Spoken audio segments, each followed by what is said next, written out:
I love Mike Hanson Archives.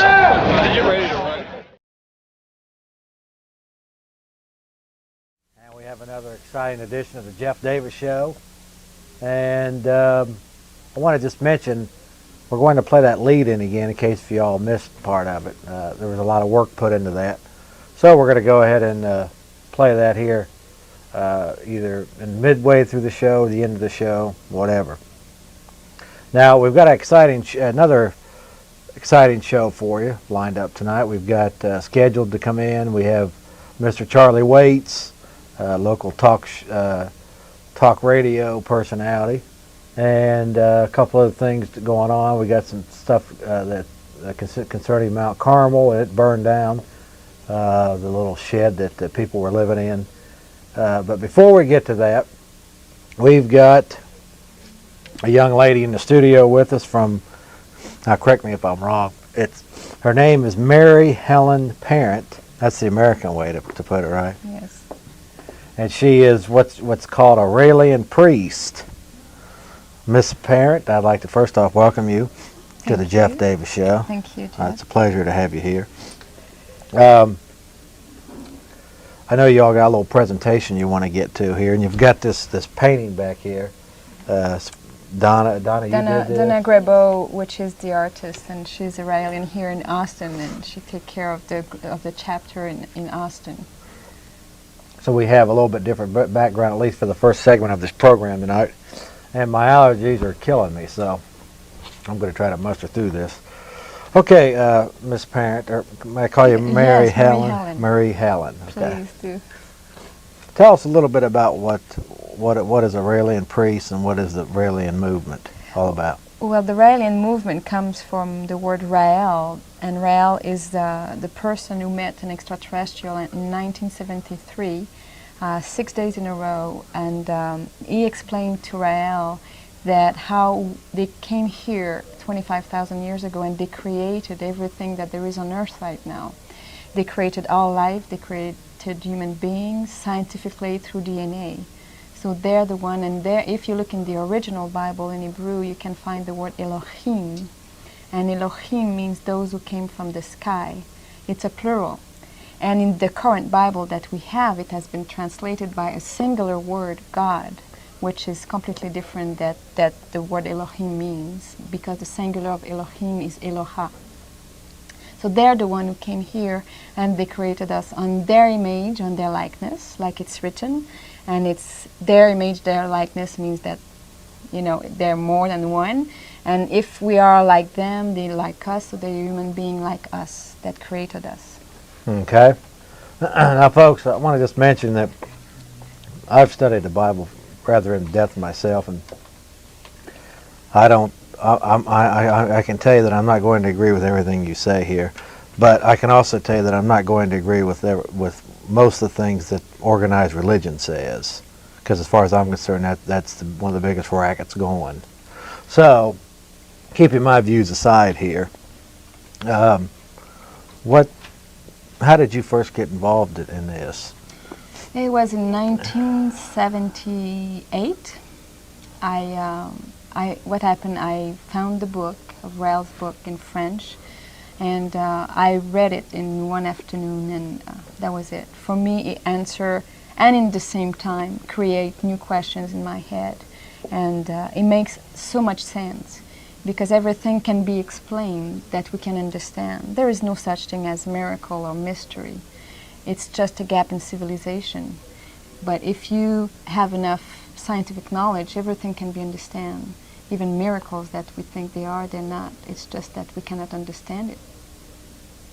So what is the Raelian movement then? What are you trying to accomplish? Well, we have two goals, and the primary goal is to spread the message that you have in this book everywhere on the planet. And so far we're doing very well, because there is over 35,000 members on all the continents. We are in many, many countries, over 85 countries. And the book has been translated in about 25 languages so far. And then, in order to build an embassy in Jerusalem or near Jerusalem, that's what the Elohim asked Rael to do. And this embassy is the third temple that the Jewish people are waiting for to build. That's going to be an embassy where there is extraterritoriality, where the Elohim can come officially, come back with all the prophets, like every great prophets. It says in their religion that they're going to come back, and they will, but like in flesh, like you and me, they're going to come back with the Elohim, and then they will be able to give us their knowledge, scientific knowledge, their wisdom, and help us to grow out of this epoch, which is chaos, and get into the golden age. And before they come, then we have to make sure that we have this embassy, and then to have a little bit more love between each other, because if they they won't come if people don't accept each other for what they are. Okay, we had talked just briefly before the program started. Marie Ellen, right? Marie Ellen. I'm sorry. And we had talked about this. We heard it on our lead in there about this. Some of the leaders and some of the phrase of the world is a new world order. Mm-hmm. Now I had it was mentioned to me that you all, or at least you, had stated on Joyce Isaac's show today. I don't know, maybe I didn't get a chance to hear it because of my schedule, but that you all are on the surface support this new world order. Not the one that they're talking about, because I don't support people who wants to rule the world just to have power. That's the one that we're in right now. Yeah, but that has nothing to do with that. We want a world language that everybody can communicate together, but everybody will keep their own identity and their own language. But to have one language that we can all communicate together, that would be very good. And I think it's going to be English, because so far that's what it's more spread out in the world is English. So it's going to be probably the world language for everybody. But everybody will keep their own culture, their own differences, because that's what it's all about. It's to be able to be what you are in your own culture and appreciate the differences of others. And the world government will be one representative of every country will be in that council to make decisions, so the world can be a peaceful place to live in. But it will be a humanitarianism action, not something that people would like to take over and take charge, and like bankers would like to rule the world. It has nothing to do with that at all. Well, I think that any time though where you get a situation where there's a concentration of power, whether it be the current rulers or future rulers, you're going to have that potential. It depends on. That's why I would. That's why I kind of am against this whole movement toward in any shape or fashion, because power corrupts. Absolute power corrupts absolutely. Yeah, I don't think they're going to have absolute power. So there would be as checks and balances. Okay, yes. But let's get more back into where I just wanted to bring that up, because that was brought up to me, and I thought, what? Why so I had to clarify that. Yes. Because I can tell you that the face of this new world order that the world's populace is facing now is not pretty. No, I agree with you. Unless you want, unless you're, a real good slave, and you want to be led around like a bunch of cattle and all of that. Yeah, we want that. We don't want that. But so, first off, where are you from? I'm from Montreal, but I live in Miami now. It's too cold in Montreal, and I come here and it's freezing. It was so nice in Miami. It was very, very warm. Do you have an occupation, or? Yes, because everybody in the movement, in the Raelian movement, are volunteers. Nobody's paid to do. We do it on our own time and money and whatever. So everybody has a job, and we are very in the society. We're not like a commune and live apart. We are involved in the society with the people, and everybody does what they want, what they like to do to earn their living. Now, before we get, I know you all got a presentation here we're going to get to in just a minute here. But before we get to that, what mostly do you want to say to the viewers of this program? What do you want to say about you? I guess what you're trying to accomplish, or what do you specifically want to say to people on this particular on the as a Raelian priest? That's Raelian. Is that correct? Yeah. Okay. What do you want to say to the viewers? Well, I can say a lot. To make a brief summary, these messages are the most important for humanity. And when the Elohim, when they met Rael, they met him so he can give their message to humanity. And it's about. You want me to talk there? No, you look at the camera there. See their monitor right there. Okay. Yes. Oh, that's all right. You can talk to me. Okay, go ahead. Look at you. Then you can look at me. Yes. It's. I feel good to look at you. Okay. And well, you're not too bad to look at yourself.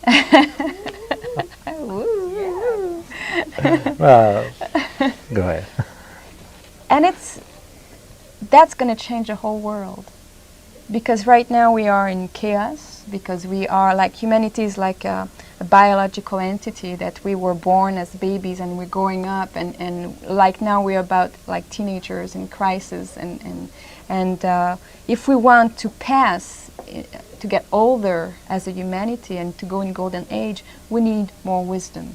Because now we have a lot of scientific knowledge for our young age, but we're still babies, playing with fire. It's very dangerous. We need to have more wisdom, and those messages are wisdom. It's pure consciousness to really awaken the consciousness of humanity, so we can get in that paradise like the Elohim live in, because the Elohim went through the same path that we're going through, because they had progression in their evolution, in their humanity too. They were babies, teenagers. Now they live in paradise, and we can do that too. And with those messages are tools, meditation, how to love each other more, how to love yourself more. It's all in there. So what I can do is that I wish to everybody, it's a gift. It's a gift from space that we can use to make this world a better world. That's what we want to do. I also have to mention too that some of my study, Marie Ellen would appear that this is probably delving into a little bit of New Age. Are you familiar with the New Age? Mm-hmm. When you're, but I'm not going to say that. I'm just bringing this up, because I've already mentioned to you that organized religion to me is one of the biggest rackets. I call it the obey Caesar churches, because basically all they do is tell you to bow down to the current rulers. That's largely their philosophy. So, but when you start talking about meditation and some of these other things, are you referring to maybe a minor type of yoga, or what are you? Well, the techniques that the Elohim taught to Rael, it's called sensual meditation. And the sensual meditation is the awakening of the body for the awakening of the mind. Because everything you have in your mind came through your senses. All your knowledge, all your thoughts, it's because you heard it, or you saw it, or you tasted it, or you touched it, you felt it.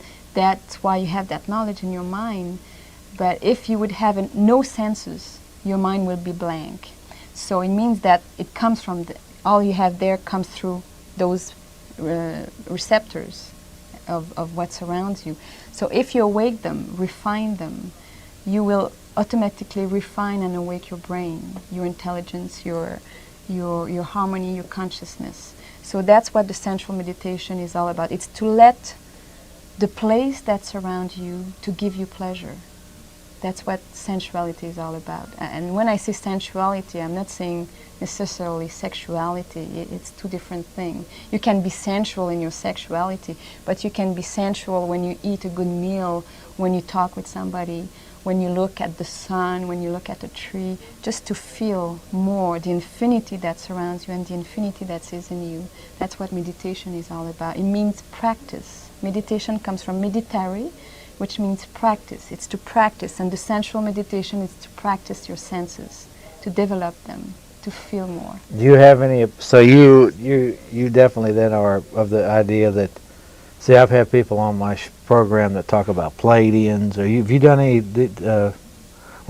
Just to get into the Greys and the Pleiadians and all of the different extraterrestrials that are supposedly or flying around all over, which, just between you and me, I don't believe most of it. I do believe that there's anti-gravity aircraft, but I believe it's, again, coming from our rulers. But do you believe then that there is There is an infinity of humanity in the universe, because the universe is infinite. So there is an infinity, and infinitely small and infinitely large. It's incredible. But on this planet, which is ours, the Elohim are the only one who come here.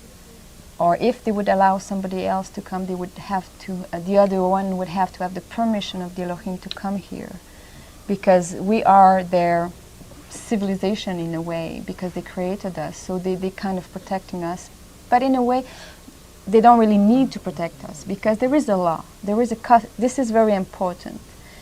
So you can't take away all the fears of the unknown who lives somewhere else very far. There is a cosmic law that says that as soon as you're capable scientifically to get out of your solar system, you're automatically peaceful. Because if you're not peaceful, suppose take as an example ourselves. We're not very peaceful yet, but we have a lot of knowledge, and soon we'll be capable to get out of our solar system. We didn't yet. But before we can go outside of our solar system, if we don't get wiser, we will destroy ourselves.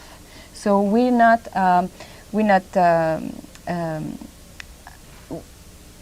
cannot hurt other civilization in the universe, because if we're aggressive, we're going to kill ourselves, destroy ourselves before we can go outside. So the extraterrestrial who come here, they're automatically peaceful, because if they have the technology they have, which is very, very high, means that they're not aggressive anymore, because they wouldn't exist. They would have destroyed themselves. So we don't have to be scared like all the movies that they show to us to scare people. I'm wondering how much of those movies are not kind of conspiracy from people to make sure that people are scared, so they can manipulate them better. You see, it's a question to see who are behind all those movies to scare people off, so they can, be in power more of those people who are scared. We don't need to fear anything at all, because those bad people, if they are bad, they probably have, I'm sure there is bad people who live on another planet, but they can't come here. They can't. Let's get it, if we could. This is I don't understand much of it, but anyway, this Donna made this paint, or yes, designed this paint here, and I think it needs to at least be shown on. This one will be good. Hello, my name is Archie Lowe, President, Republic of Texas. And I'll tell you what, if you really want to know what's happening, watch the Jeff Davis Show. I do.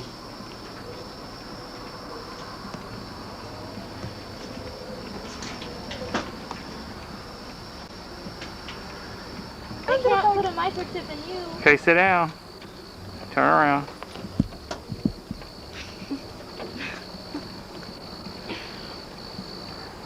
I'll turn over to you and you do it. Hi, this is Blue. And this is Casey. And you're watching the Jeff Davis Show. And I watch it every week, Monday night, from 7:30 on Channel 10.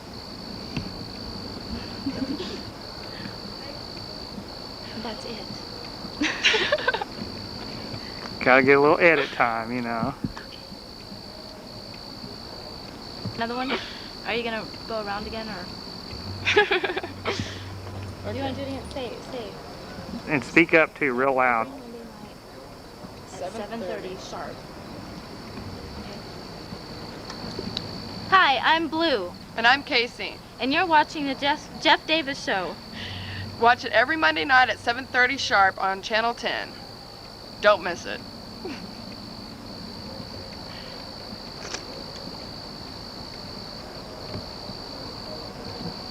One more time. Wait. Speak up louder too. Louder? Uh-huh. We're gonna be like, Hi, this is Blue. and this is Casey. And you're watching the Jeff Davis Show. Every Monday night Whoops.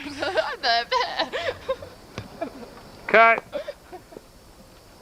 Casey. Now y'all are getting in the mood now for a good plug. Okay. You do the other. Here we You do go. the part I'm supposed to do.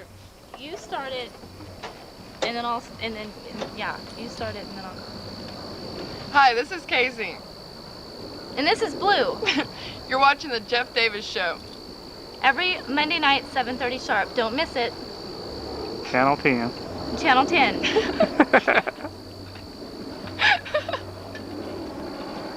This is the ones we like to play. The bloopers. Okay, here we go again. One more. Oh well. When they know what to say. They know what to say. Yeah, Mike thing again. Okay, and I'll Me do it. first. Can you do it? Yeah. Hi, I'm Blue, And I'm Casey. and you're watching the Jeff Davis Show. It comes on every Monday night at 7:30 sharp on Channel 10. And he knows what's up, so don't miss it. Exactly. Thank you very much. We'll play that next week. Well, he's got some. Do you actually want to come up here and explain any of this, and then we'll get to your other little Yes. presentation here you have. Okay. That looks like a lot of work, if you ask me. Okay, your mic's on. Go ahead. It looks like a lot of work to me, but that's just. Thank you. But I did it in. Let me get up on out of your way hours here. ago. Go ahead, you can stay here, Mary. Yeah. Do you want to just stand up here, or do you want to? Okay, I'll stand to the side. And then you can go ahead and do your other presentation too. Oh, okay. Let me get this out of your way here. Go ahead. I'll be back in about. I wanted to have a concept that showed one world making contact with another world, the parent and the child world, because and I have a DNA strand that transforms into the bridge. Down on the bottom, I have some major religions. And this bridge ties the religions together and ties us to our creators. And then I have welcome our scientific creators from space. And so I also have a presentation of kind of the brochure that we pass out. I'll help you.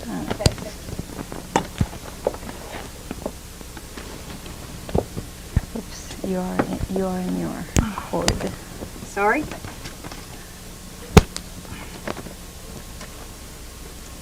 Okay, here we go.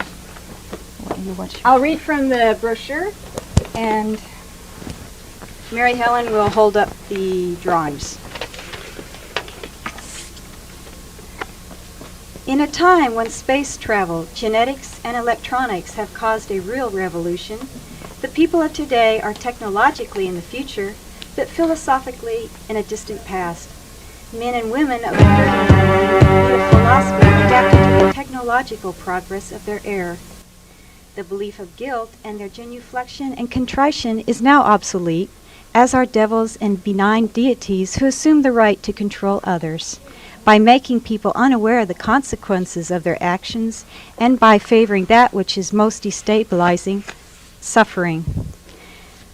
Today we want a spiritual life which enhances wisdom and pleasure, improves our consciousness, and allows us to feel connected to ourselves, to all other human beings, to all living things, and to the infinite universe. This kind of spirituality does exist. It is Raelianism. People have lost the real meaning of religiosity. Religion, from the Latin, means to connect. To be religious does not mean reciting traditional prayers that we do not understand. It means feeling connected to ourselves and to the infinity which surrounds us. André Malraux said, "The third millennium will be religious or it will not be," and it is. Raelianism is an atheist religion premised on the fundamental concept of the human being. We do not need those religions that legitimize their values from divine rights, thus penalizing those who do not share their convictions. We want a universal religion that draws its legitimacy from values premised on human rights, and that is Raelian religion. The common denominator of all people is their desire to be happy and to live in a harmonious and peaceful world. So we need values which contribute to the blossoming of every person and which cultivate human idiosyncrasies in order to replace archaic values whose only function is to maintain traditions. Raelianism means living out humanistic values daily. It means loving yourself unconditionally in order to love others better. It means feeling responsible for our actions even when following orders. It means having absolute respect for life, because whoever saves the life of a non-violent person saves the world. Being Raelian means campaigning for a peaceful planet, without national armies, but with a worldwide army of peacemakers. This way, the national military budgets can be used to fight hunger throughout the world, and everyone has the right throughout their lifetime to have enough food, a place to sleep, some clothes, and access to education, as noted in the Universal Declaration of Human Rights. And there's not a single country that gives the application of these articles of paramount importance priority over the arms race. We Raelians denounce this false position. To mean Raelian also means going beyond tolerance by putting forth a concept which would guarantee peace among all people, love of differences, not a mere acceptance, but a genuine culture of sexual, racial, religious, and other diversities. The Raelians developed this new philosophy by meeting regularly, particularly during an awakening seminar, which are held on each continent. There are many hundreds of individuals are taught a philosophy centered on personal growth and meditation. Now it is proven scientifically that meditation fosters the development of our physiological and psychological potential, of which we are only 10%. Raelians practice sensual meditation. This word means training in the pleasure of the senses. This meditation permits us to increase the quality of the information that the senses transmit to the brain and gradually manage that information completely. Sensual meditation allows us to develop our capacity to harmonize ourselves with the infinity which is part of us and which surrounds us. The teachings given during these seminars also bring back the importance of pleasure to the life of each individual. They are the last straw for all the anti-pleasure institutions who have broken millions of people seeking a better existence. Isn't happiness the pleasure you feel at every moment? The Raelian revolution challenged existing dogmas. Our educators taught us that life on earth is the result of many strokes of good luck or the fruit of the whims of a divine being. These two theories have never been proven, leaving up in the air all existential questions that all people ask themselves. Where do we come from? Why are we here? Where are we going?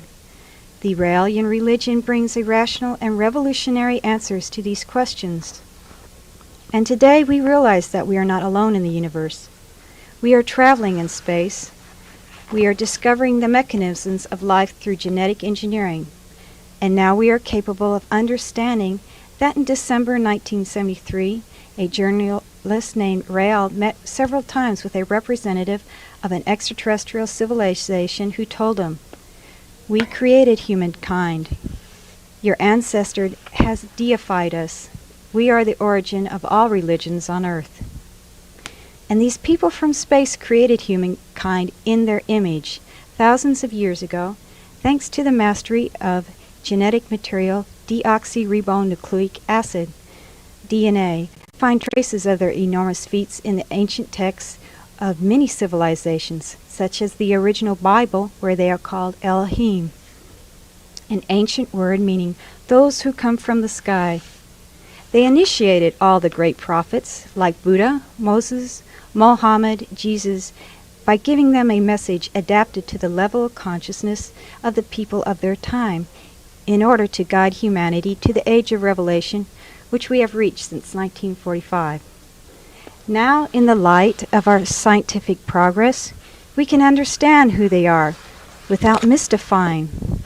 The Elohim wish to come back to Earth officially to meet with the leaders of our government in an embassy acknowledged by the United Nations. And they asked Rael to send up the international Raelian movement and bring this message to knowledge to all humanity. And this message is in the book called The Message Given to Me by Extraterrestrials. Folks, this is video from October 24th,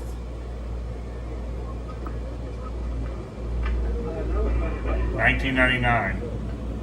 What you're fixing to see is something that nobody ever could explain. This is a UFO over Mount Carmel Church in Waco, Texas. This is October 24th.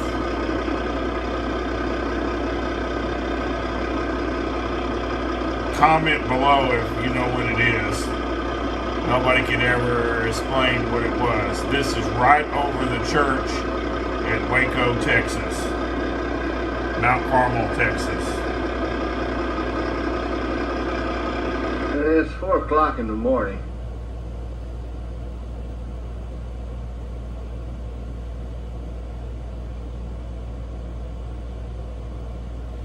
th of October, 1999.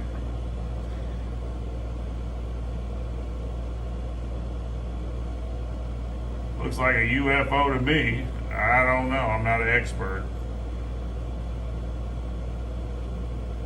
This is when we were, you got to keep in mind, we started rebuilding the church September 19th, 1999. This was in October. We barely had the frame up. Just been hanging around. Whoops, ready to go.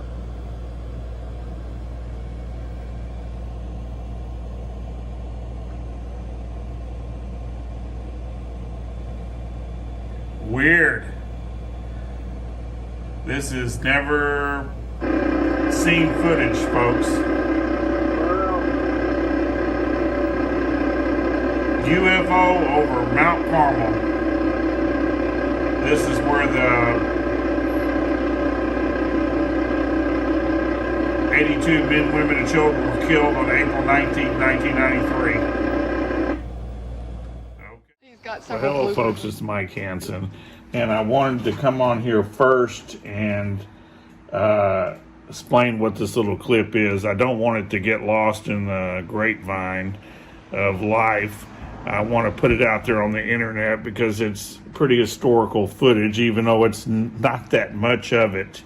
This is, I think it was 1996 when Waco Rules of Engagement first came out. And see right here it says Waco. That's that Waco Rules of Engagement. They didn't put that all the way up on the marquee. And I wanted to tell you exactly what happened.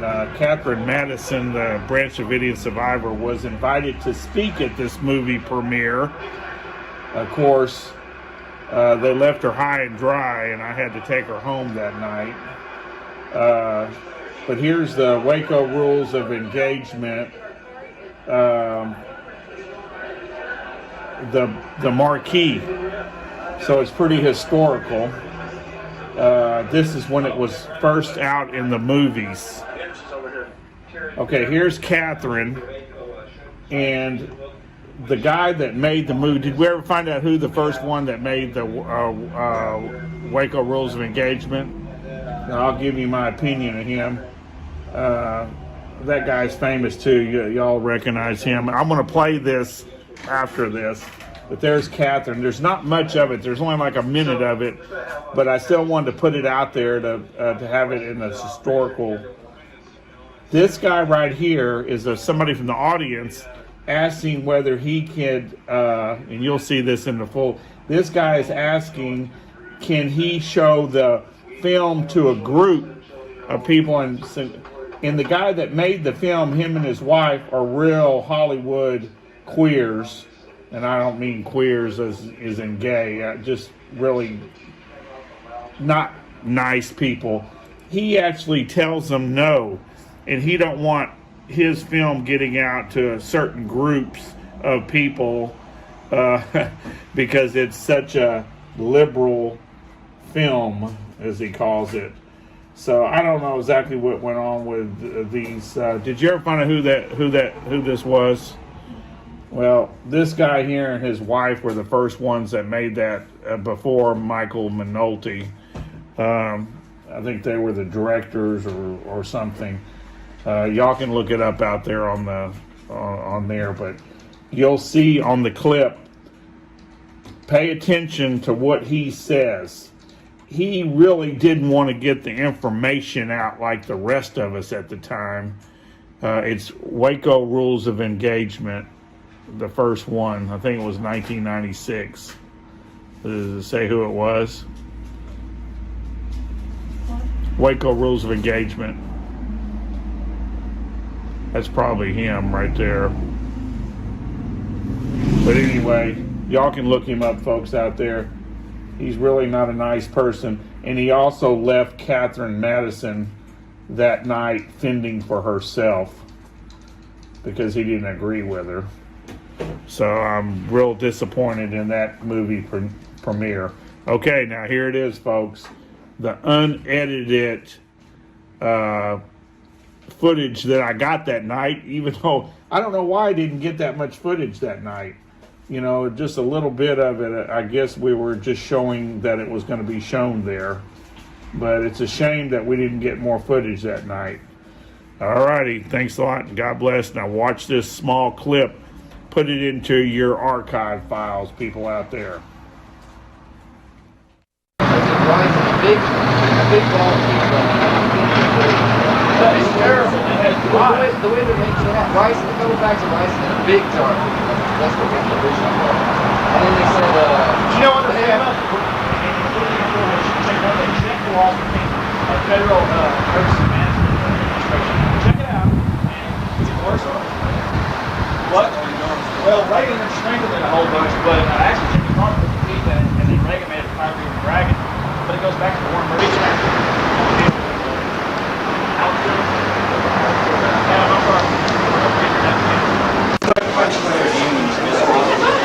So what we do, all we gotta do is give our cards and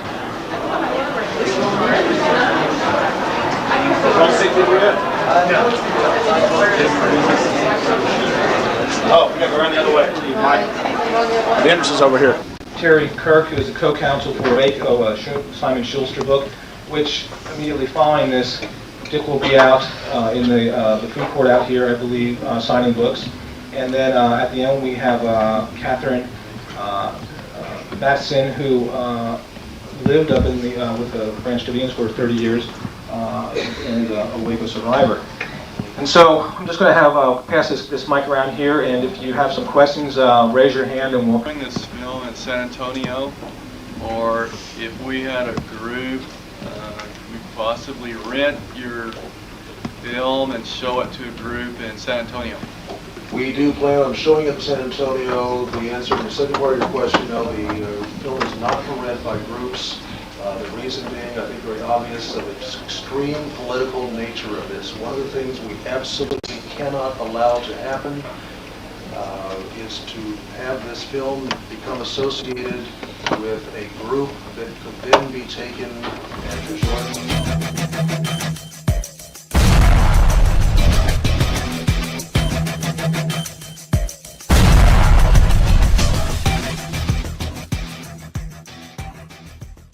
I can't wait, Alex, until your great-great-grandchildren see how good you were back in the day, in the 1990s.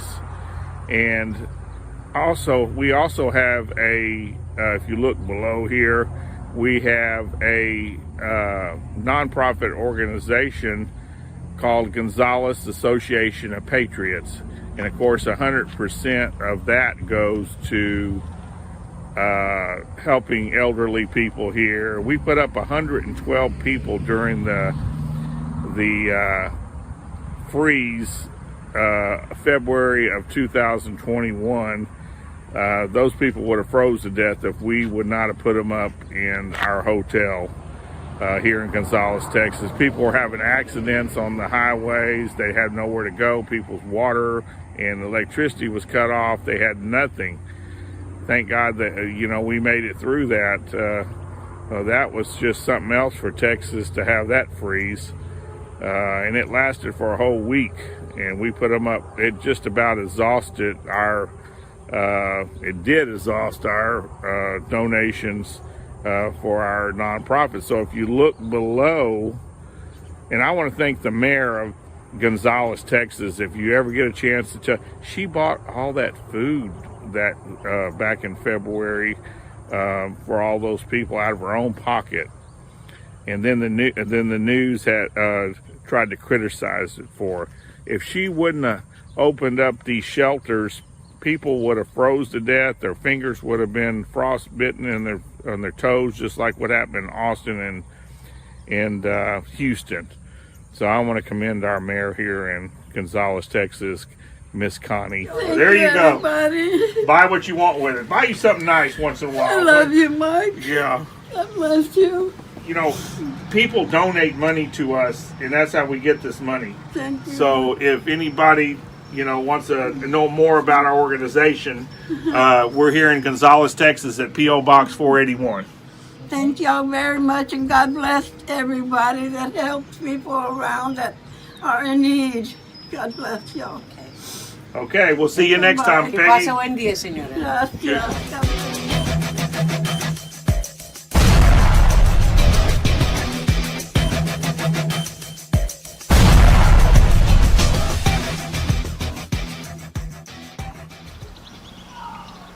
This is Gloria Clark from Burleson.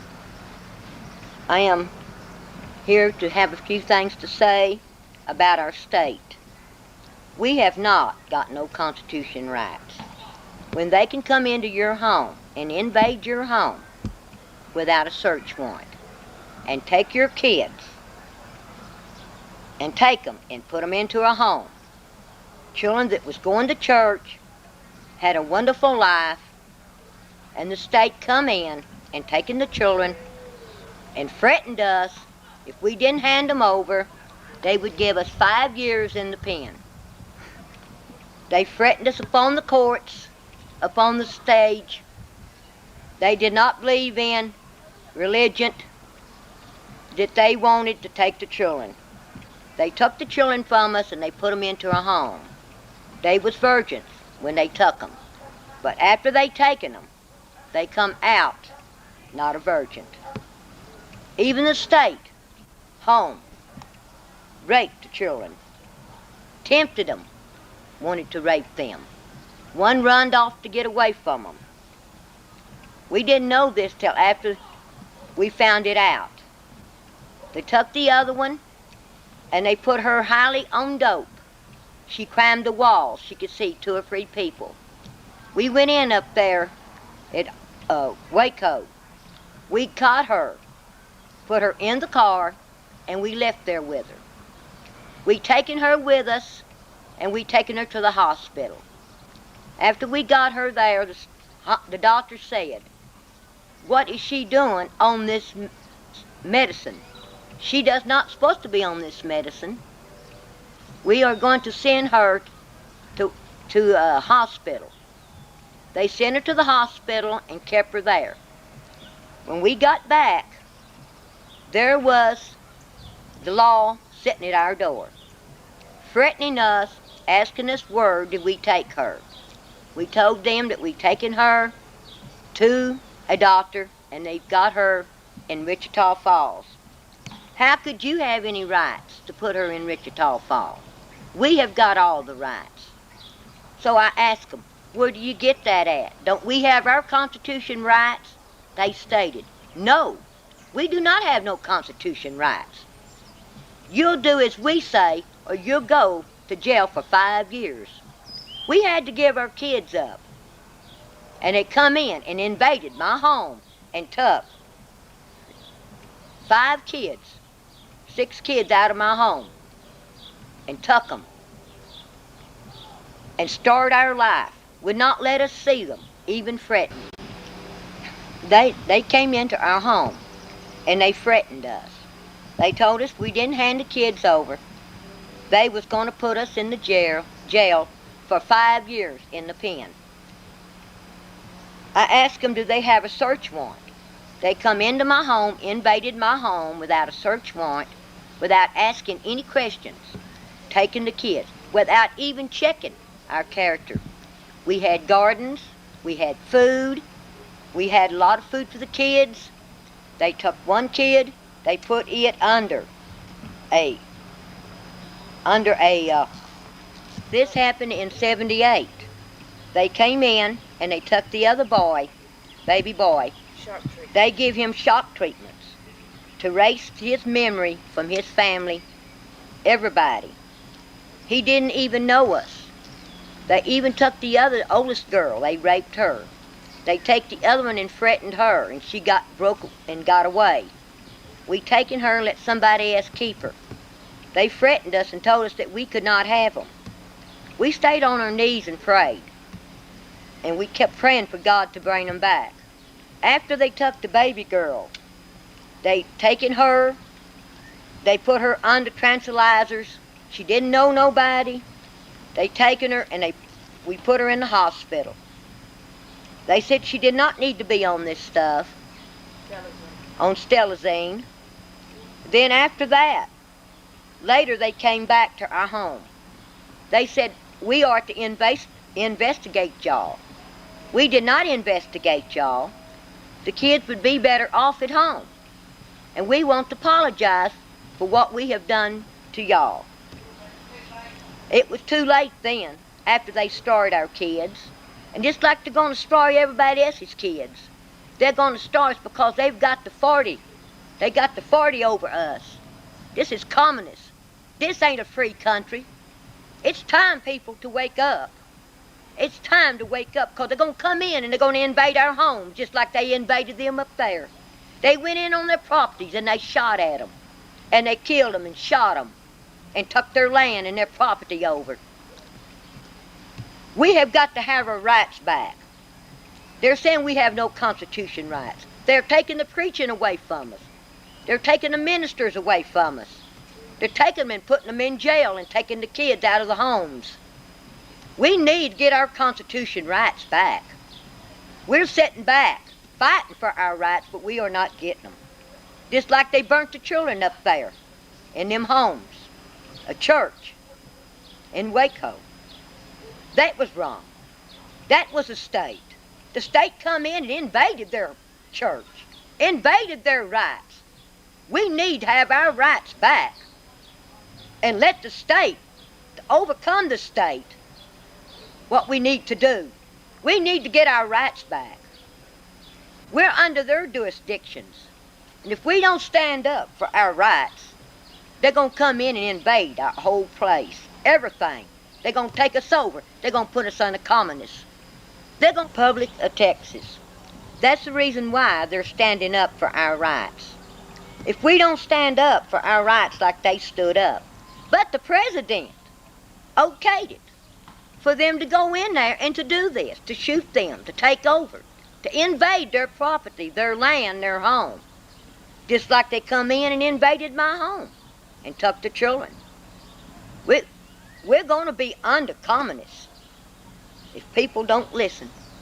It's here now, because they're going to shoot us. They're going to come into our homes. They're going to take our Bibles from us.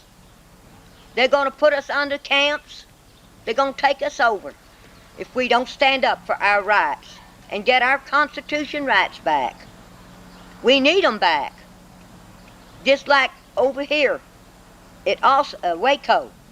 They went in. Instead of, it wouldn't been all that happening. It wouldn't been all that burning, all that shooting.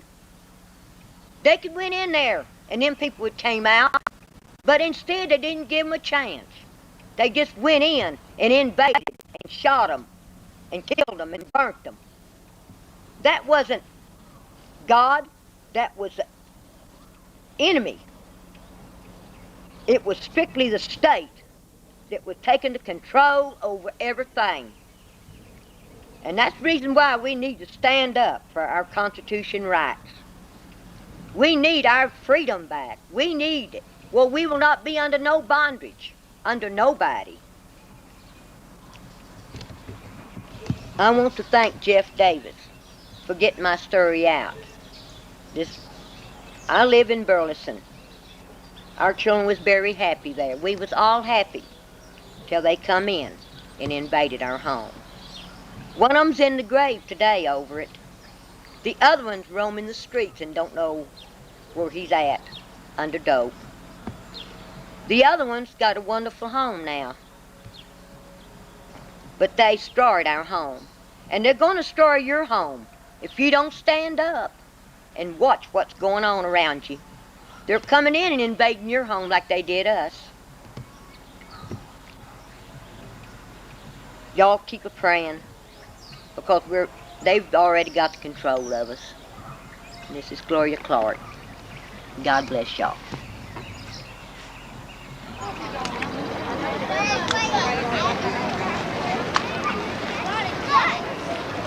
Just think of how silly this picture looks.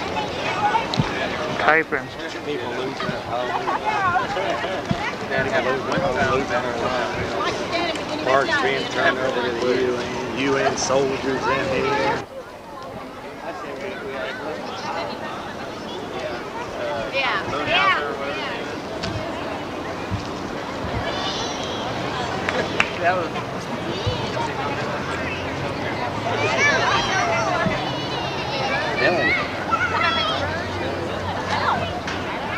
Hey, Jeff, come here.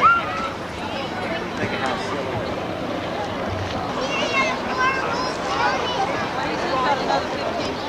Apple Match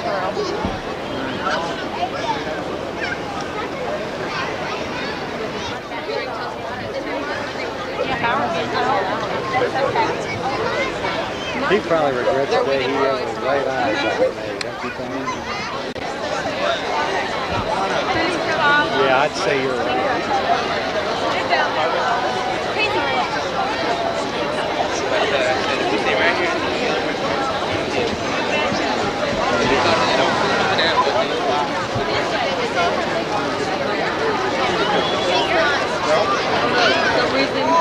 That's right, your neck was too.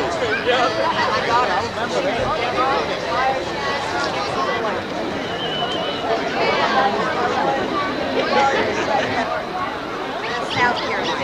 Yeah. Well, I can hear him. I can see him on here.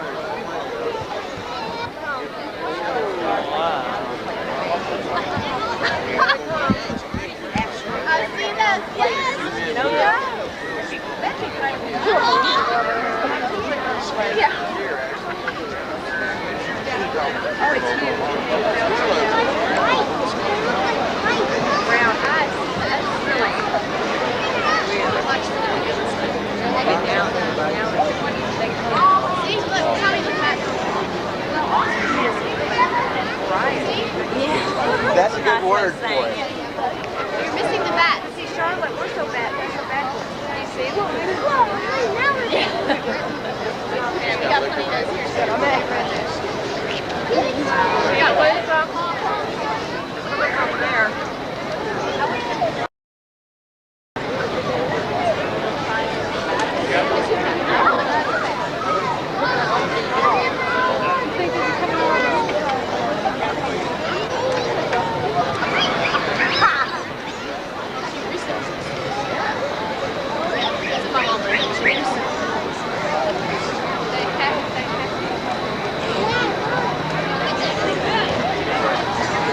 A lot of them now.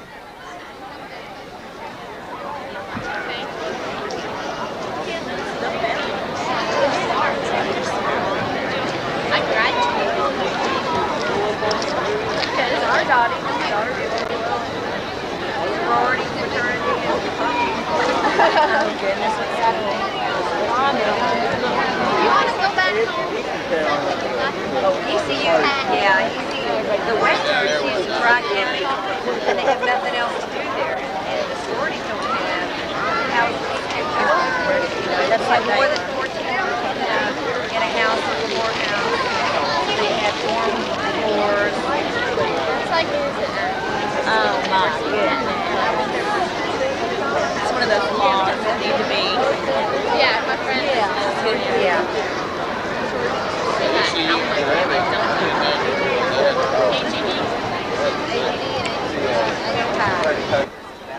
Can you see him?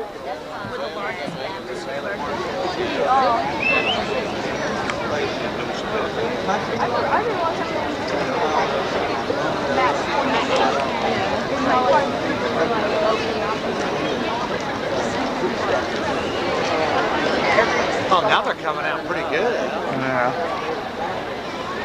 Man, they were looking at us like we were crazy. We went to dance. The music was taking me to dance, and I got out there, and I was so busy. He was spinning it. He do a lot of line dancing.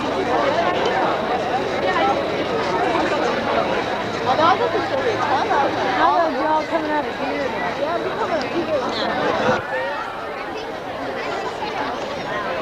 Yeah, we're coming out from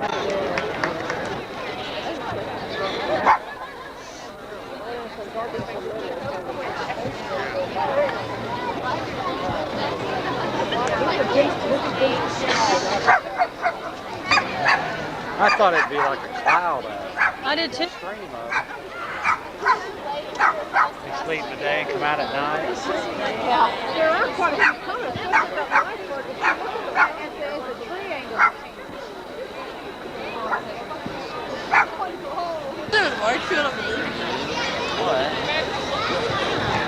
Let me see. Go up underneath the bridge, Mike. Yeah. The videotape underneath the bridge. Oh, that's it.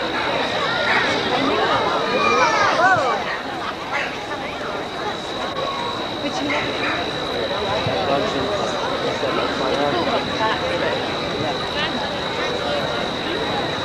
Oh, I guess I can see it. Oh, yeah, I can see it.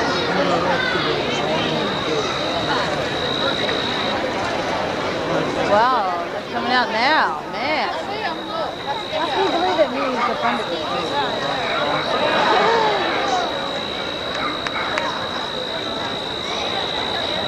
Well, hell, they probably had to wait for the first 2,000 to come out and the rest of them come out. And the messages are here to prepare humanity for the welcoming of the Elohim when they return to the temple that we will build for them soon in the future.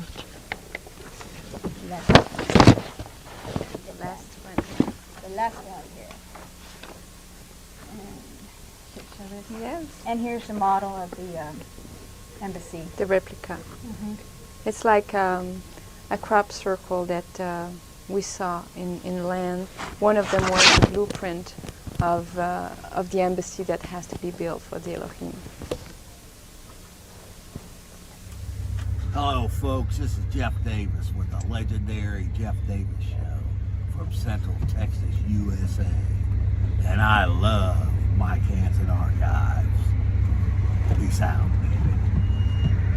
Now, back to the 1990s. Now back to the best. No, back to the 1990s. Back to the future. Back to the future. Peace out.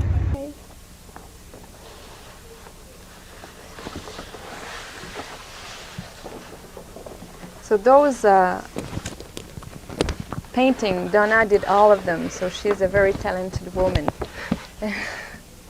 Well, I try. It's kind of like my way of, I have so much inside me I want to say, and yeah. Y'all got some calls. Can you take them real quick? Sure. Okay. Because they've been on hold forever. Okay. Yes. Go ahead. You want to show that?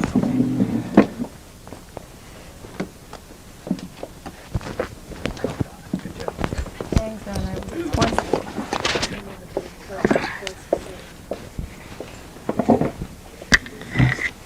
Okay, we have some callers on the home. Hello. We'll go ahead and take them now whenever you're all. Hello? Yes, sir. Well, Jeff, let me tell you, usually, you have Galen Ross on, ex-National Security Administration. Hold on, I'm going to turn on my television. Okay.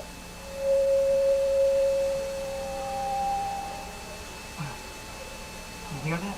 Can you put it louder a little bit? Yeah. Yeah, Jeff. Yes, sir. All I was going to say is this. Jeff's got a great show. He's had people on, like Galen Ross, who's been an international consultant for large oil companies, and I've seen his credentials. I've read about him in other books. He works for the National Security Administration. Jeff has a lot of great facts on his show. But but I tell you, ladies, I think all this stuff that you're into is nothing but a large diversion. And I can also tell that Jeff isn't too deep into this. And I mean, I agree with Jeff. I think this is pretty nebulous, and I don't think it's on target. I think it's a diversion. And Jeff, I think you got a good show. I would just hope that you would not agree with this behavior, because mixing this in with your successful movement and the Patriot Front that we're trying to start up in this area, I think this could really. I mean, I know that you like to have a forum for people to come out and have free speech, and I understand that you don't agree with a lot of stuff you have on, but I don't know, ladies. I've been watching, and it sounds to me it's just like some kind of recycled stuff, some kind of Hinduism for the Western world, and I don't agree with it. I'm sure there are, I mean, the Hubble Space Telescope has categorized 500 billion galaxies just since it's been up the last few years and since it's been fixed. So I would agree there's probably life all over space. But I think this is all diversion. We need to worry about the tax bracket, the police powers, the thumb scanning, the microchips. All this is real. This is all well known. And Jeff, I saw your intro at the first.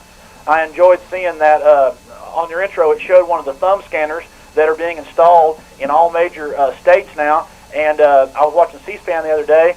For people's information out there, it's called the National Surveillance System, and it's a $400 million building. Just the equipment costs $400 million. Let me interrupt you for a minute.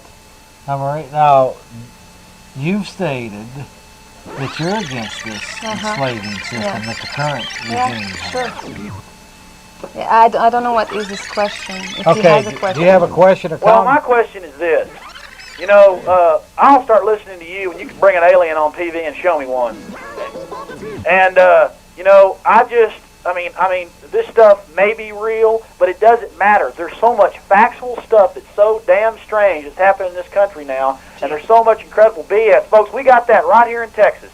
You go down, you'll be computer scanned, your thumb, and, you're not a criminal, but it's being done to you to get a driver's license or renew your driver's license, and they have built a national grid. It's supposed to be up by 1998. They've got the giant computer system. It's in Langley, Virginia, right next door to the CIA. So that's all real. All I'm saying, and all I'm asking this lady is hey, I think that you shouldn't come out against the globalists and the New World Order. And I was just watching C-SPAN and saw Gorbachev on there earlier today at some big conference. Some big global conference. So this is all real. But your alien stuff, I'd like to see you back it up with some fact right in my face until I start believing it. And please, Jeff, don't mix this in with the movement. I know you probably don't agree with it. Have a good evening. Take care. Thanks. Okay, I'm going to go ahead and let you respond. Well, you didn't ask any question. So what he says, it's his own belief, and I respect that. So if it's what he believes, that's fine. Let me ask you, do you travel around and go on different shows and whatnot, or? Yes, and we give a lot of lecture in university and everywhere in around the world. And do you have a lot of people doubting it, what you're saying, or? Yes, but it's okay. We're not here to convince anybody. We're just here to give the information that was given to Rael for all humanity. There is people who are ready to take it, there is people who are not, and it's fine. If somebody is Catholic or Baptist or Jewish and he's happy, that's fine. See, my situation is as a talk show host. Yes. I think I'm just trying to. In fact, I don't think that there's anybody that I've had on my program that I agree with 100%. Not one person. Yes. Okay, so I think just as a talk show host, I think that I don't see anything wrong with having people that I don't have to agree with on everything. I think that obviously there's something. You all think this is something, and I think you should have the right to be able to express your. This is very important. For some people, it looks so foreign that they don't see it because it comes from somewhere else on another planet. But this is about us. This is where we come from. This is answering all the big questions. Why, when, who, where. This is answering everything. And it's all the question we have about ourselves for years. Where do we come from? Where are we going? And I think it's not something that doesn't involve ourselves. It involves us because it's all about us. And he might not talk about all what that gentleman talked about precisely, but doesn't mean it's not as important. as what he's talking about. It might be more important, but it's not because he doesn't see it that it's not important. It's not because nobody sees the truth that it's not there. I think what he was referring to is like I frequently have like congressional bills that I think are just designed nothing more to put more laws on us, make us more slaves. And you can slap that bill up on a camera and read people where they're trying to do this or do that or make hate crimes or whatever they're trying to. Whereas what he's saying maybe is that since there hasn't been an alien or anything like this that's been thrown in front of us. Well, then at masochists, do you think they're going to come here? Well, hey, we got full calls. Okay. Because they don't want to be killed. We don't have enough respect for differences. And one more time, we're too intolerant. Make it clear, Mariel, that you absolutely agree. You absolutely are totally against this current brand of world government. Of course, of course. Because what we're talking about in the book about world government has nothing to do with what's going on now. Because what's going on now, it's a power trip. Right. And that has nothing to do at all. Okay. So Okay, next caller, you're on the air. Hi, how's it going? Good, and you? All right. Now, the word Elohim is, where do you get that from? it's a Hebrew word, which means those who came from the sky. And where does that come from? If you look in all the original Bible in Hebrew, and there is few Bible in English that kept the word Elohim, but very few. It has been all mistranslated by the word God, singular. Uh-huh. And then you're saying it's a plural, which is Yes. extraterrestrial. You can find it in the dictionary. Well, and the other thing is, I've seen some of your material playing, and what is the relationship between the Elohim? Isn't there some political division on the home world or something, where, with regard to the experiment that's going on here, regarding the genetic manipulation and such? Wasn't there in your doctrine and your material, isn't there something that explains a political disagreement between the basically the founders of this project and some of the other On their planet, you mean? Yes. Okay, yes. Because when they came here, created everything on this planet, some people on their planet agreed with it and others were not, because when we have been created, there was a group that said that this creation is not good, they're too aggressive, and it's a bad experience that we did. But the people who were here and created us really took their defense, and they wanted to protect us, and that's what they did when they destroyed everything on the planet. Noah's Ark was a space shuttle that kept all the cells of every species that were created, and they preserved it up there from the ones destruction. that were contaminated with extraterrestrial semen or whatever, right? The extraterrestrial gene pool became mixed with the planned project gene pool, and that was disagreed with. That had to be put to an end. But my issue is this, that this word Elohim comes from the Bible. Yes. There is possibly going to be some war over this in amongst the extraterrestrials, but amongst the am I still with you? Yes. Okay, I heard so. Anyway, there's might be some serious disagreement between some of the authorities and some of the other people who are supposed to be our pals here.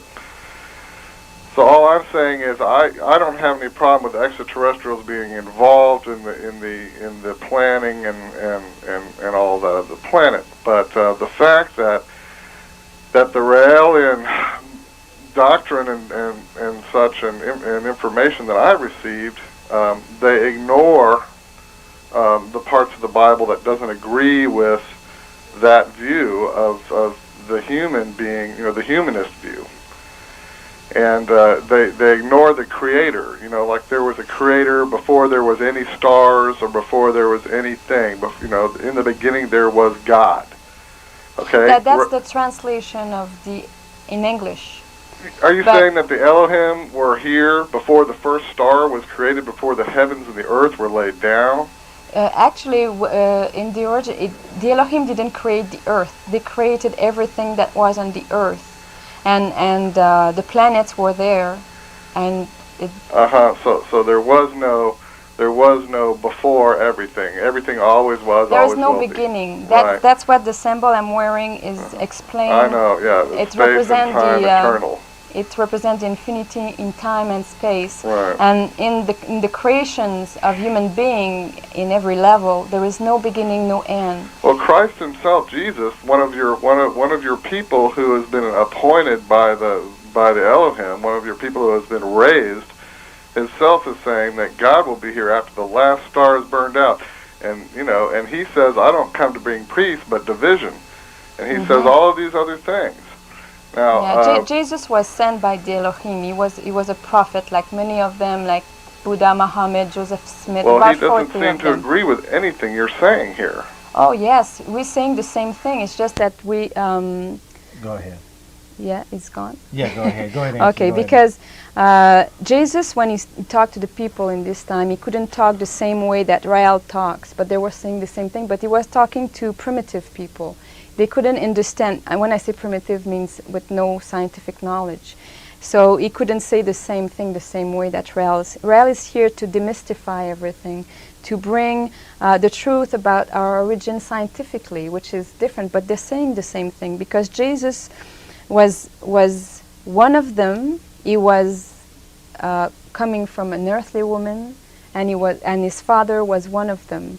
So when he was talking about his father being in the sky, he was right, because his father lives on another planet. And when he was saying that he was talking about God, he was not talking about God, he was talking about Elohim, if you take the original Bible. Because of course, if you take the Bible in English or French or whatever, they talk about God, because it has been translated like that. But it's plural. Elohim, it's a plural because the singular is Eloha. And if you take, when they say we created human beings on their, they created human beings on their image, on their likeness, it's a plural. And they say that we are like them, so they're human being like us. They look like us and we look like them. When they came on this planet, they created 7 laboratories where they created the 7 different races, which is very important because we all come from them. Whatever the color of your skin, you have been created by a group of Elohim on their image. Means that on their planet they have different races too. Not only white, not only black, not only yellow, whatever, but it's differences, which is beautiful. To be different and to respect the differences. You know, to respect the philosophy of somebody else. It's very important. You know, I respect somebody who is Catholic because if it's what makes him happy, it's important. The most important thing is to be happy. That's the most important thing. And to respect people. Okay, folks, we're visiting with Marie Helen Parent. She is a Raelian priest from, you're living in Miami now, but you were in Montreal. I come from Montreal, Quebec. And I hope you all can understand her accent. I hope so. You let me know if you don't understand I'm doing something. it. I've got it down now. Yes. Okay, next caller. You're on the air, caller. Hi, Jeff. How are you today? Good, and you? Hey, I think that, not the caller that just called in, but before that had to have been Alex, and Alex Jones, and it seems to me that Alex is calling up. He gets to ranting on his show, then he gets on your show and rants, then he calls in on every show and rants and raves. And, geez, that guy gets enough airtime. Anyway, now, young lady, in regards to what you're talking about here, doesn't the Bible says, Jesus said, I am the way, the truth, and the life. No one comes to the Father but through me. And when you say that the Muhammad and Buddha and these other prophets said the thing as Jesus Christ, that's absolutely not correct, because Jesus Christ, these other prophets, the other religions, Buddhism, Hinduism, and everything, the way to the Godhead, or the way to eternal salvation, is through good works, through self-sacrifice, through mortification of the flesh. And the true Christian religion, the way to salvation is through the death and shedding of blood of Jesus Christ. He paid the price for our sins. We were redeemed if we believe that and ask Him to come in. And that has absolutely nothing to do with the other thought systems of these other religions, these beliefs. Now, what's your response to that? Well, we're in the middle of pictures here, but go ahead.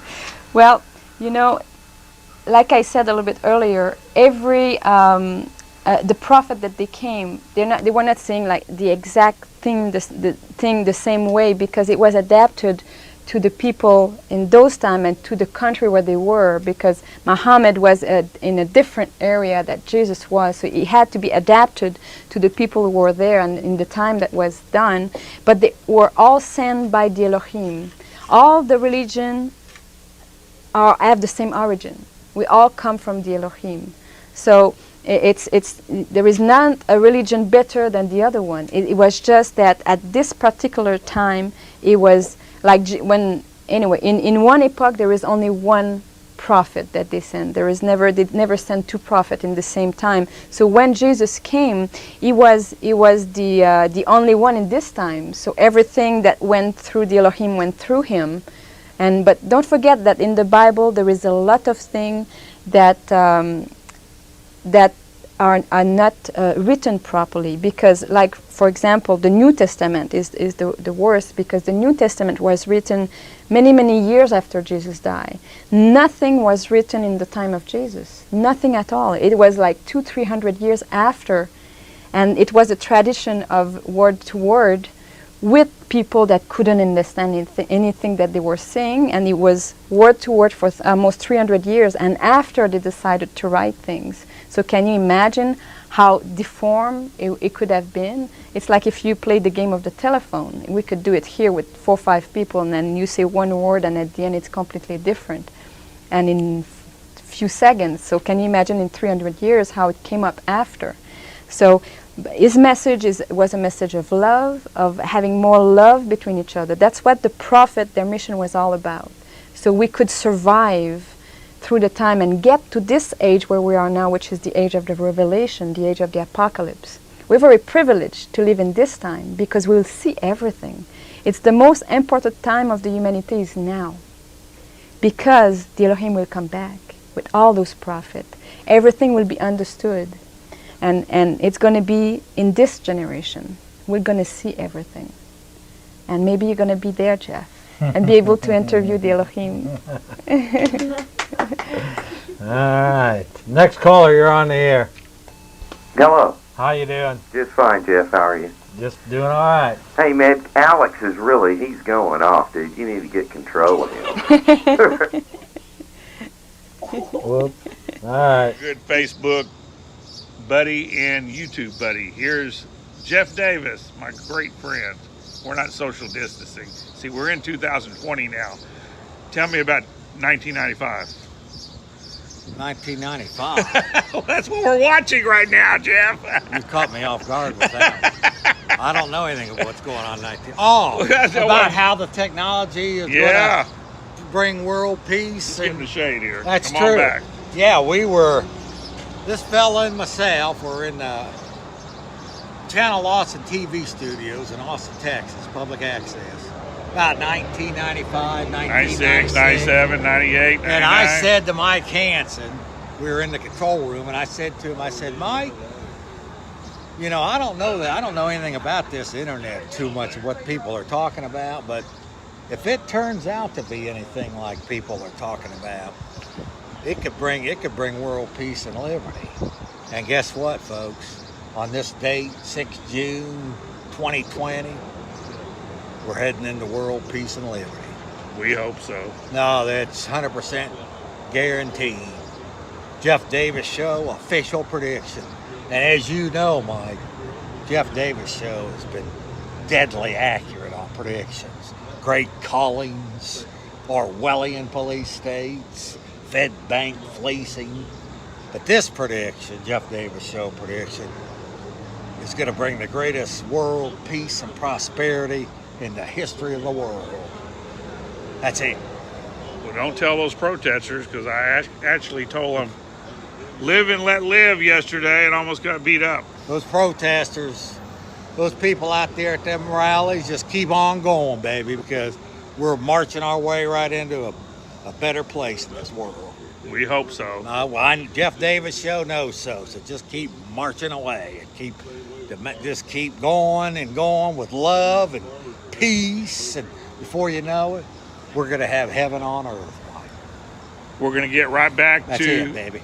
Peace. We're going to take you back to 1996, folks. We'll see you later. Peace, baby. God bless you. That's it. The fact is, I'm a nice guy, aren't I, Alex? That's one thing people don't know about me, but I'm actually a very nice guy. You're real laid back. With strong Nice views, but I mean, can you imagine me going out trying to blow up a building? I'd blow up my arm. I'd blow my arm off before I even got there. I mean, that's how incompetent I am with something like that. Well, the scary part is now if you challenge the reason the federal government's being challenged is they shoot pregnant women with who are carrying a baby in their arms, like Vicki Weaver off her front porch. They shot their kid in the back, shot the dog. Lon Horiuchi bragged about it. A local judge in Idaho, a female, strong woman by the way. And the only reason I say she's a female, the judge, I forget her name at the time, is because that's all people care about nowadays is the labels.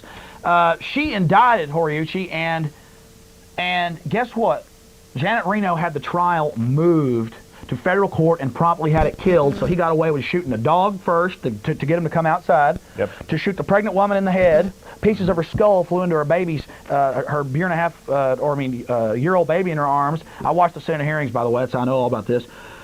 It all came out, but the media didn't even carry it when it came out. They ran little snippets about the right-winger racist when he got up there and said, "I have never been a racist. I was in Vietnam. I have black friends." Ricky Weaver was not a racist. They just throw out these lies. They do this. Waco rules of engagement conclusively showed them pumping in the gas, them firing in an incendiary device, flare, infrared, forward-looking infrared, the inventor of it on Waco Rules of Engagement, it was showed here at the Dobie a long time ago, about a year ago, conclusively proves that they did that. They held the fire trucks back. They lied. The FBI fired first. FBI's BATF's own footage when they were firing into the structure shows the bullets going in the door, not out the door, but in their testimony, they said that the Davidians fired first.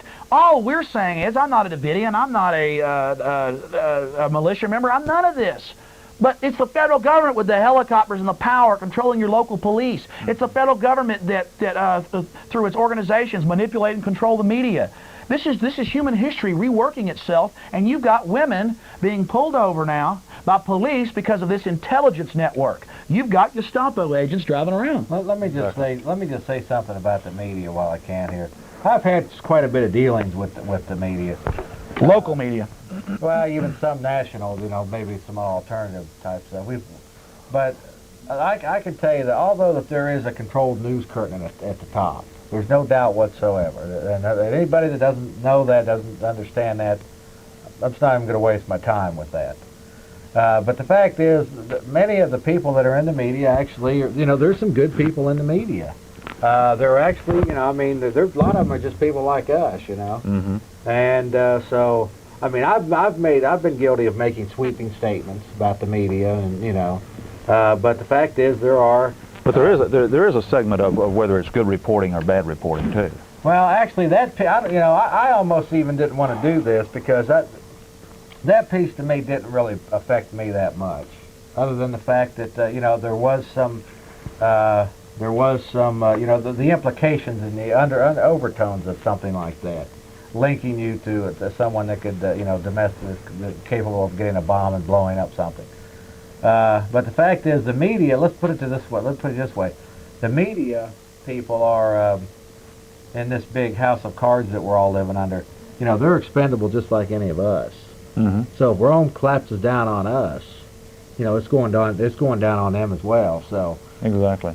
You know, That's absolutely true. That's the thing that we need to. It's all tied together. Sure, you bet. If Rome goes down on us, I mean, many of these people in the media and whatnot, it's going down on them as well. It would be to their advantage. It would be to their advantage, to everyone's advantage, for them to support the fact that we bring, or you guys bring out alternative news. Well, even Mel Gibson, who is, I wouldn't say his film conspiracy theory shows that, but in interviews I've seen from Playboy magazine to Larry King Live to an HBO interview that I played here on Access Television. I mean, what does it show? It shows him saying, yeah, this is like human history. This is Roman history. This is Napoleon. This is worldview. He said, I'm just trying to, and then it shows all the actors saying, yeah, we've been talking to Mel. He's really obsessed with this, and you know what? He's right. Makes me want to move to Switzerland. You know, this is real. And there's no value, there's no stake in not being a human being and not believing that you can actually have your own opinions and that you can actually mistrust power. I'm not asking you to follow me. I'm asking people out there to follow the Constitution of the United States of America. And what is the Constitution? It's a 220-something-year-old document. But I got news for you. What we're following right now is fascism, or socialism, or control, period. The whole spectrum's false. Fascism, socialism, totalitarianism, it's all the same thing. It's an elite who knows best, using force and brainwashing and mass conditioning and manufacturing consent to control us. Yeah. And what they're doing to you out there is they're slowly making you accept this and dumbing you down and drumming out people that will actually speak out. And all I'm saying to the media is guys, we can all, we can either all stand together or we can all hang together. That's right. And look at this human history. That's what it is. I'm not on the street corner saying I'm the engineer. I'm not saying we're all fixing to die. Okay, I'm not some kook. I'm saying look at human history. Just this century, 50 million conservatively that Stalin killed, 30 million that Mao killed, Hitler killed 40 million, Pol Pot killed, I say this every week, Pol Pot killed 2 to 3 million people. We're not sure. Just fields of skulls and skulls. Fidel Castro, that Clinton wants to buddy up with, has killed hundreds of thousands. We don't know because he still is in control there. We haven't been able to go in and dig up all the fields of dead bodies. Why do they always do this? Because control doesn't work. A caged bird wants to get out. And people revolt, people fight back, the system doesn't work, things break down, and they start killing people. And we're seeing this same incrementalism, gradualism into Right. I mean, yeah, let's play that with audio. Let's play that. Let's rewind it. This is a few weeks ago. Environmentalists, who are usually dupes of the establishment, the establishment uses environmentalism as a plan to deindustrialize this nation and then just ship all the production offshore where there's no environmental laws. But look, this is even happening to these poor guys that are ideologues who are trying to do something, but it isn't working for them, is it? Let's play that. Coming out of a Fort Worth newspaper. Interface a computer and human mind. Well, right here is a, well, this is all neighborly footage right here. Wouldn't you say that's neighborly? Very neighborly actions going on here by the de facto. Oh, wait, no, this is the protesters. Oh, that's where they're getting the mace sprayed in their face? They're getting the pepper spray. Pepper spray. On Q-tips, and it's being directly applied to their eyes. That's all neighborly. This is all neighborly here, folks. We don't have to worry about nothing here. This is a loving system that we're under. So don't worry about anything. Okay, let's go ahead and show this here. That's good. That's from Jeff Davis's show last night. He had the tape, and I said, yeah, we ought to show some of the neighborly activities. Neighborly, yeah, that's the new term. As we were running this new finger. Oh, well, I guess we can. We'll go ahead and talk about it just briefly. We ran a segment about 4-minute video. It's loving and neighborly. They call it neighborly. The Texas Health and Human Services. It's Health and Human Services. Now are moving towards fingerprint and imaging, photo imaging of all welfare recipients in the state of Texas. It's all quite neighborly. Of course, basically what it means is you give more of your information up to the state. Well, wait. I brought you last night the actual federal law. They're saying it's for welfare people. Well, I got news for you. Back in 1992, the supposed thumb scanning at the DPS here in Texas, which is a federal mandate if we want our highway funds, what did they say to us? They said, you if you want your driver's license or to renew it now, you can do it once through the mail, and then after 6 years, everybody's have to go in, and everybody's starting to find out. It's been going on since '93. People are just now finding out. They thumb scan you like a criminal. Now, that was supposed to be for welfare recipients. Now we're hearing it's for everybody. And guess what? In '98, late '98, supposedly other states with their highway funds, they're going to do a pilot program, and then by 2000s for everybody, urine and blood testing for a driver's license, and they're going to put in clinics. What's next? I don't know what'll come after that. Who knows what they'll want to do after that? What does the law say right at the top, or the regulation, the bureaucrat law that nobody voted for, that Clinton just decreed? It says, carte blanche. The media should check into this if they want a real story. I'm sure people will be very interested in this. If all, people ought to talk about this. Urine and blood testing for everybody, and the law says, or the regulation, it says for people under 18, and then right below it, and that's what the media said 6 months ago on the radio and TV. They said, oh, for people under 18, Clinton's saying we need urine testing and blood testing for people under 18 to get a life. People said, oh, they're youngins. They don't have their rights yet. Let's do it for them. When you actually read the Federal Register, it says 25% randomly selected from the population. So you go up to thumb scan, and if your number spins up, it says you get urine and blood tested, and they say, please go over here to the clinic. This is all about violating you and getting you used to marching into the gas chambers. And if you refuse, you don't get to drive. Yep. You don't get to write checks. You don't get to live. No longer is it enough. You no longer own anything. You just have subsistence to where that you now are in a slave. You have a slave mentality. You live as a slave. Well, no longer do they just want 52% from the average person in some form of tax. No longer is it just follow and have 100 tags and 100 rules and just more and more and more for your best interest, and cameras being put up and thumb scanners and all this. Now they want to violate you if you don't give us urine and blood and everything else because it's for your best interest. Well, they like to keep track of the slaves. Well, it's to stop the drugs. Remember. But since the drug war gets bigger and bigger, triple the heroin's flowing in, double the coke's flowing in that it was 6 years ago. The bigger this drug war gets, the more drugs flow in. Of course. And it gives them an excuse to build up the military-industrial complex. And now the military-industrial complex doesn't have these enemies around the world, so they own the media now. And that's a fact. The biggest holders of media stock is military-industrial complex that Eisenhower warned us about. Not Alex Jones. President Eisenhower, in his farewell address from a huge university, when he left in 1960, said, watch out for the military-industrial complex, which he had ran. He was warning us. Well, he knew. He knew what was coming. And it's here. But ultimately, it comes down to this. People that print that. Yeah, it's, this confetti. Let's get a close-up of this. These are the people that own complex. Yes, the bankers. And remember, I don't mean all banks. I mean the Sweetheart 1913 top 10 banks, European and New York banks, Rothschild and Rockefeller Interest, ran a scam where they print paper money. They're the ones. They're the ones financing the military-industrial complex. If you want to freeze it, that's a good freeze shot. That right there is what matters. And that is confetti money that I'm showing you right there. It's the same thing. But if I could convince you to let me print that, and then I could charge you interest on it and charge your government interest on it, well, why would that? If it's just paper, why would these banks want interest back on their paper, on their scam? Because if you default, they get their property. They get your land. They buy governmental control with the paper money. Because everything's in deeds. Everything. It's just like the devil comes to you with a contract wanting to rip you off. We have been sold down the river. It's a huge scam of the ultimate proportions, and that's why I believe these forums will be shut down if they can. Go ahead. I'm sorry. Well, I just wanted to mention that it doesn't matter when you're talking about this. When we're talking about the confetti or the real, or actually, let's get the. I don't have any on my wall. But when you talk about here, I'll get it. It doesn't really matter what the funding level is. This is something that people don't understand. If you watch these city council meetings, for example, you'll see east versus west side. They're all fighting over these goods and so-called goods and services. It's like the slave master holds up a carrot. After they've stolen from everybody to get the resources, they hold up the carrot, and then all the slaves are fighting for their piece of the confetti. They can't see how they're being manipulated in that process. Exactly.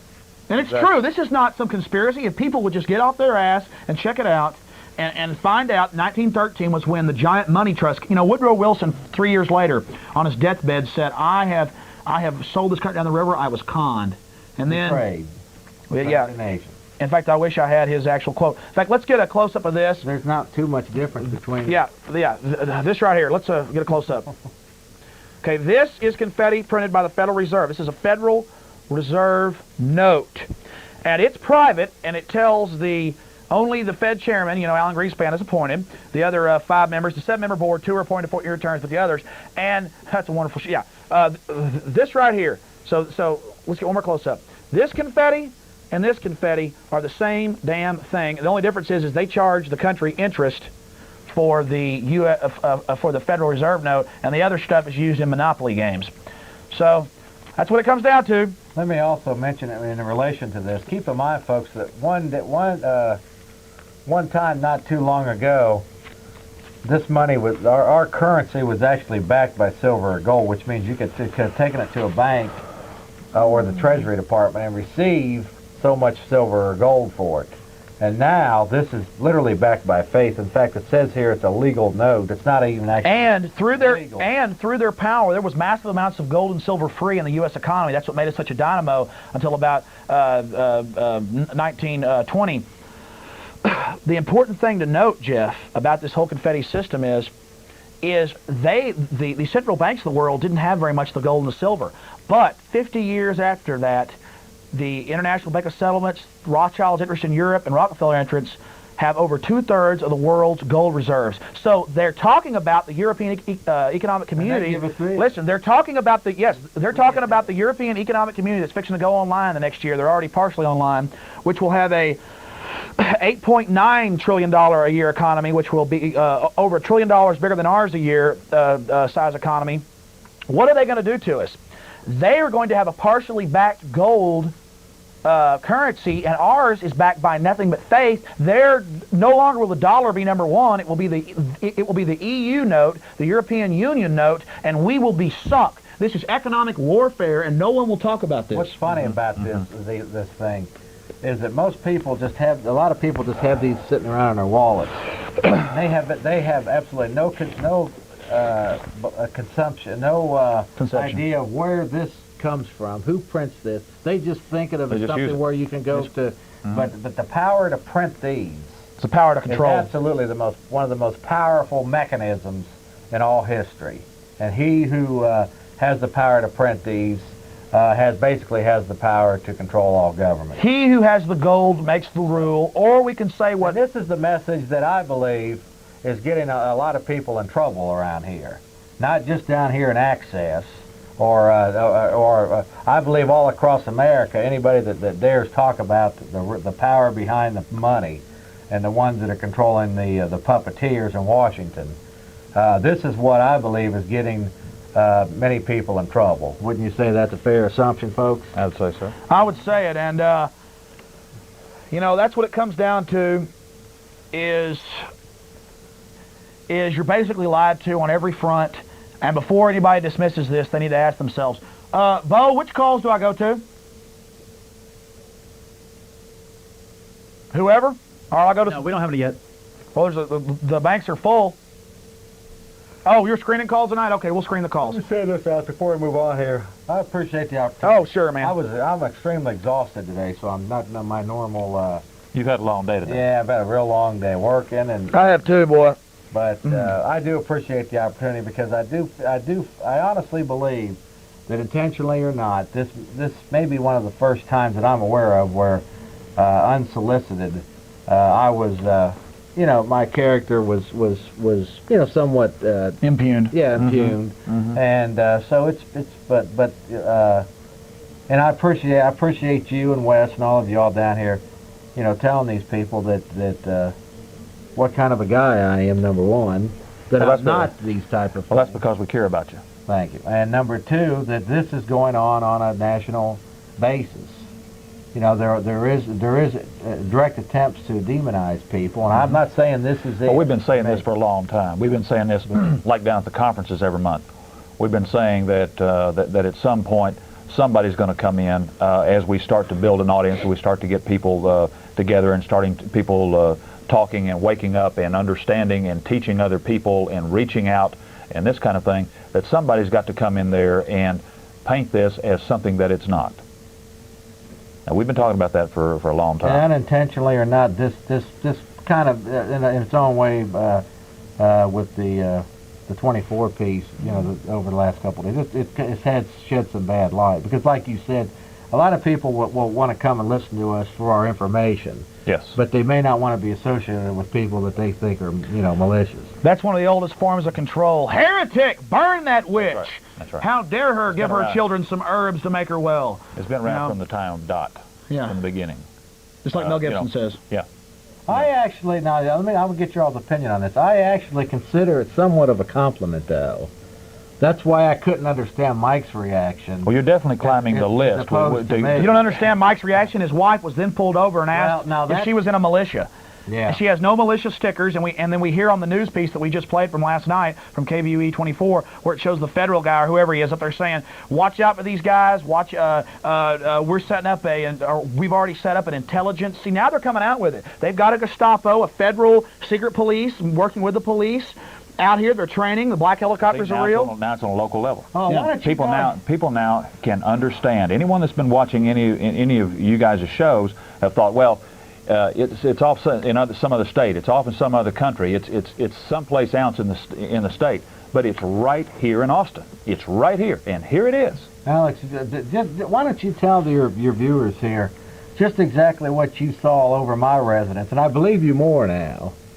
Not that I didn't believe you before, but after certain events over the last 4 or 5 days, tell me what you saw over my residence just a few days back. I really don't want to tell them. You don't want to tell them? I don't want to. It's too much. Well, tell them. Well, again, I've talked to police here in town. You know that I lift weights. Hey, you said you're. Well, one of the reasons here is to protect us all. Well, I'm going to do this. I've told people that I've talked to SWAT team commanders, I've talked to police, I've seen the infrared cameras they're putting on top of some of the police cars. I've seen the Lair News Hour from the 23rd of September. I've played it here that they admit that there's local police controlled by the feds with black helicopters with infrared surveillance of people. They're buying armored personnel carriers. They're buying automatic weapons. There is a federal control. They're sharing information totally. They're under federal command. Elizabeth Watson just left to a Justice Department job, $244,000 a year. You know, she left about 6-8 months ago to that job. I knew this was real. I'd seen black helicopters, but couldn't tell they were military or what. They had no markings. I've been out at my uncle's in Llano and seen like 10 of them fly by. I was out one night camping out with some friends and saw some black helicopters fly by and shine spotlights. I thought, oh, maybe it's just police or something. I was driving over to Jeff's house in northwest Austin. We were going to do a radio broadcast on an international radio show. We were going to call into it from his place. And I was driving about 2 miles away from his house. I couldn't even see his house yet. I knew where his neighborhood was because I've been over there about 50 times. And this is a week and a half ago. What was it, last Wednesday? Yeah, about last Wednesday, yeah. And okay, well then less than a week. Yeah, less than a week. And I see, and again, so much has gone on. I see a black helicopter, but not a big Huey like the ones that the government tells us they have. I see this little bitty black pod helicopter flying above your place, about 300 feet above. And I see it, and as I drive, I pull into the parking lot, and I begin honking wild. Now, you were in your bedroom getting ready for the broadcast to come out. Me and you were going to phone in from your place for like an hour and a half broadcast we did. And I was honking, and your son heard me honking, and I got out of the car, and I look up, and the helicopter's there right above, hovering, probably with infrared like they admit they have, looking through your walls, like we've talked about here, and all of a sudden it just zooms off. I came in and told you, and you were like, really? Yeah, I saw one 4 years ago, before they even built that HEB over there. I saw a black helicopter hovering. And I just kind of went, well, okay. And everybody knows, the people here at Access Television, people where I work at a radio station, I was sent $500, registered mail, said, please give this to Timothy McVeigh, you asked for it. Well, I've said I don't take money. I've been offered money 100 times. If I'd have taken the money, I would have been linked to McVeigh, which I have nothing to do with. If I would have kept the money, they probably would have sent more and trapped me, just like they did to Lorian. They did to everybody else. That's the way they make their money, or that's the way they bust people, is in trapping them. I shelved that, talked about it one time. A lot of things have gone on. Well, just in the last week, what's happened to me? You have the helicopter that you saw, and then you have this deal with Mike today. Mm-hmm. I mean, it's actually starting. I mean, this thing. I mean, it's starting to accelerate. Well, it's starting to actually get a little bit intimidating. Well, the fact is they. That doesn't mean I'm going to cow town down or back off. But the fact is. But see, you're on radio. You're on television. You're expanding. You're getting not only just in Texas, but you're getting out in other states around the country. That's what did it. Yeah. See, people are listening to Jeff Davis in other states around the country. Yeah, now I'm on with you. Oh, and they're paying attention to Austin, Texas. What in the hell is going on in Austin, Texas? In fact, I've been called by some top-level Democrats. Let me get in on some of the. I'm getting to be a great militia person or something. I've been called by top-level Democrats and some Republicans that were mid-level, and they're like, "How'd you get that FM radio show? How'd you do that? You ought to come away from that and be part of our team. But you just got to stay away from that Federal Reserve." Yeah. And then they, at the flag burning, they sent out some of their Democrats from the Democratic Party and told us, "Alex, you ought to get away from that. You were there. You ought to, and they've been doing this to Jeff. They called him a racist 4 years ago. So, was it? Well, I really think that things are really starting to accelerate now. And if you watch that, that news clip even showed where they're admitting now that they have some type of information gathering system. What does that mean here in America? Let me ask you all, folks, you and our viewers. Well, the problem is, hold on. What does that mean? The FBI. Well, let's here in America. Wait. Some people are for this. I'm sorry, I don't understand. Let's get something straight here. The FBI. It is the FBI's job to investigate inside the nation. It is the CIA's job to work on espionage, counter-espionage, economic or military, or terrorists worldwide. It's nobody else's job. It's the BATF's job to worry about alcohol, tobacco, and firearm tax payments not coming in and busting your house. Now you've got local police departments, local SWAT team people, local control from the federal down with grants and monies, and they're buying off your police chiefs by offering them bigger federal jobs later if they go along with things. So that's what's happening. And again, Mike Hanson's wife, after the news story today at about 4:15, she told me, was pulled over by police and wasn't asked for her driver's license, wasn't told she was speeding, was told, "Are you part of a militia? Do you have any firearms? Is Mike," and his last name, is he in a militia? Shaking down a woman on the side of the street sounds like something Nazis would do. That's the real problem. That's the real problem right there. It is a huge problem. Well, let me make my point here, Alex. I want to, just the idea that they are now openly saying that there's some type of investigative body. We're investigating. And they don't tell us who it is. It's secret. Here in America, secret police. Folks, let me ask you all, here in America, where ideas are supposed to be exchanged freely, what does that mean? Maybe I'm naive, but I don't understand what that means. Let's say one thing. Watch and track everything that we do. Like a UPS package, you're going to have to thumb scan within 5 years to buy and sell. Visa's running commercials. Lockheed's running commercials about thumb scanning to buy and sell. The DPS is putting in the same system on a federal scale. See, everybody is doing the same thing. It's an integrated system controlled by the banks. That's right. That's right. And they want to track every like single... Like a UPS package. Track every like single a UPS package. Being. Exactly. And that's the only... Because you can't tell the difference between a good guy and a bad guy. What's the difference? How do you know when you're looking at two people, how do you know this person's a criminal or this person's not? You don't know the difference. But if you have a number on these people and you've built up a record over years and what have you, and all you have to do is pull it up, and you know right away that's the bad person, pull him in,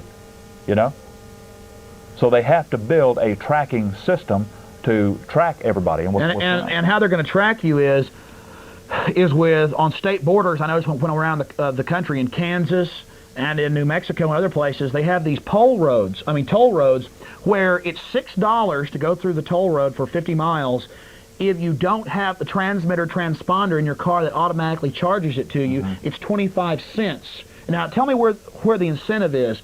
Also, when you thumb scan to buy and sell, you bought a pack of cigarettes, you bought some milk, you bought baby food, whatever you buy it, and you thumb scan, and it gives a record like a UPS package. They know how you live. They know how you live. They know where you work. They know how you work. They know what you eat. They know where you sleep. They know how you spend your money. They know where your entertainment is. They know who your friends are. They know exactly what's going on, and they track you all the time. So they know that certain profiles meet certain threats to what they want to do. And people will say, what's wrong with that? It's called an invasion of privacy. It's called unconstitutional. Exactly. And if the federal government was really going after criminals and drug dealers and all these murders and putting putting police out front. Well, that's not what they're well, doing. Well, here it is. Putting police out front schools rather than... Criminals can't police criminals. That's exactly it. Yeah. And, Yeah. That's right. Yes, well, here's the deal. All they do is give us misinformation, dogma lies. You know, once you lie to me 5 or 6 times, I never trust you again. Exactly. And all they do is lie verbatim. And so the Constitution's been wadded up and thrown in the toilet. We're following a authoritarian paradigm. I want to tell my producer something. Rewind the tape that has the preachers on it. I want to run about 10 minutes of that, or I'll tell you what, run it back to the Social Security piece. It's at the first of that tape. The tape that has the preachers on it. Right. Okay, rewind that tape. I tell you what, I'll run the Social Security piece next week. Rewind it all the way to the front and run, there's about 10 minutes of some stuff at the front of that tape. We'll play that for a break so we can take a quick break, and we'll come back. Some of these calls have been holding for a long time. While he's rewinding, we'll go to the phone calls. Okay. Go ahead. Hello, caller, you're on the air. How you doing? We'll turn the caller up. This is Hap. Hey, Hap. Hey, I just talked to Joyce, and what y'all are talking about, this old boy's wife getting hassled, is the same thing that happened to in a grander scale up in Roby, Illinois, about 2 weeks ago. And that woman's in the hospital right now. She's under psychiatric isolation. Well, I think what's funny about it all is the fact that no one can link it to any of this. However, there's two things that are very funny about this. First off, the news story that came out late yesterday, but more importantly, just the idea that they're admitting that they are gathering information on certain types of political philosophy. And they pulled... That is so dangerous. I don't think people understand the ramifications. The important point is that I don't want to miss here is they pulled his wife over less than 24 hours after that story ran at 6 o'clock. 23 or 22 and a half hours later, his wife was pulled over in the rain 1 mile from her home or 2 miles from her home and asked, do you have guns in the car? Are you in a militia? Is your husband Mike, and said his last name? Asked her all these questions, knew who she was, and she said, and they said, don't you have some family that's in law enforcement? And she said, yes. And then they said, okay, you can go. After they kept her sitting there for 30 minutes, had to go home and pick up her kids that her mother was keeping. And what did they do? Followed her a mile closer to her house and pulled her over again and got her out again and asked her questions. And this is 22 hours after they run a story showing his face, his family's face, and saying out-of-state militia, and his name wasn't even on the screen. They had to have called the media and gotten his name. It's just the only way it could have been done. Let me mention this too. Oh, either that or through some type. They already know his name. Either that or through some type of informational gathering system. This is the other option here. But let me just I want you all to think about this, the listeners here. I have had four people call our comment line over just this last week and tell me they have seen, just in Travis County, on different occasions, unmarked black helicopters flying all over Travis County. And I saw one hovering over your house here was one of for 3 minutes. Hovering over my residence. For 3 minutes. I saw it. What is that? What is that all about? I want somebody to tell me, what is that all about? Well, Hap is a military commander. He's not telling us his name, but he is going to be out there the 7th of December for an open to the public Gulf War Symposium for vets in Round Rock. I've seen Hap's photos. He is he's pretty high ranking. I've had him on my FM radio show. He has been right there. He can't come on the TV show because he'll automatically be kicked out, but after this meeting, he probably will be anyways. And they were at Camisea where the dumps were blown up. He saw U.S. chemical and biological weapons in Saddam's arsenal. Our troops were attacked. The reason we're not treating them is because George Bush and James Baker, who own part of Tanox, are used to a weapons production firm or make the ingredients in Houston, funneled this stuff to the Justice Department. And maybe we're getting some heat because we're talking about them now. But go ahead and tell us. That's a part of it. Also, in the 15 October edition of USA Today, Schwarzkopf came out and he admitted he lied by saying that he was not aware of any of the chemical agents in the Gulf. So there's listen, I need the dominoes are falling. Well, yes, it's coming down. Hap, I need to get another Joyce Riley documentary from you. I turned the documentary in and it's disappeared. What a surprise! And so I've got to turn in. I'm gonna turn it in again. I don't think they lost. Now the people down here are real nice. I must have mislabeled it or something. Let's just put it that way. That's fine. Hey, y'all just need to be aware that there are a bunch of indicators. Well, I can tell you something. Well, let me make this point, Hap. It's Hap, right? Yeah. Let me make this point. I have been talking about these things for a good number of years. 4 years. Yeah. Yeah.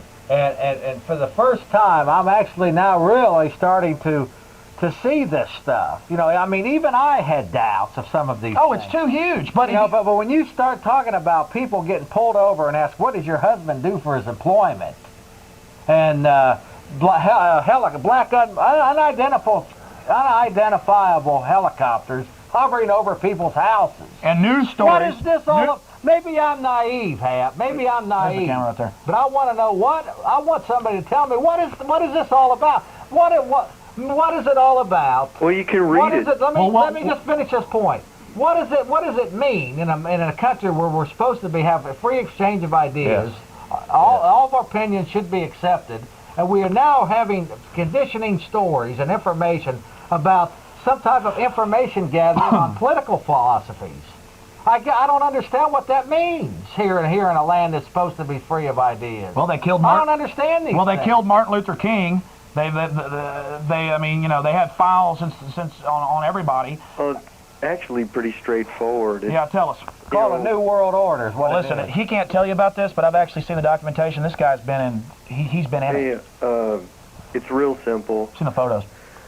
Where we're headed is a very controlled environment. And that's human history. Well, I would submit that we're already there. Well, you're correct in it's degrees. It could get worse. It's degrees of control. Yeah, if the slave masters allow it, it could get worse. But we're already in a controlled environment. Well, y'all need to. Have to say a few words, and then I want to. Hey, just watch out for yourselves. And the indicators are the heat is getting turned up. Okay. Everybody needs to be aware that they need to talk to each other. This is a dialogue that must be moderated by the people. They're not going to shut us up. I'm prepared to be a martyr. And not by a news anchor that's a talking head. Well, let me ask you, so what do you see, what are some of the things you see then with some of the information you've got, other than... I've seen the photos. This guy is real. I mean, can we get into it? Yeah, let's get into it. Well, which party? Well, I know you can't go too deep into it, but I mean, just explain to us the level of control, the units, the military units acting inside the U.S. in surveillance of citizens that have nothing to do with drugs. Let me ask you this, Hap. In your opinion, is it going to get to the point where we are publicly told that foreign troops are now in this land, UN, or any type of Chinese or other? But we are publicly told that foreign troops are now maintaining order in this I think they got troops, U.S. troops that'll do it. Go ahead, Hap. No, that won't be admitted. You'll see, it'll have to be the people that'll report on it within their own information network. The big four networks, they are not reliable. They are controlled dispersion of a calculated piece of information that will continue to lull us into a sense of security. Security not through even, government. Well, first they'll show us security. First they'll show us fear. First they'll show us fear, and then they'll say the solution is government. We're here to keep you safe. You're right. Right. Well, order out of chaos. Correct. And it's a real simple process. I don't want to take y'all's time to go over it. It's warfare. It's psychological warfare. Right. It's an information war.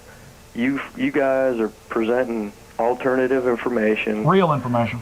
Which is backed by, hard facts. Now, let me ask you a question. Why did Lair News Hour, and I know you've watched the show and called in when I ran the footage, where they admit black helicopters with infrared, local police are spying into our homes? It's a great idea. I mean, why are they admitting it now? They can't get away from it. Why did Lloyd dog it today at the Veterans Rally at the Capitol, try to soft sell that the Gulf War syndrome, that the VA is going to be so loving and take care of us now. 7 years after. And now CBS, I heard, admits that 80,000 troops are on the edge of death. This stuff is too big, it's happening too fast, and they can't control it.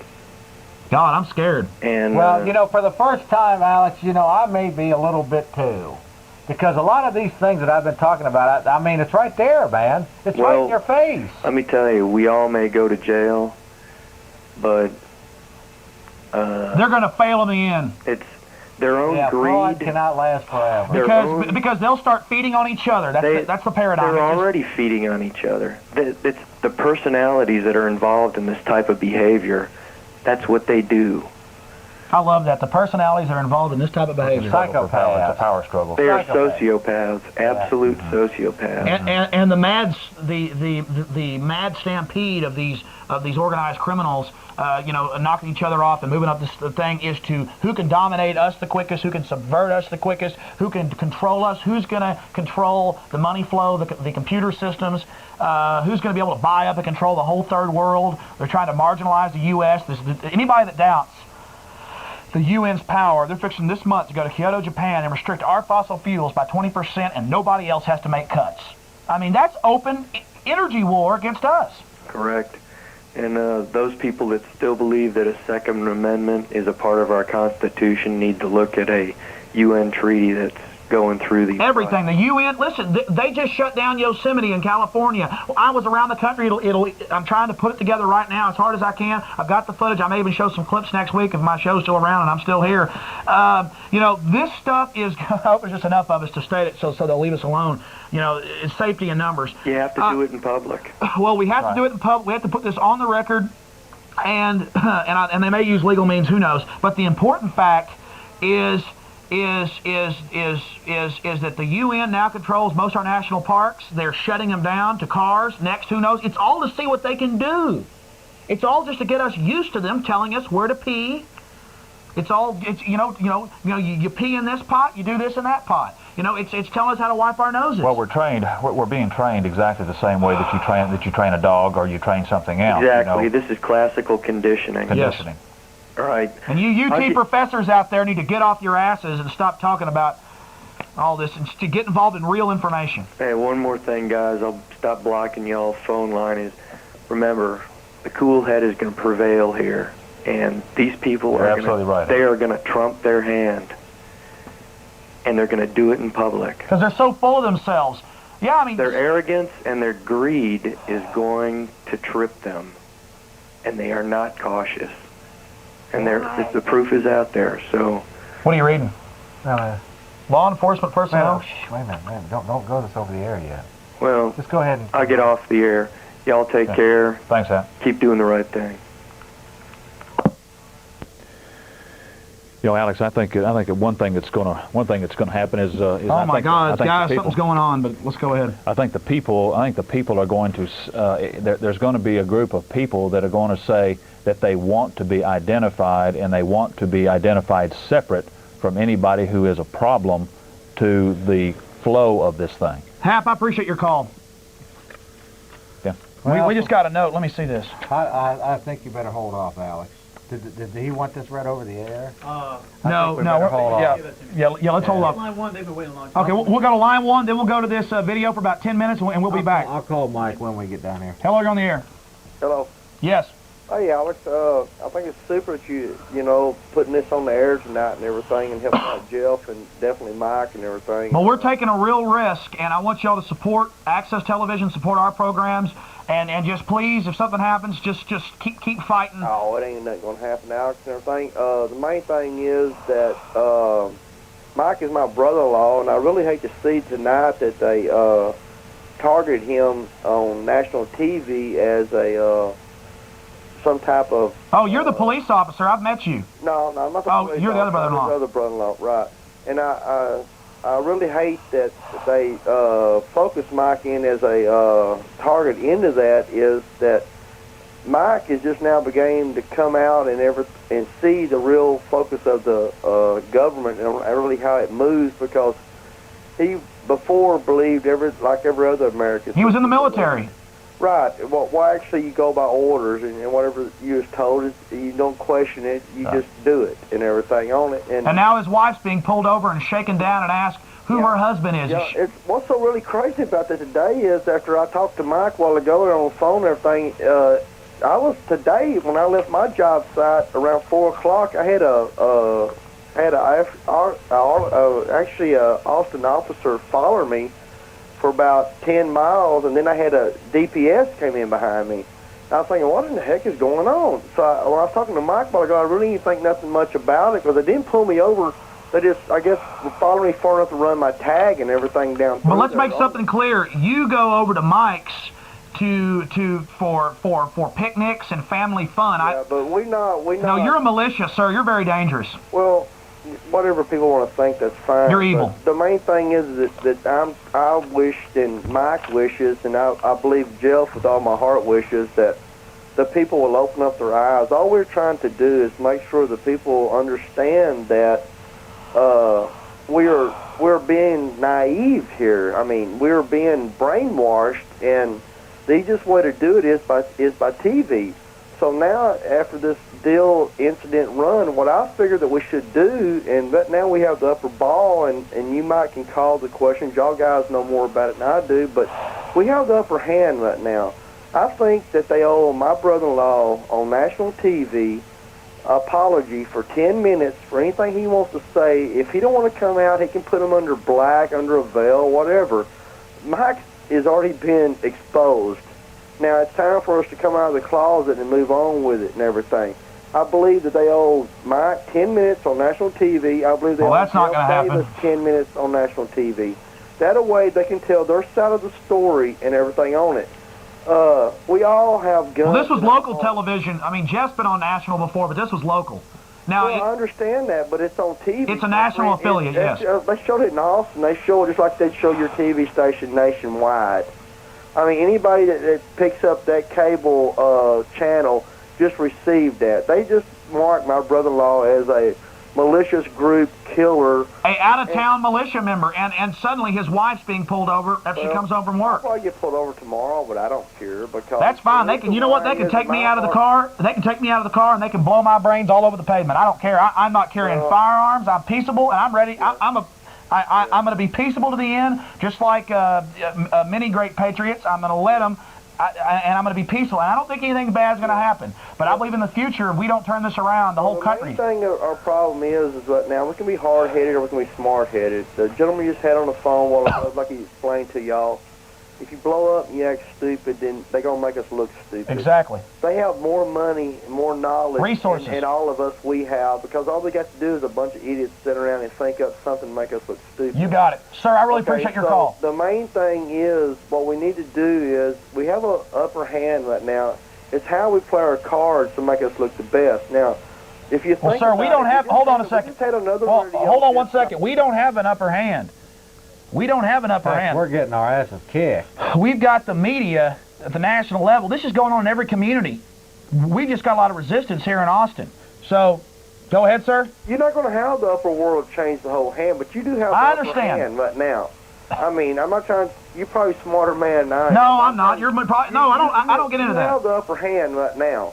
Now, it depends on how you play your hand, on how you're going to win at the end of the card game and everything. So the basic deal is. Listen, I'm cool. When I'm saying that, what I'm saying.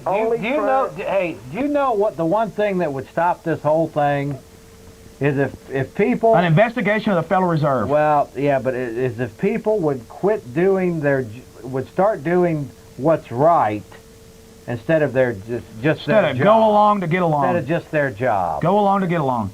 That's what would stop it. That would mean that when people start being citizens, we'll be treated like citizens.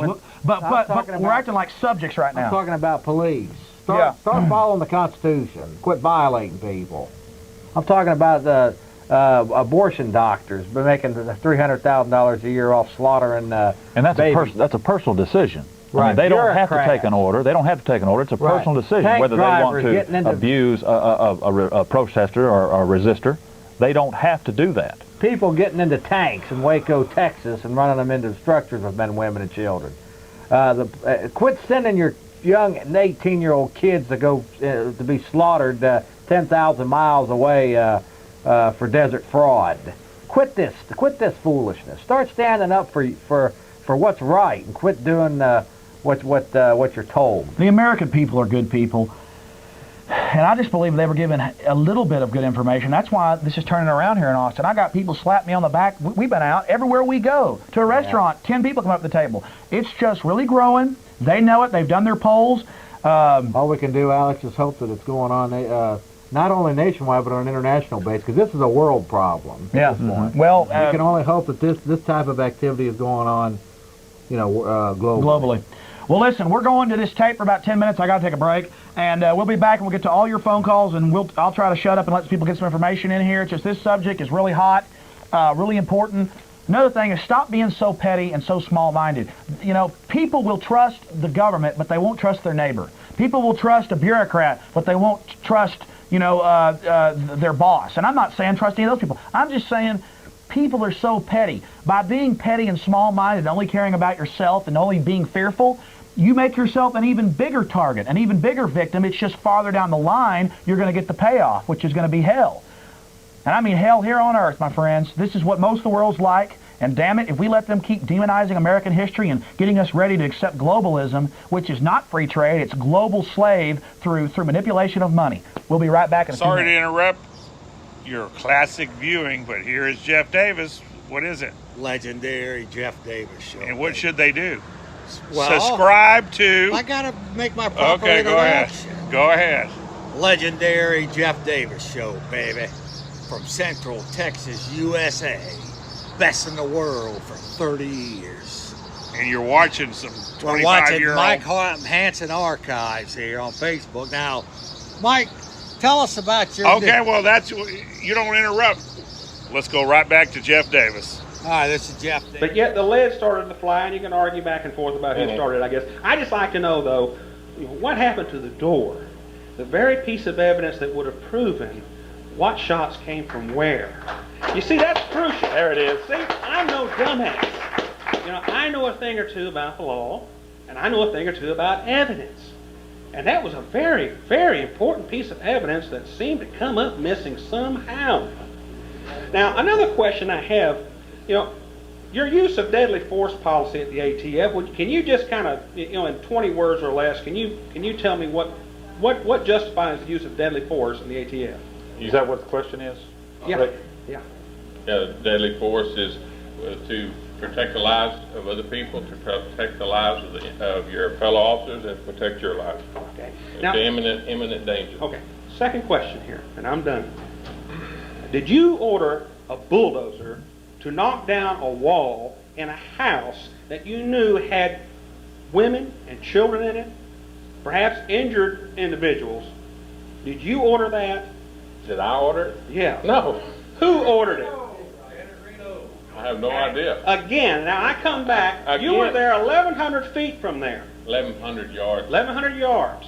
You could have jumped in a pickup truck, drove up there, and tried to stop what was happening that day. No, because when it started, I was at home. I drove. No, wait a minute. You said you were 1,100. I was 1,100. I drove from my residence once I saw it on TV, and I drove up there, back up there. I was not there when the thing started. No.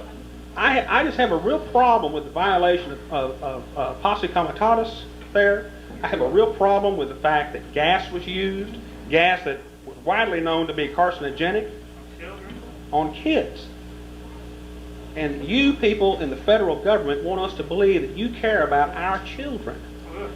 You've got to be out of your minds. And I'm going to leave on this. I do hope that you people in the federal police organizations, I do hope you'll stop and remember from time to time that I know y'all got a herd of y'all out there. You could blacken the horizon. But we got 300 million firearms on our side. And I think one or two of us know a thing about pulling a trigger. And if it comes to a shooting war, we're going to protect ourselves. We're going to back you up all the way.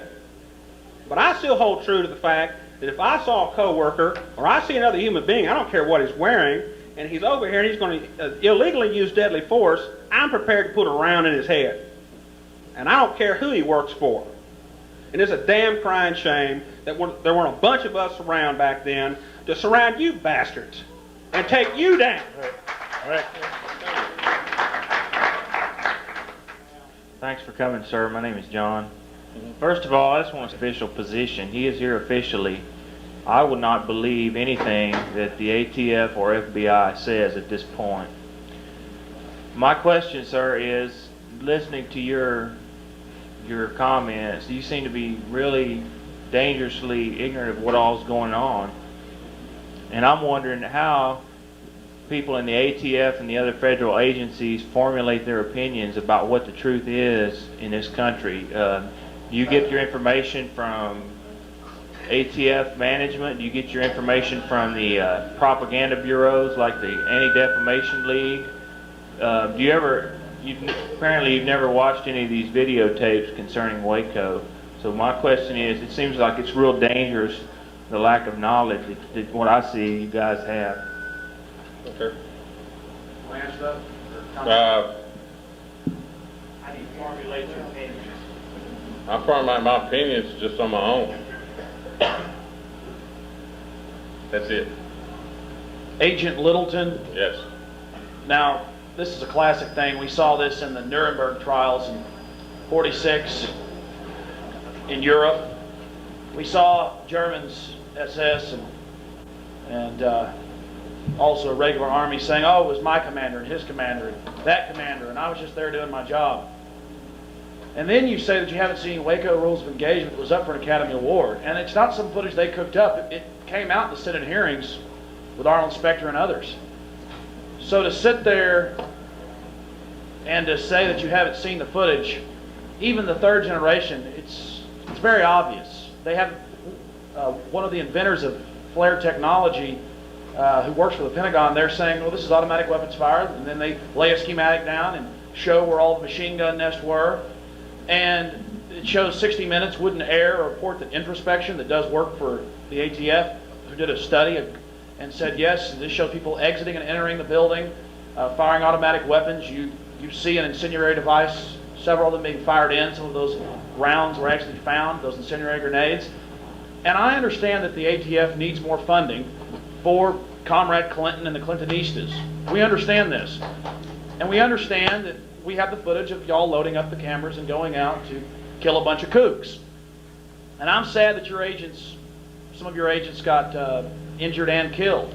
And I'm not going to sit around and make threats. When it comes time for me to leave my parents and my girlfriend and my life, I will for my country.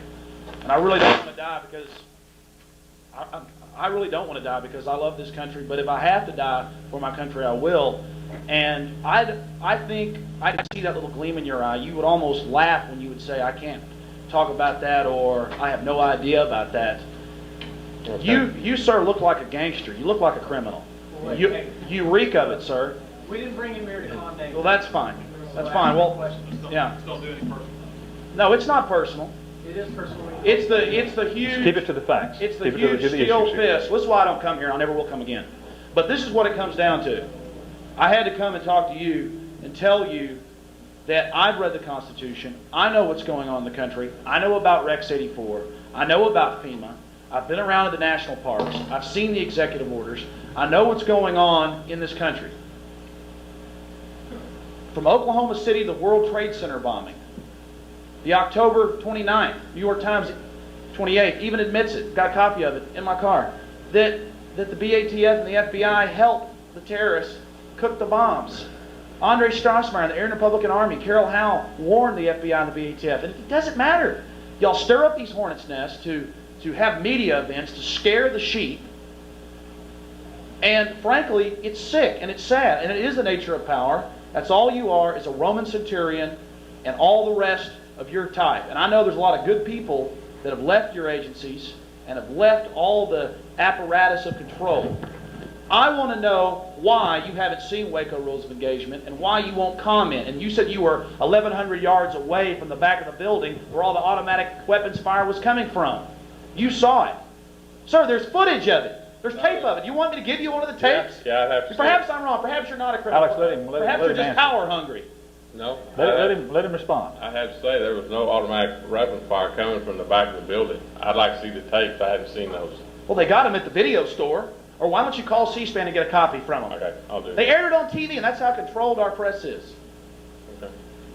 You scare me. Seeing our local police training with you guys with black ski masks, and we've gone up from 390,000 police officers to 490,000 police officers, and they're building helicopter bases here in Travis County. Damn it! We've been sucked off for so long. We pay 62% in some form of tax. We just wallow around and beg like a bunch of little pigs at your feet, and it isn't good enough because you're insecure, and deep down inside you can make the rationales all day. We're self-righteous. We're doing what's right. I'm nonviolent to the end, defending my country from what's coming. And we see it building up. We see it preparing while President Clinton wallows over in China. So to you, you have no soul if you do not come to grips with what really happened in Waco, because you obviously won't even comment on all the missing evidence and on everything else that is happening. The front door to the flare footage, and then to Oklahoma City with the seismographs and General Park. It's so much. There's so much going on. So much evil, so much tyranny, so much barbarism. What do you think when you walk into your office and there's all these little fleets of minions? It's sad to me. They need to go work for the mob or something. At least there, they can sleep with themselves at night. They're not acting like they're not criminals.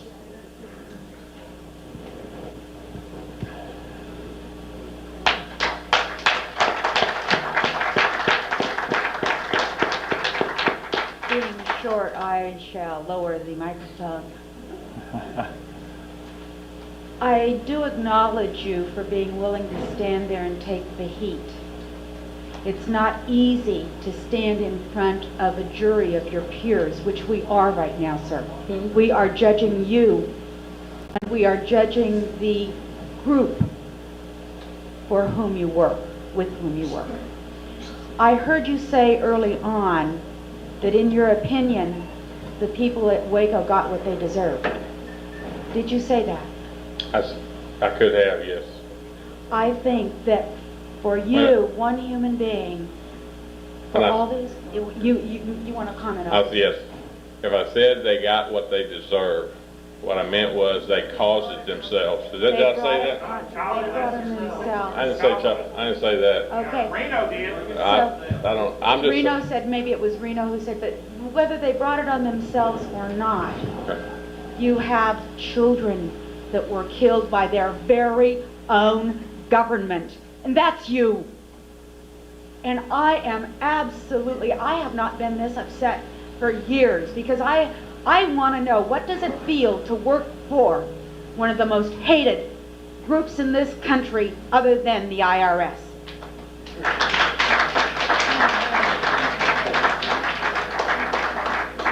How you doing? Fine. Glad you're here. Thank you. I've got a couple of brief questions. It was stated during the hearings, the congressional hearings, doesn't matter who the congressman was, everybody knows. The question was put before them, did the FBI fire one shot? The answer was no. Go closer to the mic there, Robert. The answer was no. I'm asking you, to your knowledge, did the FBI fire one shot or 1,000 shots? When? The FBI? At Waco. After they took over? Yeah. I have no idea. All right, second question, sir. Do you know if there were any foreign troops on that soil? To my knowledge, there were no foreign troops on that soil. Were there any United States of America forces, armed forces, Army, Marines, that type there? On the compound grounds and in the area? Not that I know. I don't know. How about in the vehicles? No, not that I know. Sir, I think we can prove that to be a lie very easily. You asked me what I know. I'm telling you what I know. Right. Again, I'm That's not all he can do, Rob, seeing. is tell you what he knows. All I can answer is the question. On any of this stuff, if y'all can do anything you want to, all I can attest to is what I know. Yes, sir. I'm trying to help you. I was about to say I will give you a copy of Rules of Engagement. Okay. Lastly, I'm having a lot of trouble controlling myself. You have to forgive me. I'm an ex-recon Marine, and I was in the jungles of Vietnam. I dove out in the middle of the night into a jungle in Cambodia and Laos and did some things for this government that went against all the rules and regulations of warfare. I can believe this could happen at Waco. Do you honestly think, sir, that that was a fair thing to do at Waco? In your heart, sir, I would like to know your heart. To serve the warrant? To go through the whole thing, to kill people in the manner that they were killed. And I know what it's like to suck that gas into my lungs. You know, I want to know your heart, sir. I don't care who was right or wrong. I want to know your heart. Thank you. Again, they were supposed to come out, and they didn't come out. I have, nope. Yes, ma'am.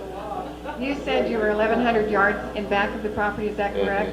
I can understand being the hilly country. Well, first of all, I want to know, have you been back to Waco since that time? Have you been back to see any of the damage that was done? No. Nothing left. Yes, there is something left. There are the tank tracks on the concrete. There are incendiary flares on the concrete. Yes, there is something left. I can understand that you wouldn't have seen the automatic machine gun fire from your vantage point because that is hilly country and probably you didn't have the best advantage. You did, however, see the two tanks, did you not? Mm-hmm. Did you not see the two tanks ramming the building? Yes.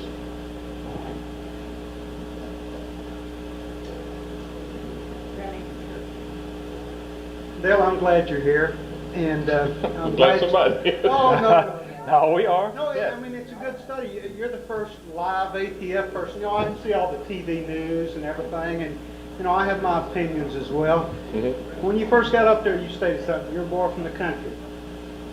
There's a lot of country boys in here, and ladies too, I should say that. Mm-hmm. Take your coat off a second. Let's get, no, seriously, take it off. I mean, let's get down here. I mean, it feels like a pecking order. You know, we're not all up here to pick on you. We need to, we're Texans, we're Americans, we're human beings. We care about people. And we care about people. We're looking that for you too. You're talking the truth that you know it. Yes, sir. We're talking truth as we know it. Yes. But we're opening our eyes. We're saying, look at something besides what somebody lays down. Get a second opinion, okay? And that's what I'm saying here. You know, people have asked you for an apology. We're not looking for an official apology. It was wrong for a human life to be done the way we did, whether it's ATF or whether it was the Branch Davidians or whether it was a pedestrian that got run over looking at the scene. You know, we're human people here. That's what we're trying to do, is the quality of life. And that's why everybody's in this room. And we're coming from the heart. We want you to see these things. That's why people want you to look at this rules and engagement, okay? And study. That would be a good idea to take a look at that book that you recommended as well. Yeah, that would be a good That's a good point. I was going to say, since he had asked us to look at this report. Thank you for being here. Sir. I live in Waco. Steve Lane? And if after 28 years in law enforcement you can't answer some of these questions, and I truly believe that you're not sorry, please resign. I'm not going to put any more heat on you. I just want to say the book he's talking about, there was a copy of that book in the state library on the 3rd floor. You don't even have to buy it. Good. Good. I've looked at it. Thank y'all very much. I don't. Yes, ma'am. And I was there Yes, ma'am. when the shooting started. And I know when you said you were in the back of the building. No. Exactly. No. No. I mean when you were in the back of the It's building. on the 19th. On the 19th. Right, okay. I think. But you But said what I you were want talking to about when the tell you- shooting started, and I thought you was talking about the first day. No. And I was in the front then. No, I saw the first shots. I told it to the grand jury I was in the back of the building, and the 3 helicopters came in shooting. And what they were doing was peppering David's room. In fact, when Jack Zimmerman got up in the trial, he said he had been in there, and it was like Swiss cheese. Now they tried, before the shooting started, there was no shooting going on. The first thing I heard was the sound of the helicopters like they were on top of me. And then I went to the window, I saw the shooting, I heard the shooting. I finally, 3 months later, realized that came in trying to kill David, because his room extended out on the south, from the south of the building, and that's where they were hitting with all their rounds. I was the only one apparently that saw that, and they were on the northeast side of the building. They turned to go to the northwest.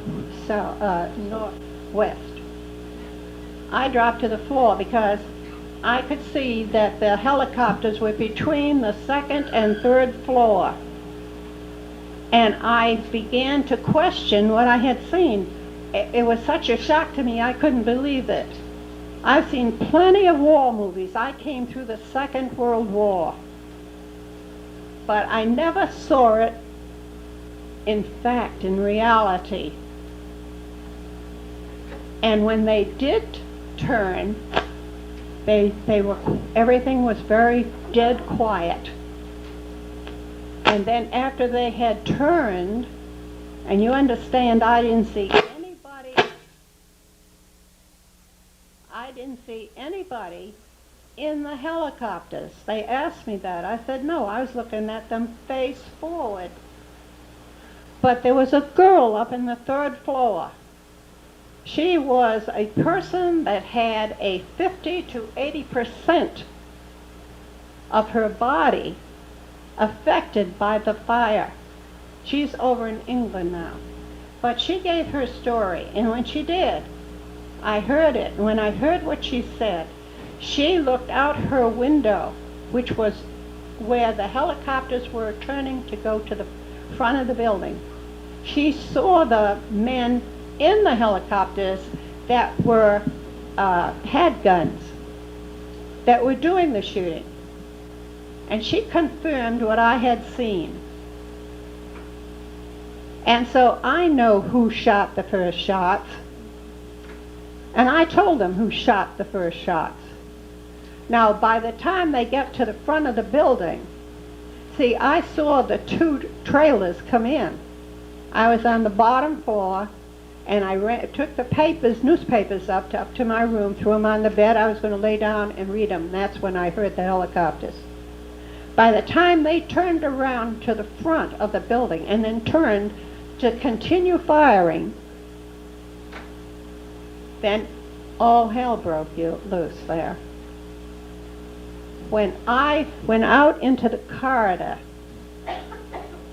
to leave, I left the 2nd of March with the tape that David made the 1st of March in the evening. When I walked out, there wasn't a window that had any glass in it. All the Venetian blinds were hanging on one side. Now, I know there was nobody at those windows because all the women lived in those rooms, and they were on the floor over the children to protect them. And they said they didn't shoot until they saw somebody in a window. All I have heard from you and from all the things that has been said by our wonderful government is lies. And it makes me furious to think that we had no enemies around us. None of our neighbors were our enemies. And yet the government feels that it's right for them to come in and start shooting at us.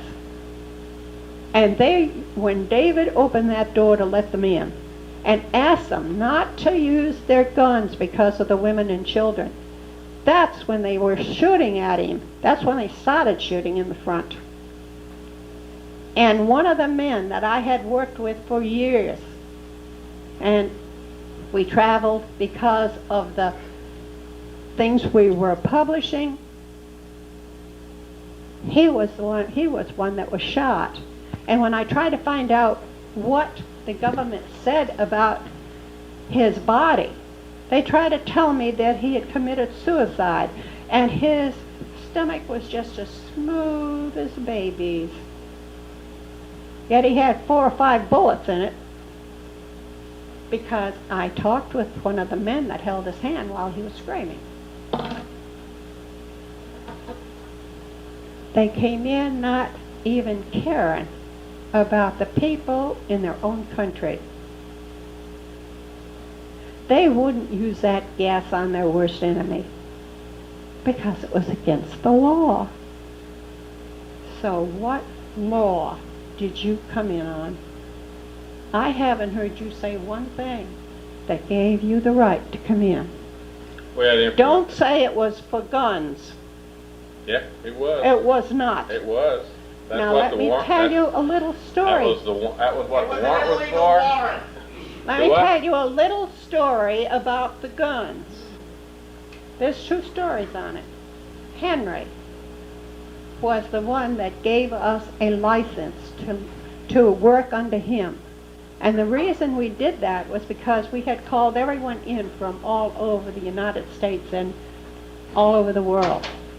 Because David was giving us very deep studies, and you couldn't get it if you weren't there. Now, they had gone over to check him.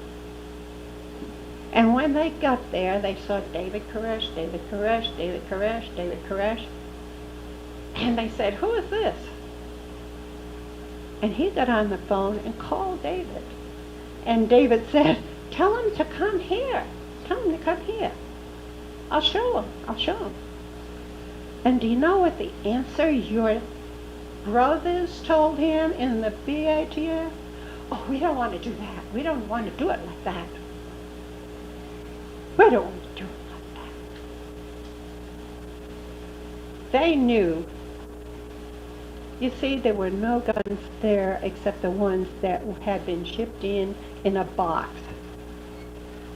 No ammunition, nothing there, just the plain guns.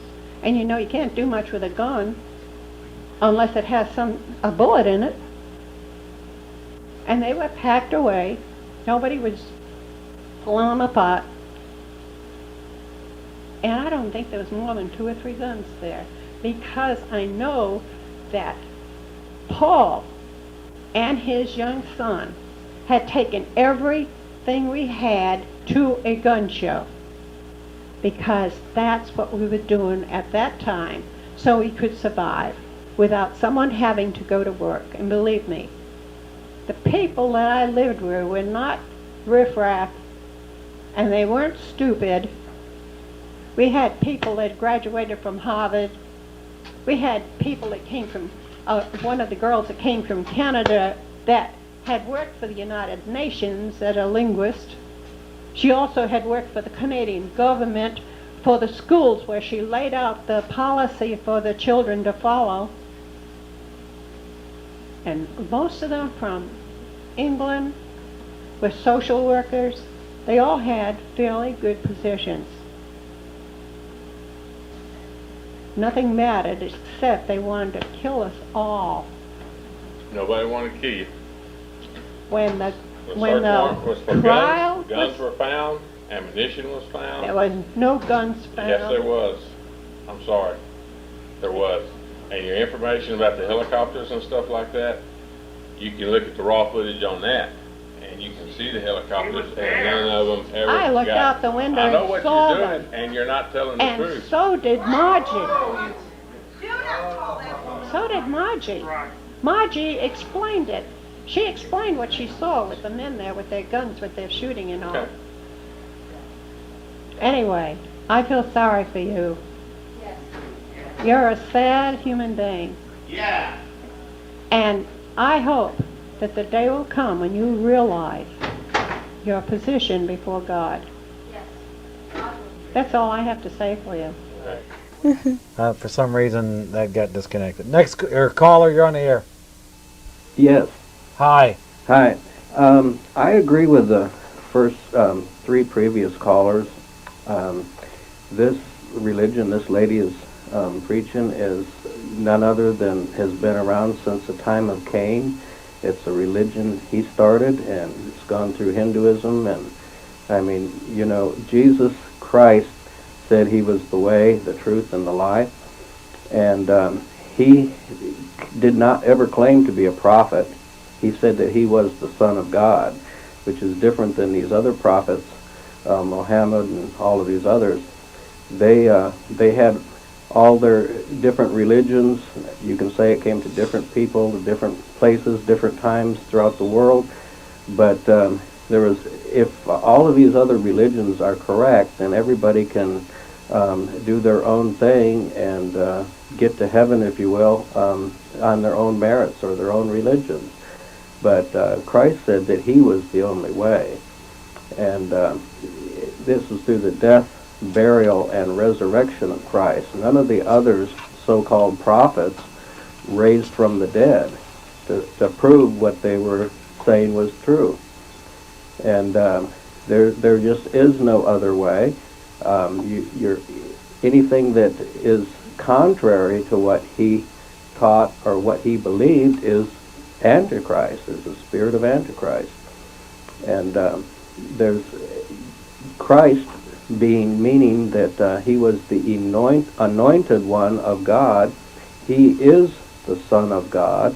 And if he is the Son of God, the Elohim, and yes, that is a plural word, and you can read that in Genesis right on through. It talks about all that, and it is one God.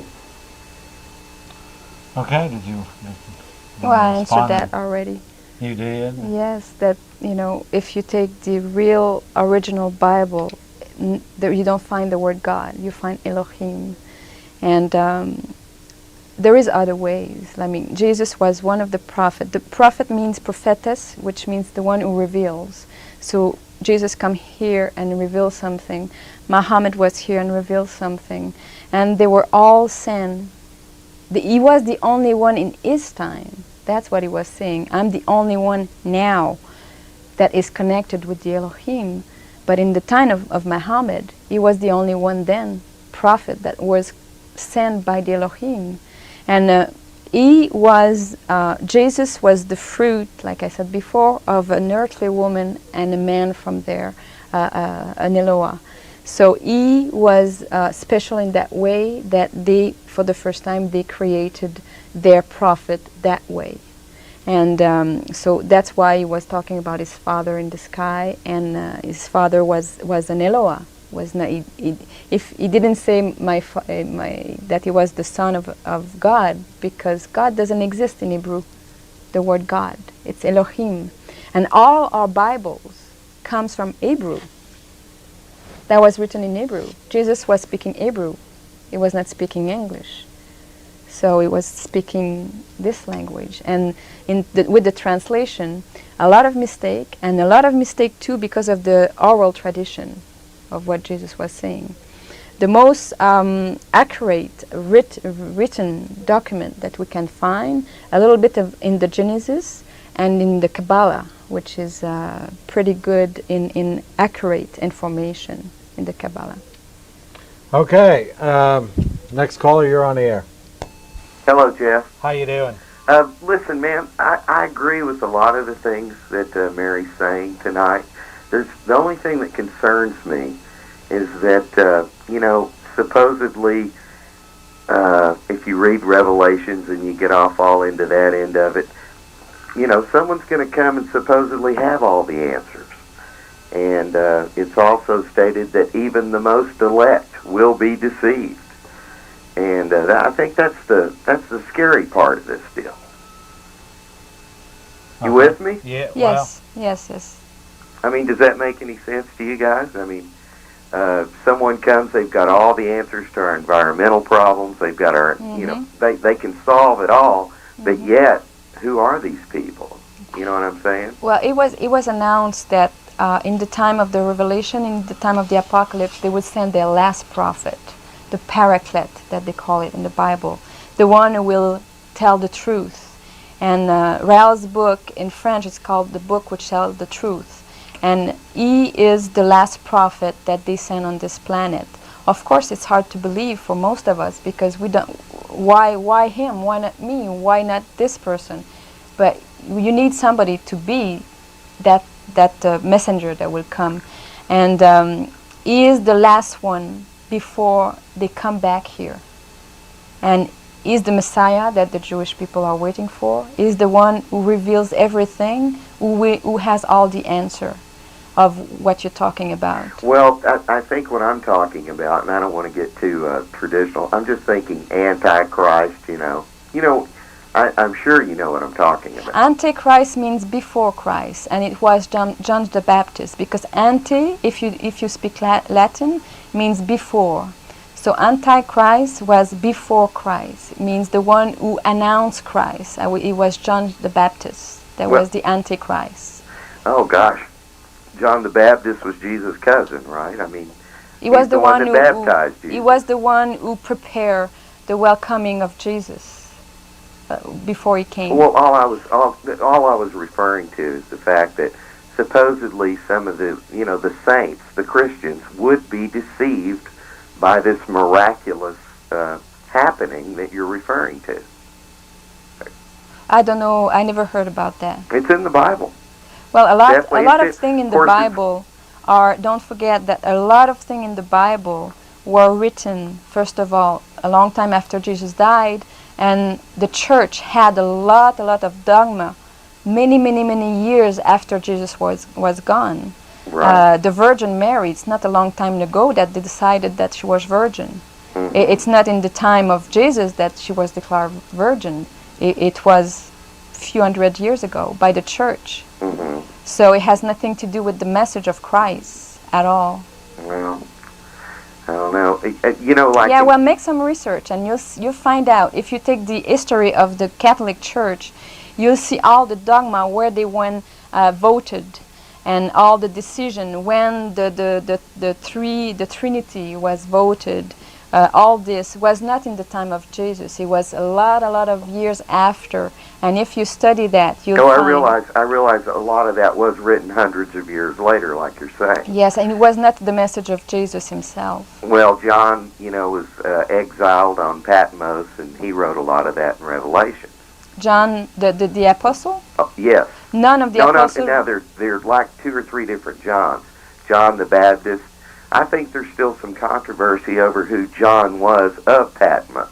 But nothing was written by the apostle after, because it's always saying according to John, according to Mark, according to Matthew. Yes, it's the tradition, the verbal tradition that they did was according to them, but they never wrote anything. The apostle that were with Jesus, nothing was written by them at all. Right. So the Elohim, that's who you're saying this is. Yes. Is Satan involved anywhere in this deal? Satan? Yes. Yes, Satan is an Eloah, is an extraterrestrial, is one of the Elohim. And he also has a band of angels with him, does he not? The thing is that he's the one who was against the creation on this planet. Exactly. Like we answered earlier, that there was a party that was against this creation because he was saying that it was not successful and we were too aggressive and we should be destroyed. Right. We should be destroyed. So he's the one who passed tests to a lot of the prophets, of the great people we see in the Bible. He passed tests to them to prove, he wanted to prove to Yahweh, which is the president of the Elohim, that we were not good. So Satan, the devil, is the same person, because devil comes from diabolos, which means calumniator. That he was saying calumny. You can see this word in English, calumny, false things. Is it the word? Calumnia. So he was saying, like, he was testing those people to see if they really love the creators. So he's the one who tried to prove that we shouldn't be deserve to live because we're not successful, we're too aggressive. And Lucifer was it's another person. It's not the same person. Is the president of it was the president on earth to regulate the creation in then, because Lucifer means the light. He was bringing the light and on this planet by creating people. So if we are on this planet alive right now, it depends of Lucifer, because he's the one who really defend us and talk for us and say that we're good and we're going to get better and it's going to be successful. And Yahweh is the president on their planet. Okay. Next caller, you're on the air. Hi, this is Curtis. I wanted to talk to Miss Parent about a couple of things. Yes. I watch your show that y'all present every once in a while on Access. I guess it's a 30-minute, maybe even an hour-long show. And there's a couple of things about it that I find kind of curious. Mm-hmm. After the Elohim come, or whatever's going to happen, are we all going to sport around in those robes like Rael wears? Rael doesn't wear a robe. He wears that white garment? This is him. This is this fellow yes, right here. Yes. This is. Do you want to get a close up of this, or do you? Yeah, sure. Yeah, all right, we'll can get show. This is. You claim this fellow then is what's his role in all? He's the last messenger sent by the Elohim, and his mission is to demystify and explain scientifically the truth about our origin that all the prophets explained before, but had to explain it adapted to the people on their time. Okay. Yeah. And people dress the way they want. I mean, if somebody wants to wear a robe, it's their choice. But actually, right now, Rael doesn't wear a robe. Okay. Unless he's going out of his shower, I don't know. The other brief thing was about half the time when they zoom in on your picture here, the UFO that's behind you, or the flying saucer, looks like a pair of horns coming out of your head. So, the connection with Satan there is pretty self-explanatory. Yeah, it does, as we're looking at it, yeah. So, I hope everybody pays nice. attention to that. So, It's good original. night. Thanks. Hey, that is a lot of work for that drawing. Yes. Whether anybody agrees with it or not, or I'm just saying it is a lot of work in the drawing. Okay, next caller, you're on the air. Hi. Hi. Happy New Year. Thank you. So, basically, your religion, I guess it's a religion, is Yes. basically just total anti-Bible. Because, the Bible wasn't written after Jesus. In fact, most of it was written 4,000 years before him, when Moses was there. That's when most of the Old Testament started being written. Mm-hmm. Past that time. And there was, lots of prophets living together at the same time. People used to prophesize in groups. None of them mentioned anything you're talking about. All the prophecies in the Bible led up to Jesus and Jesus coming back.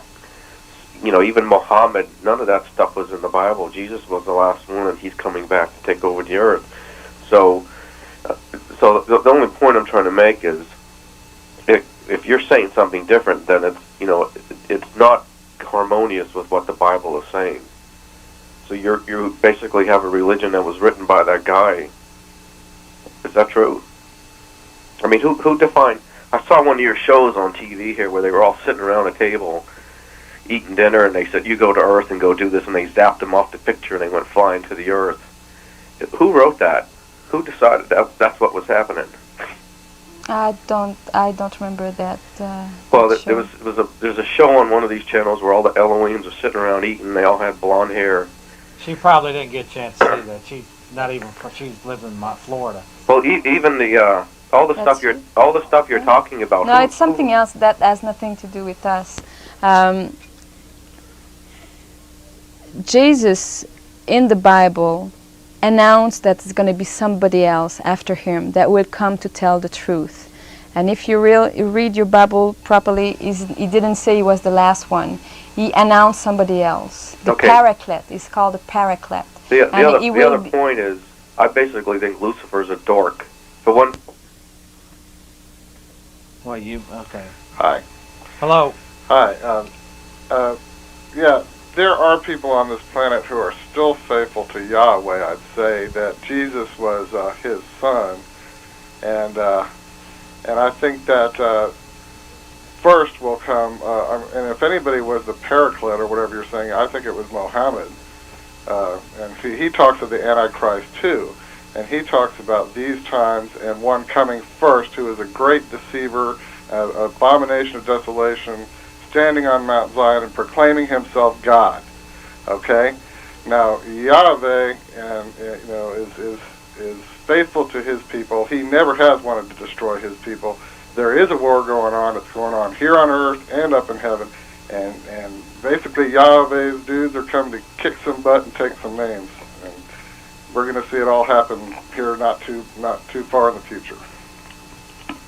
I have to see. That's kind of where I see. My position is on all this, Marie Ellen. Is that the Antichrist forces are in complete control of this world right now. Well, what's in it is in control of this world. So anybody that's righteous on any front is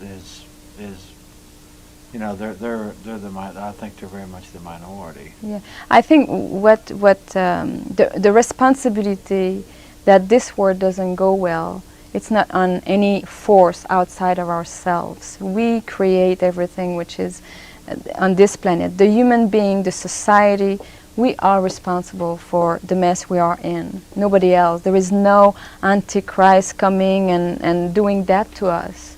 We are responsible. I think it's the first step. Well, let me ask you. You've talked about these bankers, these world bankers. Now, now maybe the people are responsible for the fact that they have allowed themselves to fall victim to them.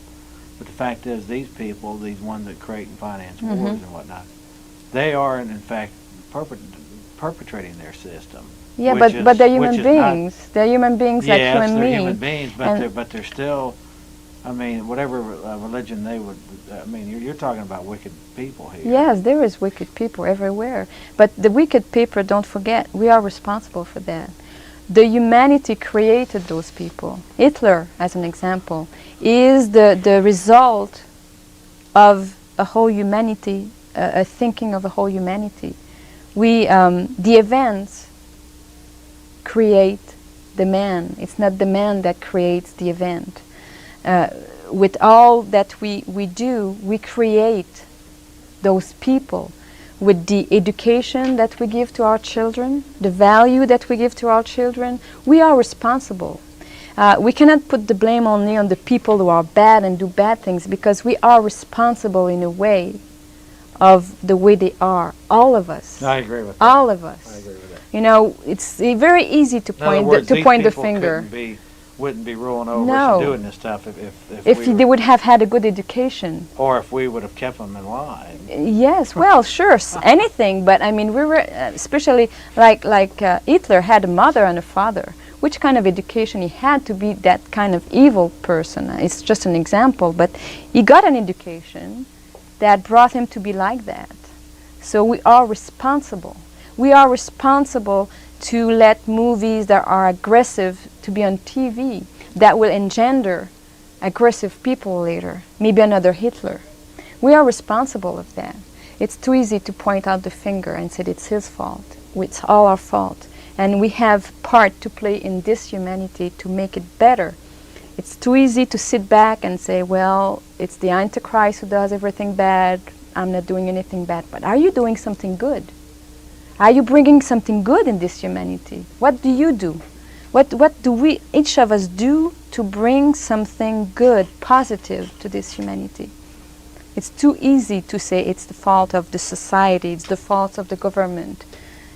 It's all our fault. We are responsible for our happiness, we are responsible for our sadness, we are responsible for all the emotion we have for what's happening in our life, 100%. Okay, we're visiting, in case you just joined us, we're visiting with Marie Helen Parent. Yes, hey. You got it. She's a Raelian priest. And next caller, you're on the air. Hold on. Hello? Hello? Hi. Yes, I wanted to thank Alex for calling in tonight. I 100% agree with his point of view. I do feel that this is a total diversion to what we are trying to accomplish with this program. And that's about all I have to say.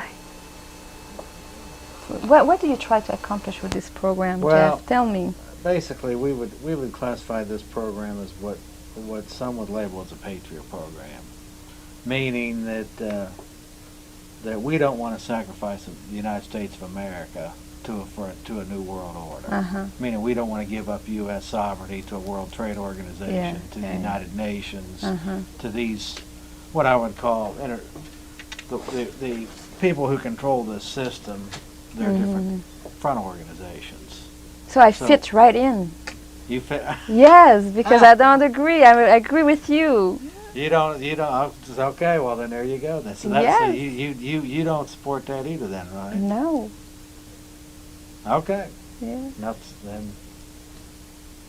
Next caller, you're on the air. Hello? Hi.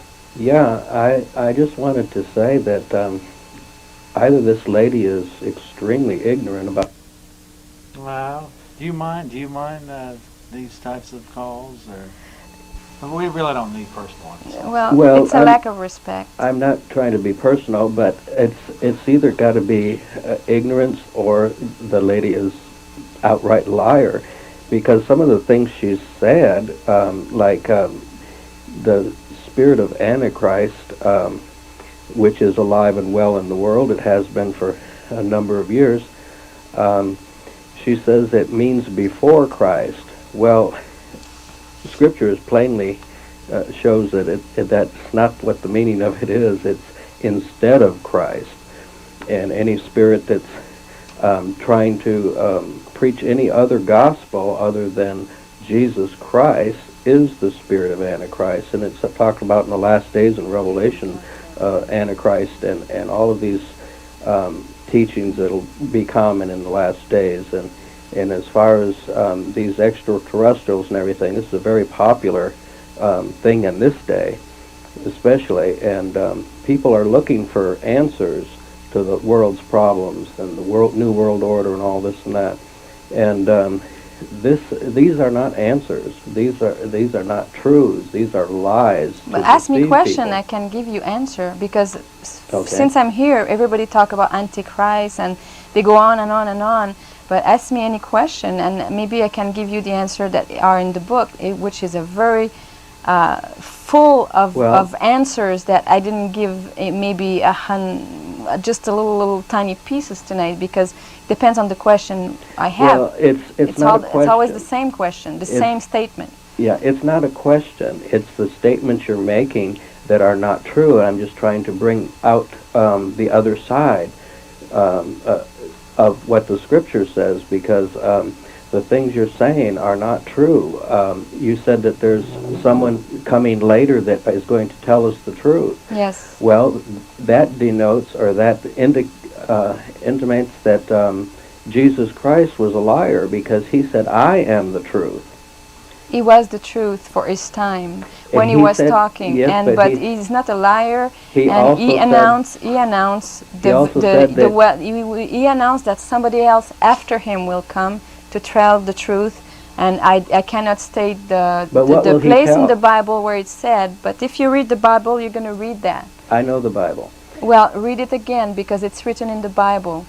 It is called the Paraclete. He said that there will be another. He said there will be another that will come in his own name. And he will tell the truth. And the people would believe him. And I'm going to tell you a little bit more. But he didn't say he would tell the truth. He said it would be a lie. No. He said this person will come, and his name is, he would be the Paraclete that will bring the truth, and the mystery of God will be over.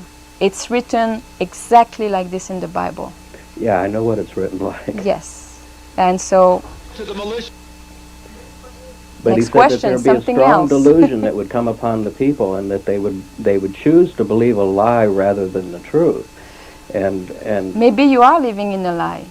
No, I know the truth. I know Jesus Christ. You were there when he was here? You listened to him? I'm here now, and he's still here. See, he said he was from the beginning, and Jesus wasn't just for that time that he walked on the planet. he said he was in the beginning and he will be in the end.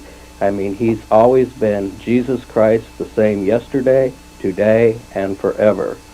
Yeah, because he's eternal. He lives on the planet of the Elohim. He's kept alive with the scientific. That's how we can be alive.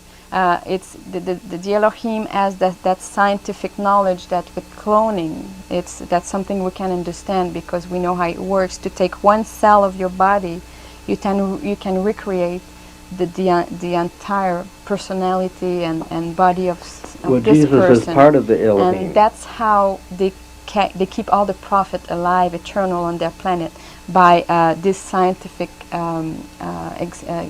knowledge that they have. And if you deserve to be recreated when you die, if you deserve eternity with after the last judgment, that's how they keep you alive, scientifically. Because when you die, there is no, because the soul, the people what call the soul that people have, is the DNA. We are made, Jesus was saying that we are made of dust, of a handful of dust, and we're going to go back to dust. What he meant is that the way we are created, we created from inert matter from the earth, with the DNA, which is matter too, but that matter has a specific function that it's like it creates blueprints of the inner matter, and that's what makes you blue eyes, beautiful, gorgeous man, and all this. That's what the DNA is all about. Well, if the DNA is the soul, I'm really not going to refute any of if the DNA is the soul, which you just said, that's the soul of human being. But when you die, this DNA is programmed in itself to it's programmed to organize the unorganized matter, and after a certain time, like we are programmed to live about 120 years old if we would be healthy. After that, the matter goes back to the unorganized state in the earth, and that's it. So you are alive for a short period of time. You become aware of the infinity. You are infinity becoming aware of yourself. That's what life is all about, that little period of time. And if the science do something about it, then you were created and you can be eternal if you deserve it, like in the Last Judgment. It's what it's written. And we are followed all our life. We know, the Elohim knows, they listen to us right now. They know, well, they're probably not sitting there and listening, but they can know what we're talking, they can know what you're thinking, what I'm thinking. They know everything for every human beings on this planet, because we have different different vibration, and in those vibrations, all we think, all we do, is coded in those waves. And they have a kind of a big computer. I try to explain in very simple words so we can all understand. They have like big computers and kept all those vibrations from everybody, and they know everything of a person from when he's born until he dies. And then they can judge if that person deserves to be recreated. What's your opinion on the organized religion then? I mean, like the big religion, like Catholicism, Baptism. It all comes from the same place, like I said. And a religion means it's important to study etymology, to understand what a word means. And religion comes from religare, the Latin one, which means a link between the people and a link with your Creator. And to have a link between the people, it's important to be organized. Like if you want to achieve a goal, like for the Raelians as an example, the Raelian Church, it's if we all believe in it, but we're all over the place without organizing to have an interview tonight with you, nothing will happen. We will never build an embassy if we're not organized to do it. We have to put our strength together to achieve our goal. And we want to change the whole planet. We want to make this world a better world. It's a big task, very big task. So it's important that we are working together as a team towards the same direction. And the Catholic did the same thing with the word of Jesus. You know, they built a huge church. They succeeded their mission, but they had to get organized to get there. I had to do this. Okay. Next caller, you're on air. I get criticized. Hello? You're on the air, caller. Hello. Hi. I have a question. When you were talking about building the embassy in Jerusalem, can you hear me? Yes, I do. Well, you were just answering some of my questions, but you're going to get organized to build the embassy in Jerusalem, right? Or And then near the Elohim- Jerusalem, or it depends how Israel will react. If they accept to give a land with extraterritoriality where we can build that embassy. But it's destined to happen according to you, right? It's gonna Yes, happen. it will happen. It might not be in Jerusalem or near Jerusalem. It might be somewhere else, depending on the reaction of the people from Israel. Okay, my next question is, if when they do come and not everybody accepts them or whatever, they turn away from them, what's going to happen to those people that don't believe in them or refuse to, do they want us to follow them then, or what do they want from us after that, after they come and meet us? They don't want anything from us. They love us. They're our parents from space. They created us. We are their children. They want the best for us. They want to come because we have something to have from them. They have nothing to have from us. Right. We have everything to learn from them. We have the scientific advance they have, we can have from them. Their wisdom, we can learn so much from them. If they come, it's because they want to give us a gift. They don't expect anything from us. Okay. And when they come, a lot of people who are not ready for this will go into big trauma, because it's going to be a big change, and that's why it's important. That's why they appear all the time, everywhere. It says in the Bible that in the time of Revelation, of the apocalypse, there will be a lot of sign in the sky, and the sign in the sky, it's the apparition of UFO everywhere. So they can, the population can be prepared to that, because it's going to be a big shock when they come, big shock. Right. And we have to be prepared mentally and physically to have a place for them. And what we want is that we spread this message as much as we can everywhere, because we want at least people know about it. You don't have to agree, but you'll know. And when they come, you say, I remember. I heard it. Right. And I thought it was crazy. I thought it was, quite interesting. But you had an opinion, but one day you will have the fact, because they will come. Okay. Did I understand you to also say that the Raelians, they believe in a last judgment? Yes. And are the Elohim going to be the one to judge everyone? Yes. Okay. Okay. Yes. Well, yes, because they won't recreate somebody who is miserable, who don't have fun, who don't like life. It would be a torture for that person to recreate him for eternity, to be miserable for eternity. That's one thing. Nobody can fault me for say that I don't get enough fun in my life. Maybe I'm one of them. You're on the air, caller. Hey, we're having fun. Yeah. Yeah, how y'all doing? Good, you? Hi. Doing pretty good. Have you ever seen an alien? You're talking to Jeff now, huh? No, I'm talking to you. No, I've never seen one, so. Well, no, I haven't. You haven't? So you're kind of taking Rael, is that his name? Your Rael. leader? Rael. You're taking his word on it, right? Well, you really have to read the book to understand that what his messages are very, very logical and make you understand things. And it's like if my life was, if I take my example, was like a big puzzle, a lot of pieces everywhere. And when I read the message, it put everything together. It like makes sense. For once in my life, everything makes sense. Everything in my life makes sense because of this. So it's not like I take his word and I believe and I don't understand. When I read the book, and all the Raelians who read the book, it's like all of a sudden you understand something, and it's inside. It's something that lives there. It's like if the message were there even before I read the book. And when I read the book, I recognized it. It was there already. And I don't need to see extraterrestrial or aliens to understand that there is no way in this universe that we can be alone. It's impossible. It's infinite. it would be very, very looking at our belly button to see that we are the only one on this universe. There is an infinity and for me it makes sense to, before Rael's messages there was two possibilities of how we came on this planet, only two. God sitting on a cloud with his magic stick and created everything in 6 days. Does it make sense to you?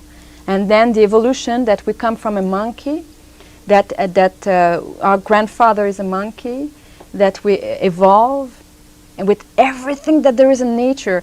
I live in a place where there is a lot of nature and butterflies, and you see, Donna has at her place a peacock. You call it peacock? It is so beautiful. The color.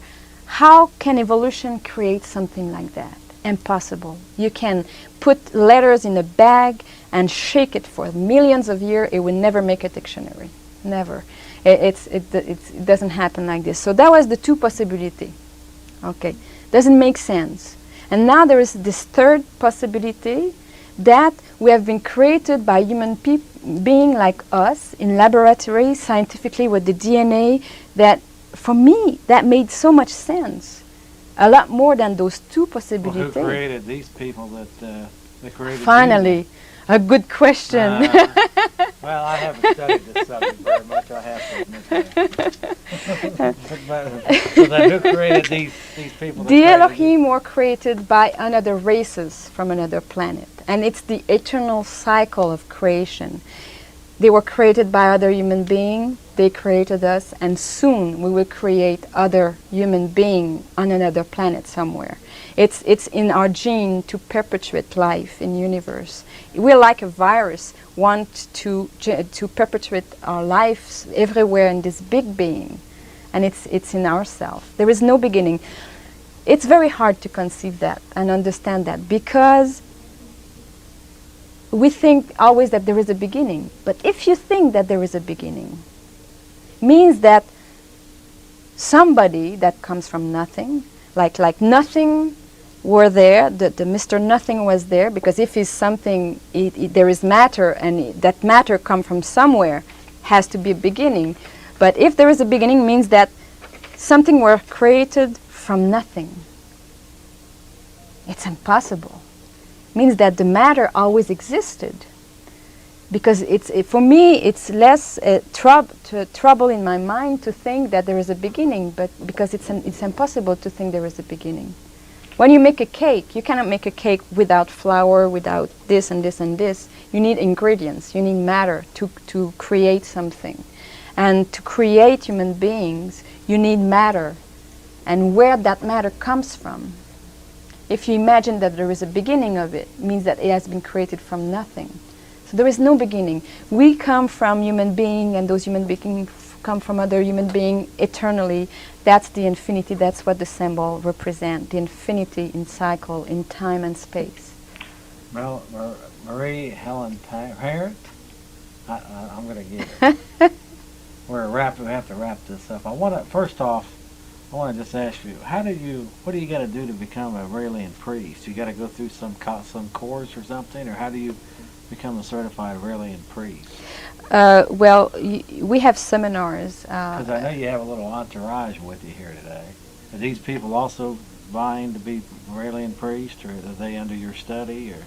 Or there is different stage, and I know Donna is a level 3, which is assistant guide, and it's by attending a lot of seminars and growing, awakening your consciousness.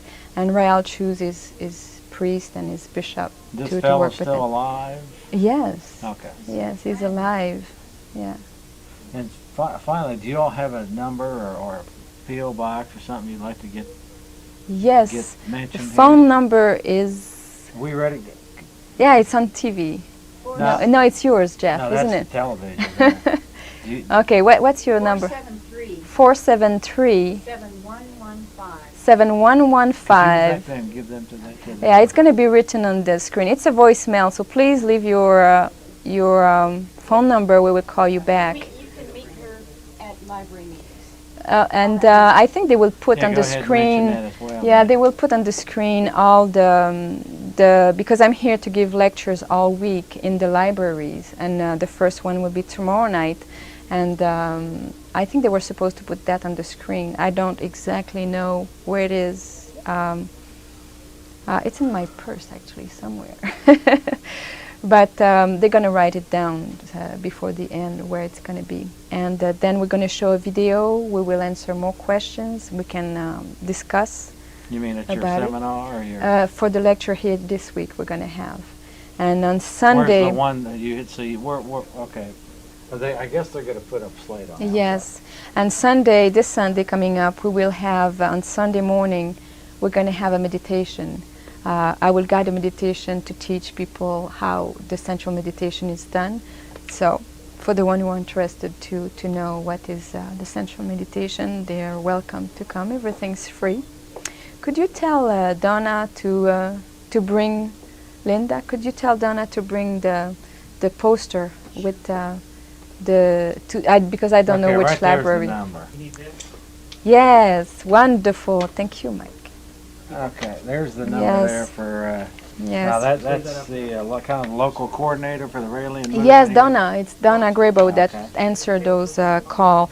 And tomorrow night at 7 o'clock, it's at the Pleasant Hill Library in Austin. And then on Thursday, 7 o'clock, Little Walnut Creek Library in Austin too. And Saturday at 12:30, it's going to be at the Austin History Center, 810 Guadalupe Street. So if you didn't have time to catch all this, you can always call at the number you just saw. And for the people who want information, we are on the internet. So it's you have to help me in English. I don't know how to say that. I'm a metal midget on this. HTTP. I guess anybody that knows computers knows that. And then that's semicolon / www. RAEL for Rael, yes. .org. Yes, and if you browse on the internet, you can even just write Raelian, Raelian, and all the page will appear to you, and you have more information of what it's all about. We could get the number up. Okay, right there's the number. That's the right number, Donna. That's the right number. The one that's Is it the right number? That's my number, yes. Yes. That's the number for information on these seminars or anything else? Yeah. Free library lectures this week. Okay, 473-7115. I've got to admit, it's been very fun. You said it would be fun, and it's been fun. Yes. I'm glad you're happy. As cute as they were, though. All right.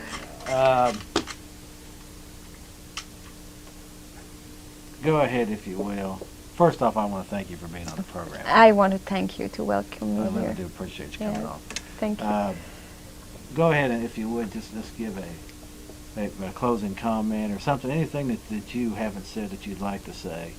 Go ahead, and if you would, just tell the viewers out there. Yeah, I'd like just to invite people to open up more on everything in life, because we have been educated, we have been programmed, and how much of you is you?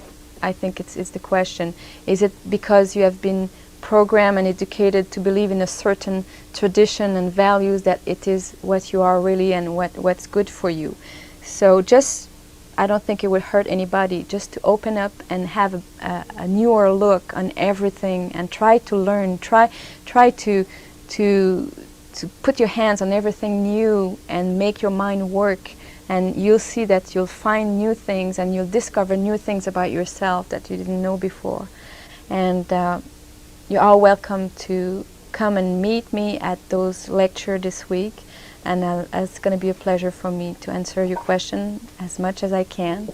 And on Sunday morning, if you want to come meditate, then it's very good to learn to be in harmony with yourself and others. I made this for you, Jeff. Oh, thanks for having us on the show. Thank you very much. I yeah. just was presented with something. I don't know what it is, but it's a symbol. She does that. What is that exactly? That's a symbol of infinity. Ah. With a little bird and a little UFO here. And you can hang it on your wall with the hook on Yeah. Well, I appreciate that. I always like to receive things. I got an autographed picture of John Wayne about 2 months back. Wow. Well, it wasn't John Wayne himself, but it was a friend of John Wayne's who gave. And he gave it to you? Okay. Anyway, appreciate that, John. Okay. Anyway, I hate to.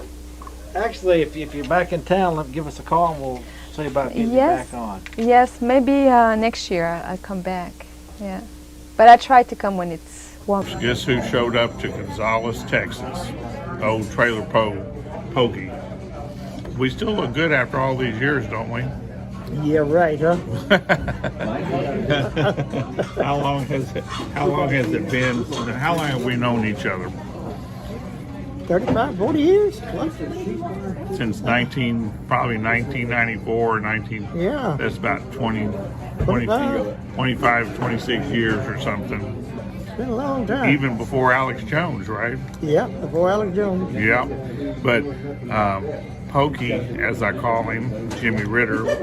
I was a truck driver. They call me Slow Pokey. Yeah, and his wife that taught me everything that I know about editing at the Access TV. She just passed away. How long has it been since she passed? 27 months last Monday. 27 months. Already. Oh my God. But tell them what you're doing these days. And also he just like me, he has done a lot of camera work for Jeff Davis and for Alex Jones over the years. Yeah. And I mean, we've been through it, haven't we? We certainly have. And you know, we're trying to get a lot of that up and running on Alex's new website. Well, it's not a new website, it's Infowars.com, but it's on band.video on his website. Bad videos, huh? Well, YouTube's taking a lot of our videos down, even though they're calling it against community standards. I mean, how can anything be against community standards on YouTube, especially 25-year-old tapes? Yeah. But anyway, let's things. catch everybody up out here. Everybody knows you out here, don't they? Pretty much. Okay, well, tell them what you're doing over the last couple of years. It's been a hard 27 since Chris passed away. Chris was the producer. It's been a hard time. I miss her. There's Gary, There's a new producer there. Say hi. Hello. But you come down here to get some. I've been picking you some tapes. I found some. With them, I understand. I'm overwhelmed with these tapes out here, but I found some of your home movies. Not that kind of home movies. But someone knows some your kids are in their younger years. You know, just think that's 25 years ago. How old is your son now? My youngest is 30. See, mine's 35. Yeah. And my daughter's granddad is now. Yeah, and I got 13-year-old granddad. Yeah, we do look pretty good. Yeah, we look good for being grandpas. Got a rubber hose up my nose. Okay, well, we'll cut it short, folks. But what are you doing? Well, if you're giving websites out, Mike Hanson Archives on YouTube too. The Trailer Park Show. Okay. We're still doing that. What are you doing now? You said you're moving. You're going to leave Austin. Going to leave Austin. It costs too much money. I don't blame you there. And now without Mom, I hate to leave Austin, but I'm going to go down with some more family members down by New Braunfels. We're still going to do the show online. And we've been having lots of guests, as you know. George Rodriguez was just on last Monday from San Antonio. And we'll have a whole bunch more coming up. Well, God bless you, Jimmy. You're a good friend. And we'll see y'all next time. Right here on Mike Hanson Archives. I love Mike Hanson Archives. Oh, yeah, say that. I love Mike Hanson Archives. Well, you need to speak up a little bit. All right, God bless y'all. This is Bessie Mariah Andrews, and I love Hanson Archives and Waco Archives on YouTube. And Mike Hanson Archives. And Mark Hanson Archives. He forgot to tell me that, folks. Oh, and I love Desi Andrews.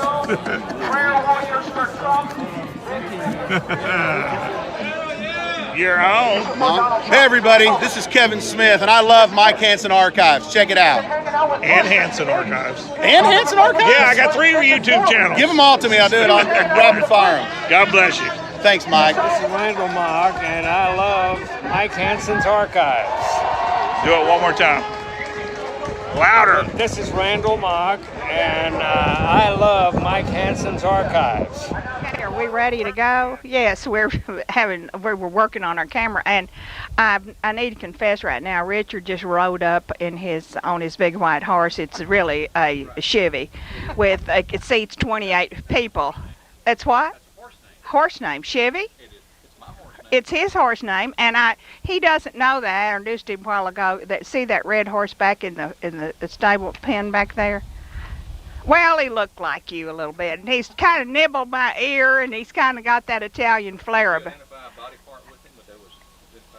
Yeah, nibbling. Oh, anyway, we're here.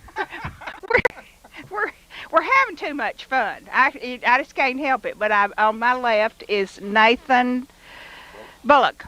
And he's originally from North Carolina. Or that's what you told me. Yes. Uh-huh. Raleigh, North Carolina. Raleigh, North Carolina, but he was in the military, and you met this Texas lady. Yep, and she didn't let me leave Texas. Well, I don't blame her. She knows a good thing when she catches it.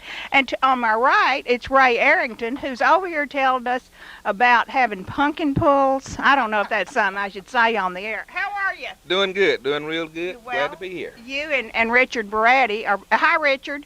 Hi, Miss Joyce. Okay. We've been looking at his... I got 2 Aggies to the right. Kind of stay close to me, Nathan. It'll be all right when we get through this.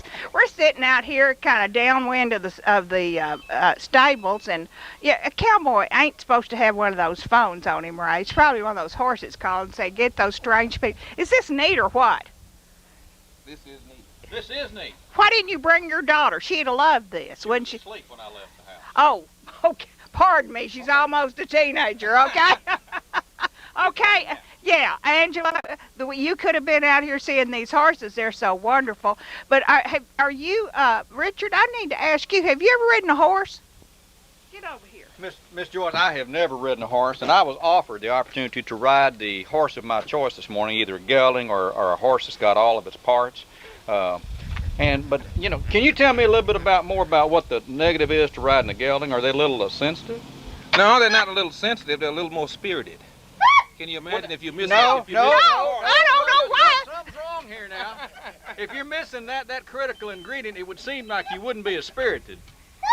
Well, maybe they're still looking for it. Whoa! But no, it makes them a little more spirited. They get to be a bigger horse too. No, that's not what it is. They're mad. Well, that way could be. I would be.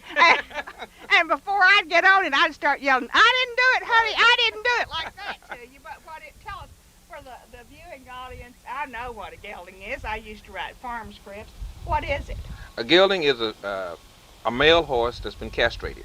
He can no longer have off-breeds. Do they use what they call the Bardizzo clamp to do that?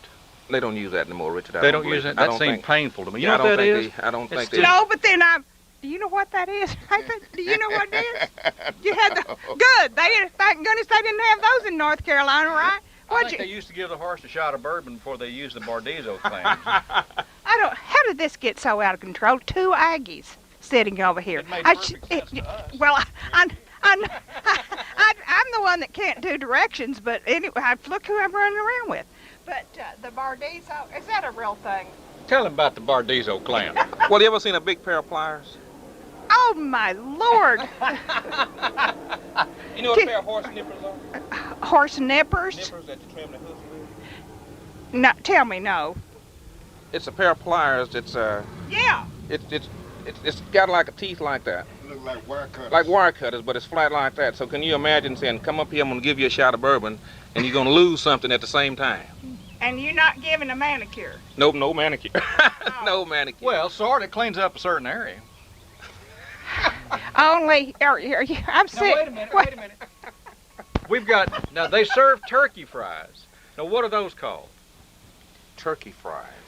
Well, sure, when you go into a restaurant. When you make a gelding out of a turkey. Turkey fries. Yeah, they chicken fry those. They chicken fry them, okay. Takes a lot of They turkeys. don't do that with horses?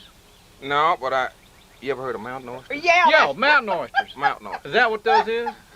Or those only come from a pig. I thought those from a bull.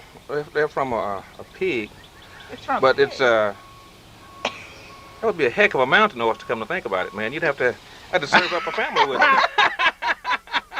You wouldn't need but a couple of them. I bet that's right. But like those rooster fries, isn't that what you call them when they come off of roosters? Yeah. But Call them rooster fries. it'd take 50,000 chickens to like have Thanksgiving with. I mean roosters. What'd they call them in North Carolina? Oh, I'd rather not say. Nathan's the nice one sitting here with me, thank goodness, because it might make the three on this. You see this? It's nice, kind of nice, and then two Aggies. And then well, now this is probably the original direction you wanted this show to go in, isn't it?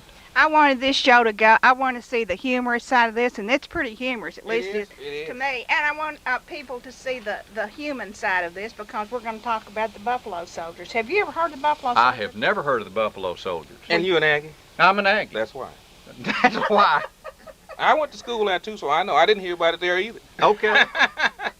We don't know what y'all heard about. I know what you heard about, but I won't Did say you ever it. swallow any goldfish? Not on purpose. Did you? You didn't try to get in the Corps? I was not in the Corps. Okay. Well, that's why you didn't swallow goldfish. I have never taken instructions well. To this day. But he can read a map better. Working on Oh, okay. Yes, his wife has him pretty well in hand. Thank goodness somebody got him off the street. But I've been hearing for years about the Buffalo Soldier. When did the Buffalo Soldier organization originate? Well, the Buffalo Soldier, the unit themselves, started after the Civil War in 1865. How did it come about? It came about after the black soldiers got out of the Civil War. They didn't have anywhere else to go, and they. Now, wait a minute. Were they in the Union Army? They were in the Union Army. That makes perfect sense to me. And what happened was they had all the western frontier that hadn't been settled yet. Uh-huh. So you had all of the eastern merchants that were out, and they said, well, we can't send these settlers out in Texas and Oklahoma and New Mexico out there. We got to send somebody, a forward party to settle a country for us. And we know who they chose. That's right. We'll give you $13 a day, $13 a month to go out and just clean up the whole mess out there. Pretty good pay for that time. $13 a month? Well, I guess that beats nothing. Well, you didn't. I'm from Arkansas. It seems like a fortune to me, Nathan. How about 13? Okay, and this was like, okay, we're talking somewhere in 1867, right? Somewhere around there. Okay, after the Civil War. After Civil War. Now, are you descended from an actual Buffalo Soldier, or do you know any, or have you had any connection with someone who actually served? I know I'm not a descendant, but I know of some direct descendants. Dr. King, it's right here in Austin. His grandfather was the chaplain for the 9th Cavalry, Buffalo Soldier in 1866. And his, if you ever seen the picture where the little boy is sitting on Galveston Bay, and the ship is coming, Colonel Grange is bringing in the ship to give the news about the emancipation. If you see the actual photo, it's a little boy that's sitting on the dock at Galveston Bay. That's Dr. King's granddaddy. That little boy is his granddaddy. So we have done a lot of lectures together and a lot of speeches together, but he's a direct descendant of the Buffalo Soldier. And this is a part of our American heritage that really has been neglected. And I'm interested in genealogy because I'm working on my credentials for the Daughters of the American Revolution. And I have to tell this again. I've told it once before on this show, but I said to my daughter, Nathan, I said, now just, she's... of course married, thank goodness they're both out of our house, and I said, we need to do this so that you will be in line to join the Daughters of the American Revolution. And she said, well, I don't know if I like them or not. They wouldn't let Marian Anderson sing in the wherever she was. And I said, well, Elizabeth, that's why we need to do this, to assure that kind of thing never happens again. And it wasn't like, in two breaths she said, can you get me into the Daughters of the Confederacy, Mother? Well, no, she didn't go to A&M. She's a graduate of North Texas. But this is just as much history of this country. It parallels everything that's happened to make this country great. Right. And it was it was segregated for a long time. I remember when it was. I do too. Yeah. Back when we were at A&M. Right. Absolutely. Was it still? Was A&M 66? Yeah, but A&M wasn't segregated. Oh, Was it? yes, it was. Maybe not formally, but informally It was. Yeah. Sure. Of course, you didn't let women in for a long time. Well, What see, can right I there, say? you see. That was a big form of it right there. I remember when you remember when they didn't have any ladies' bathrooms out there. What'd you think you were, the Supreme Court? They still don't have a ladies' room. I think they're finally. Well, I mean, come on. they didn't have ladies' bathrooms in the classrooms, in the buildings. They didn't have ladies' bathrooms. No ladies went there. Why would you have Yeah, them? there wasn't an issue. I mean. Yeah. Well, It is with me, and I'm pretty mad. I can't believe it didn't have the girls' rooms. Well, okay, okay, y'all are in for it now. It's gonna be a rough day, cowboys. You have had it now. But this is truly a part of American history, and I have just like seen little bits about it because I've seen it in Western movies now and then. I see some. How did Buffalo Soldiers get that name?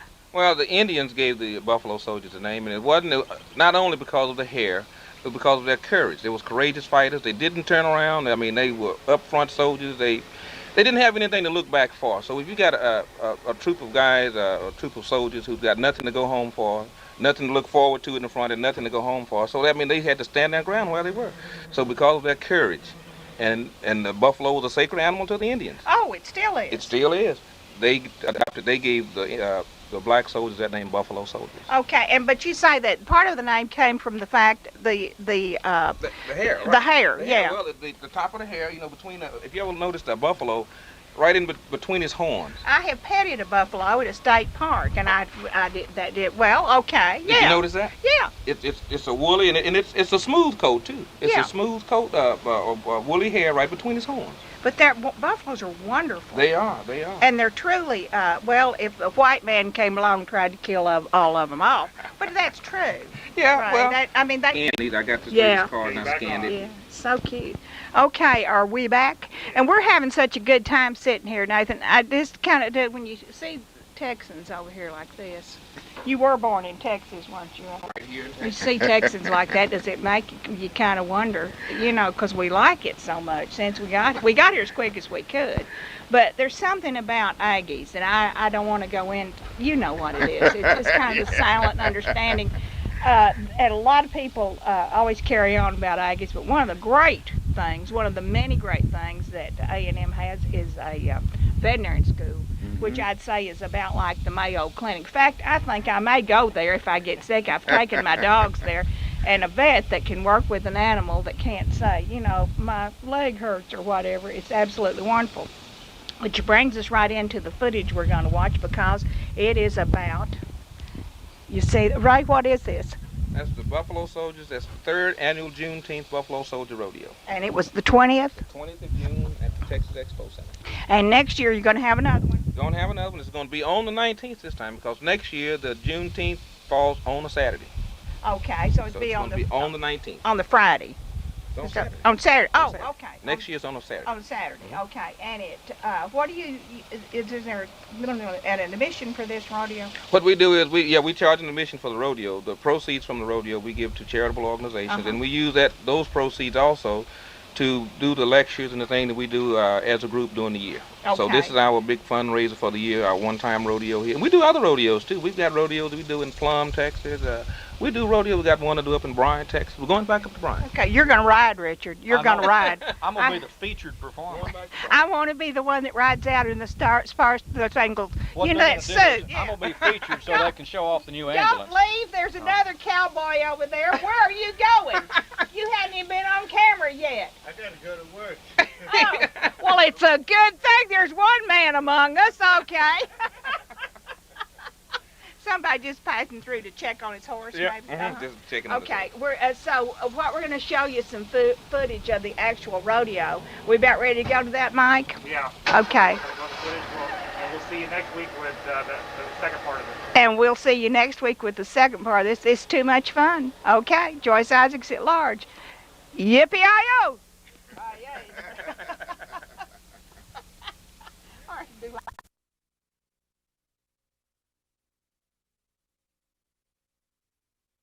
Right back to Bryan to his last film. He said, "No, this is like I'll get down there." It wasn't real close, so it didn't matter much for Ralph anyway. And so the day of the funeral, my mother called me and said that Miss Wakefield had called her and asked that I get in touch with Ralph. He hadn't been to the. For internet, I'll test the sound out real quick.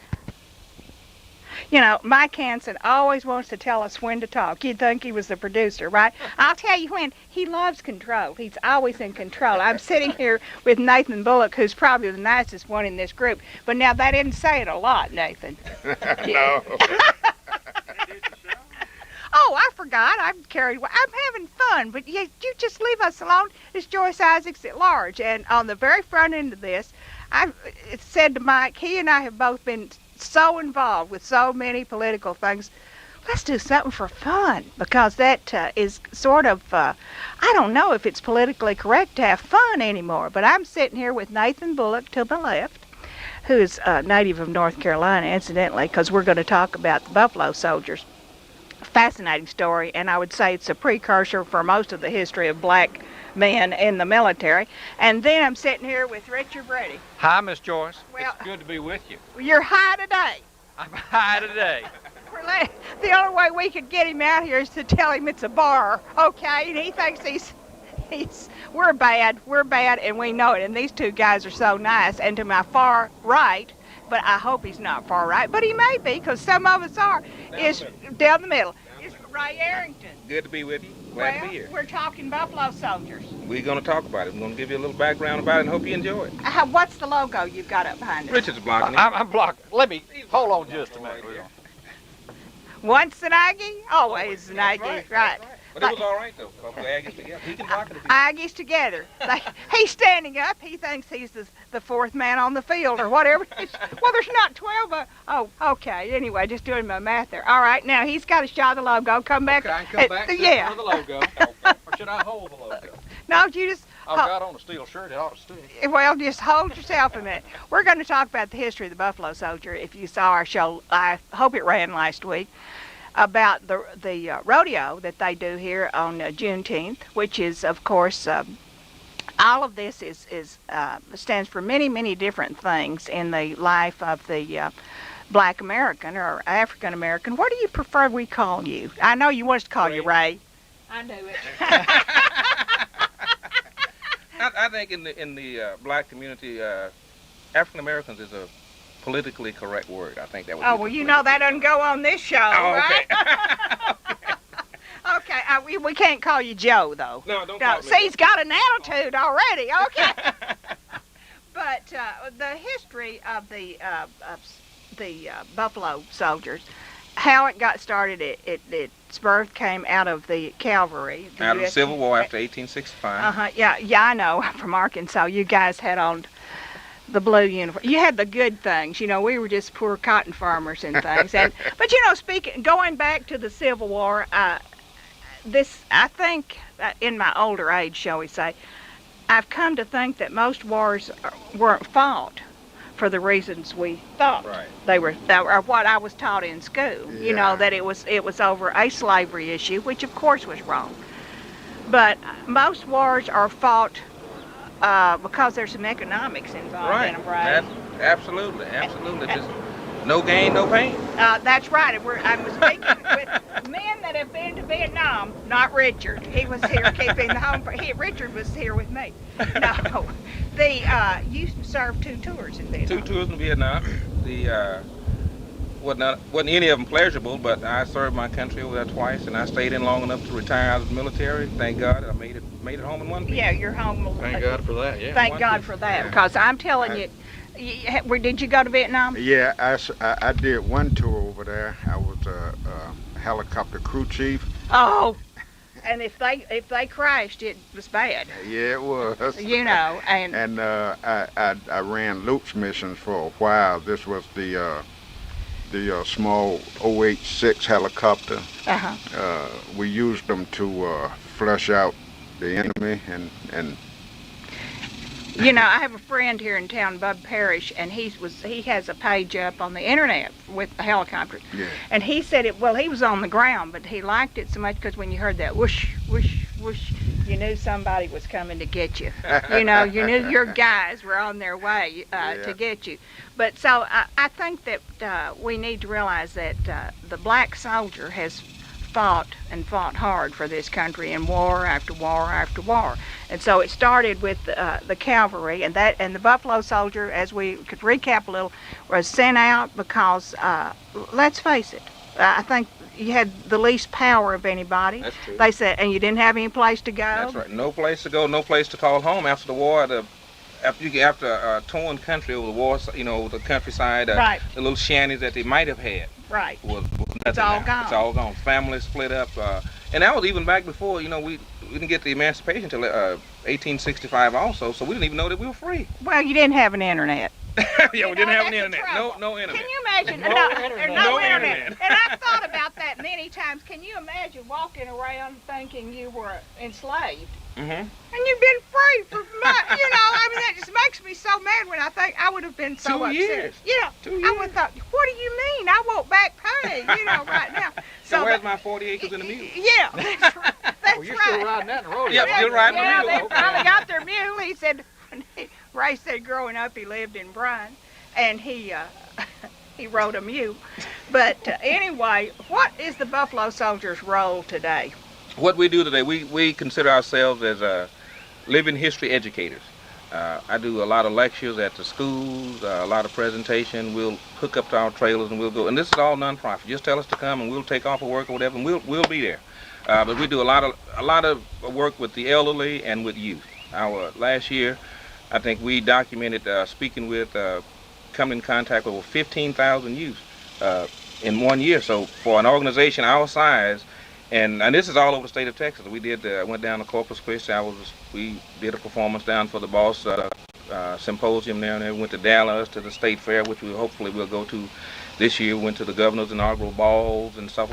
The things that we do, but it's all promoting community service and helping the youth and the elderly. That's our whole purpose. We're not a social club. We are a service organization. Well, you hit us right there. I guess we could call. You're probably still under the youth thing, aren't you? I am very young for my age. Very young for his age, and then the older group. That's me. So yes, it is. No. Yes, sir. I'm going to be able to draw Social Security, and you just keep paying it, okay? Well, Mother's Day, we'll make sure to bring you a rose. We take all of the mothers, all of the elderly. We try to get them a rose on Mother's Day. I think that's good because my rotten. Well, anyway, we're getting up. Well, I'll cut it out. Well, that's so graceful. Okay, go ahead. Okay, come on, guys. Did you want me to pick your pants? Give them some. No, don't be. What? Oh, that's what he wants. Is he bad? Are we bad? You think he's back in the Army, don't you? Yeah. Oh. This is the horse you like. This horse's name is Bill. And I have to make a correction. Okay, wait a minute. Wait a minute. We're starting again over here. Okay, Nathan, what'd you tell me it was wrong? Because your wife is what? Well, I have to make a correction. You asked me what kind of horse that was, and I said a filly, and that's wrong. That's a gelding. That's a gelding. Well, wait a minute. That's a male. I don't think we need to go down there and inspect everything, right? This is. I can make sure. Well, I think that's a little familiar. I mean, don't these. Boy, a bill, okay. If you do that, do you have to whisper in the horse's ear before you start? I tell you, you can take an Italian out of Italy, can't you? But there's just it. something about them. I told you it was like Richard. Here, you take the mic a while, and you do some interviewing and let me play with the horses, okay? George, if you're going to play with the horse, be careful, okay? Well, he's just a gelding. We got nothing to worry about. Well, now tell me, is this any of the stock that you use in the rodeo? Yep. Matter of fact, this horse was one of the ones that the lady rode. She's been riding for about a month now. She rode him in the grand entry at the rodeo this past he's so neat. This past June. Bill. Sure did. Is it a full-blown rodeo where you've got calf roping and? I tell you, this was one of the better events, better rodeos that we had here in Austin, and that's compared to the Travis County Livestock Show, that the rodeo that we have here for 9 days. I guess you would say per capita, this rodeo was bigger than that because we had in a one-day event we had over 350 contestants in 1 day. Really? In 1 day. So we had a real good turnout. We had a real good crowd. We were thankful to the Capital Chamber of Commerce, who was went in with a joint venture with Buffalo Soldier Production and put the rodeo on, and all of our great sponsors who who contributed and came out and supported us all the way. But it was a real big success, and we really did enjoy it. Now I hope everybody enjoyed it. I really did. Nathan, how did you get your start in rodeo? Well, I was in the military, and a friend of mine had a horse, and I used to come around and ride his horse, and of course he later sold it, but he got me interested, and I bought one, and I have 2 horses now, and I've been riding ever since. I don't know if we ought to. Will he say anything to us? Well, I don't know. What's this horse's name? Yeah, his name is Bill. His name is Bill. Yeah. I'm gonna call him William just to make sure until he says it's okay to call him Bill. Well, tell me, Ray was saying that you go in and you put on a performance when you go around and you talk to these school kids, and what kind of performance do you put on? Do you have any old uniforms or replicas from the Buffalo Soldiers? Yes, we have a uniform, but we just go around and basically ride precision riding and do stuff like that, but mostly just talk to them. Where do you get the time to practice all of this so you'll be well trained and in precision when you put on a performance? Yeah, well, I'm retired, and I also had a stroke, so that threw me out of my other job, so I'm kind of retired twice. So you can devote full time to it. Yes. Well, you look like you're doing well, though. I am. You're glad to be here. Oh, yeah. You're glad to be anywhere right now. For real. Well, what do we have coming up over here? Coming up over here. Is this a Clydesdale? No, are you talking about me or the horse? No, I know what you are. You're a thoroughbred. Well, this is part thoroughbred. This is what you call an appendix bred horse. It's bred with part quarter horse and part thoroughbred. And Bobby This Socks. is a barrel racer. Her name is Bobby Socks. Bobby Socks. Mike, can Bobby you get her Bobby Socks down here? She's beautiful. Okay, and you barrel race with her. Well, we've got one of our club members, Melanie Bass, the lady that was featured in the paper. She runs this horse and barrels. Okay. I'm a little too big for that. My wife has had she's not physically able, so we've got somebody else so Melanie Bass rides her. Okay, that's a beautiful horse, isn't it? It's a Bobby Socks. That's right. A sweetheart. Now you want to get up here and jump on the horse? Let's see you do it. There are certain things I'm sure this horse is not prepared for, and that's probably one of them. Oh, Glenn, are you watching this? I want a horse. I am not a weasel, but we can get Joyce up on the horse, although I won't get on. You want to get on the horse, Not Joyce? now. Not Why now. not? Well, because I hate to show you up. You're really not a horse person, Richard? I think they're great to look at. Now, I want to ask you, do you have a horse out here?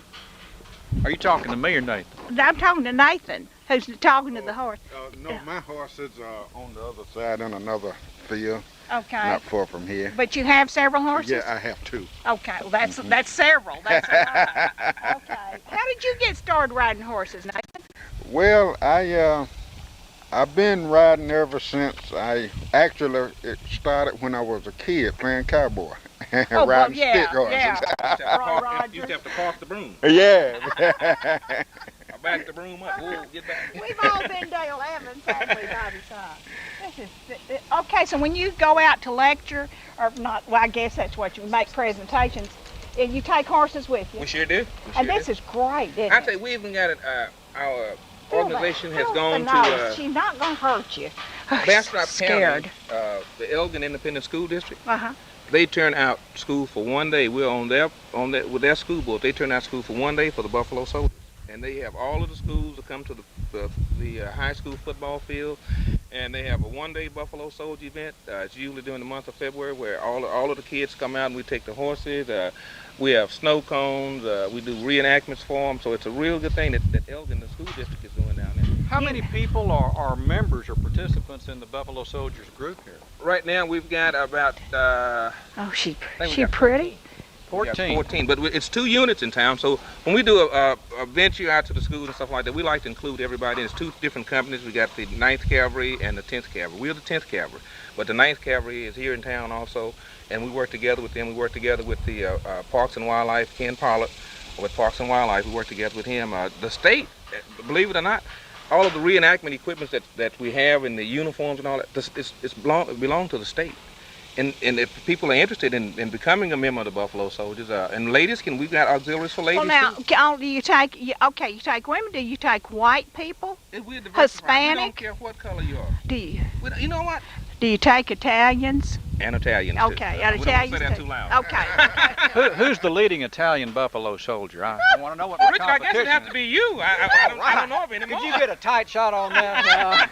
You stay over there by that horse. I'll get over But here we by do- the horse. It's like a cat. It's like a big kitty cat. We are a diversified organization because, even during the Emancipation Proclamation, if you think about it, on Juneteenth when we celebrate that, it was white sharecroppers who were just as glad as we were to be free.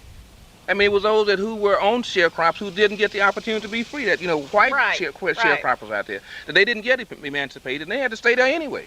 So I mean, those people, we're just diversified. We, I feel like the Emancipation Proclamation was for everybody who was enslaved. Mm-hmm. And regardless of color, it was for everybody. Well, and I have a cowboy friend who owns a ranch, and he says there are two races of people: the decent and the indecent. Yeah.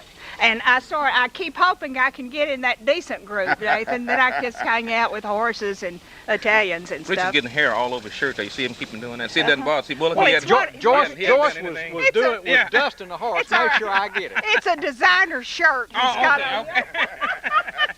Well, he has. I think you have a Diane Karen. Well, no, I thought it said Diane Karen. What does this stand for? NK. Nike. Nike. Oh, pardon me. Paid to wear that shirt. Okay. Well, pardon me, Michael Jordan. Oh, Are most of the members of the Buffalo Soldiers retired military? No, they're not. Most of them. I think I'm the only one that's retired. We've got a national organization for Buffalo Soldiers that's out in California, and the national organization, as strange as it might seem, is just 3 members. But these 3 guys have put forth so much effort into bringing back just about 25 years of history that's been kind of seeped through the cracks. And so we have our national conventions. We've got companies all over the United States. Matter of fact, we've even got a foreign branch in Germany now. Mm-hmm. And it's ladies auxiliaries that's a part of that support the organization.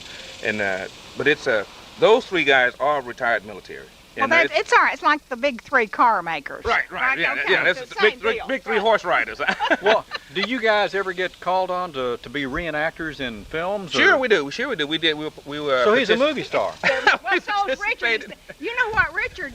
One of the things he had. I see you quite a bit in the greatest little bakery in. Or what was the name of that? It was about a bakery. Yeah, in LaGrange. LaGrange, yeah. Things warmed up. They said, get people who know. I'm just teasing him, okay? But what movies have you been in? The Buffalo Soldiers with Danny Glover. Yeah. I was in True Women, and I think we were out in another movie. I was in those 2 myself. But we've done some movies. We've done some car. I did a car commercial for Chrysler. It hasn't shown yet. I don't know when it's going to show, but that's okay. Well, you got paid? Oh, yeah. Oh, that's all. Just 2 unemployed actors. 2 unemployed actors. No, did you get paid? Get money when you do that, Nathan. They got plenty. Chrysler has money. Okay. As an extra. That's okay. But it was real good. So we try to get involved in it, and any filming that comes around here, we can get away to it. Now, we like doing it. I just like horses. Do you get paid for the use of your horse? No, I let them use my horse. Oh, you mean in the movie set? Yeah. Or as much as I can. There you go. Okay, because the truck and the trailer. Right. If they want a Ford truck or a Chevy, you get money for those. Right. Maybe he could teach us a thing or 2. We know so much about. Well, that's absolutely great. Don't you feel really good when you get out and do this because it's so positive? It is. And it's fun. Well, plus it's so informative for the people there. Well, history is so lacking, let's face it. It is.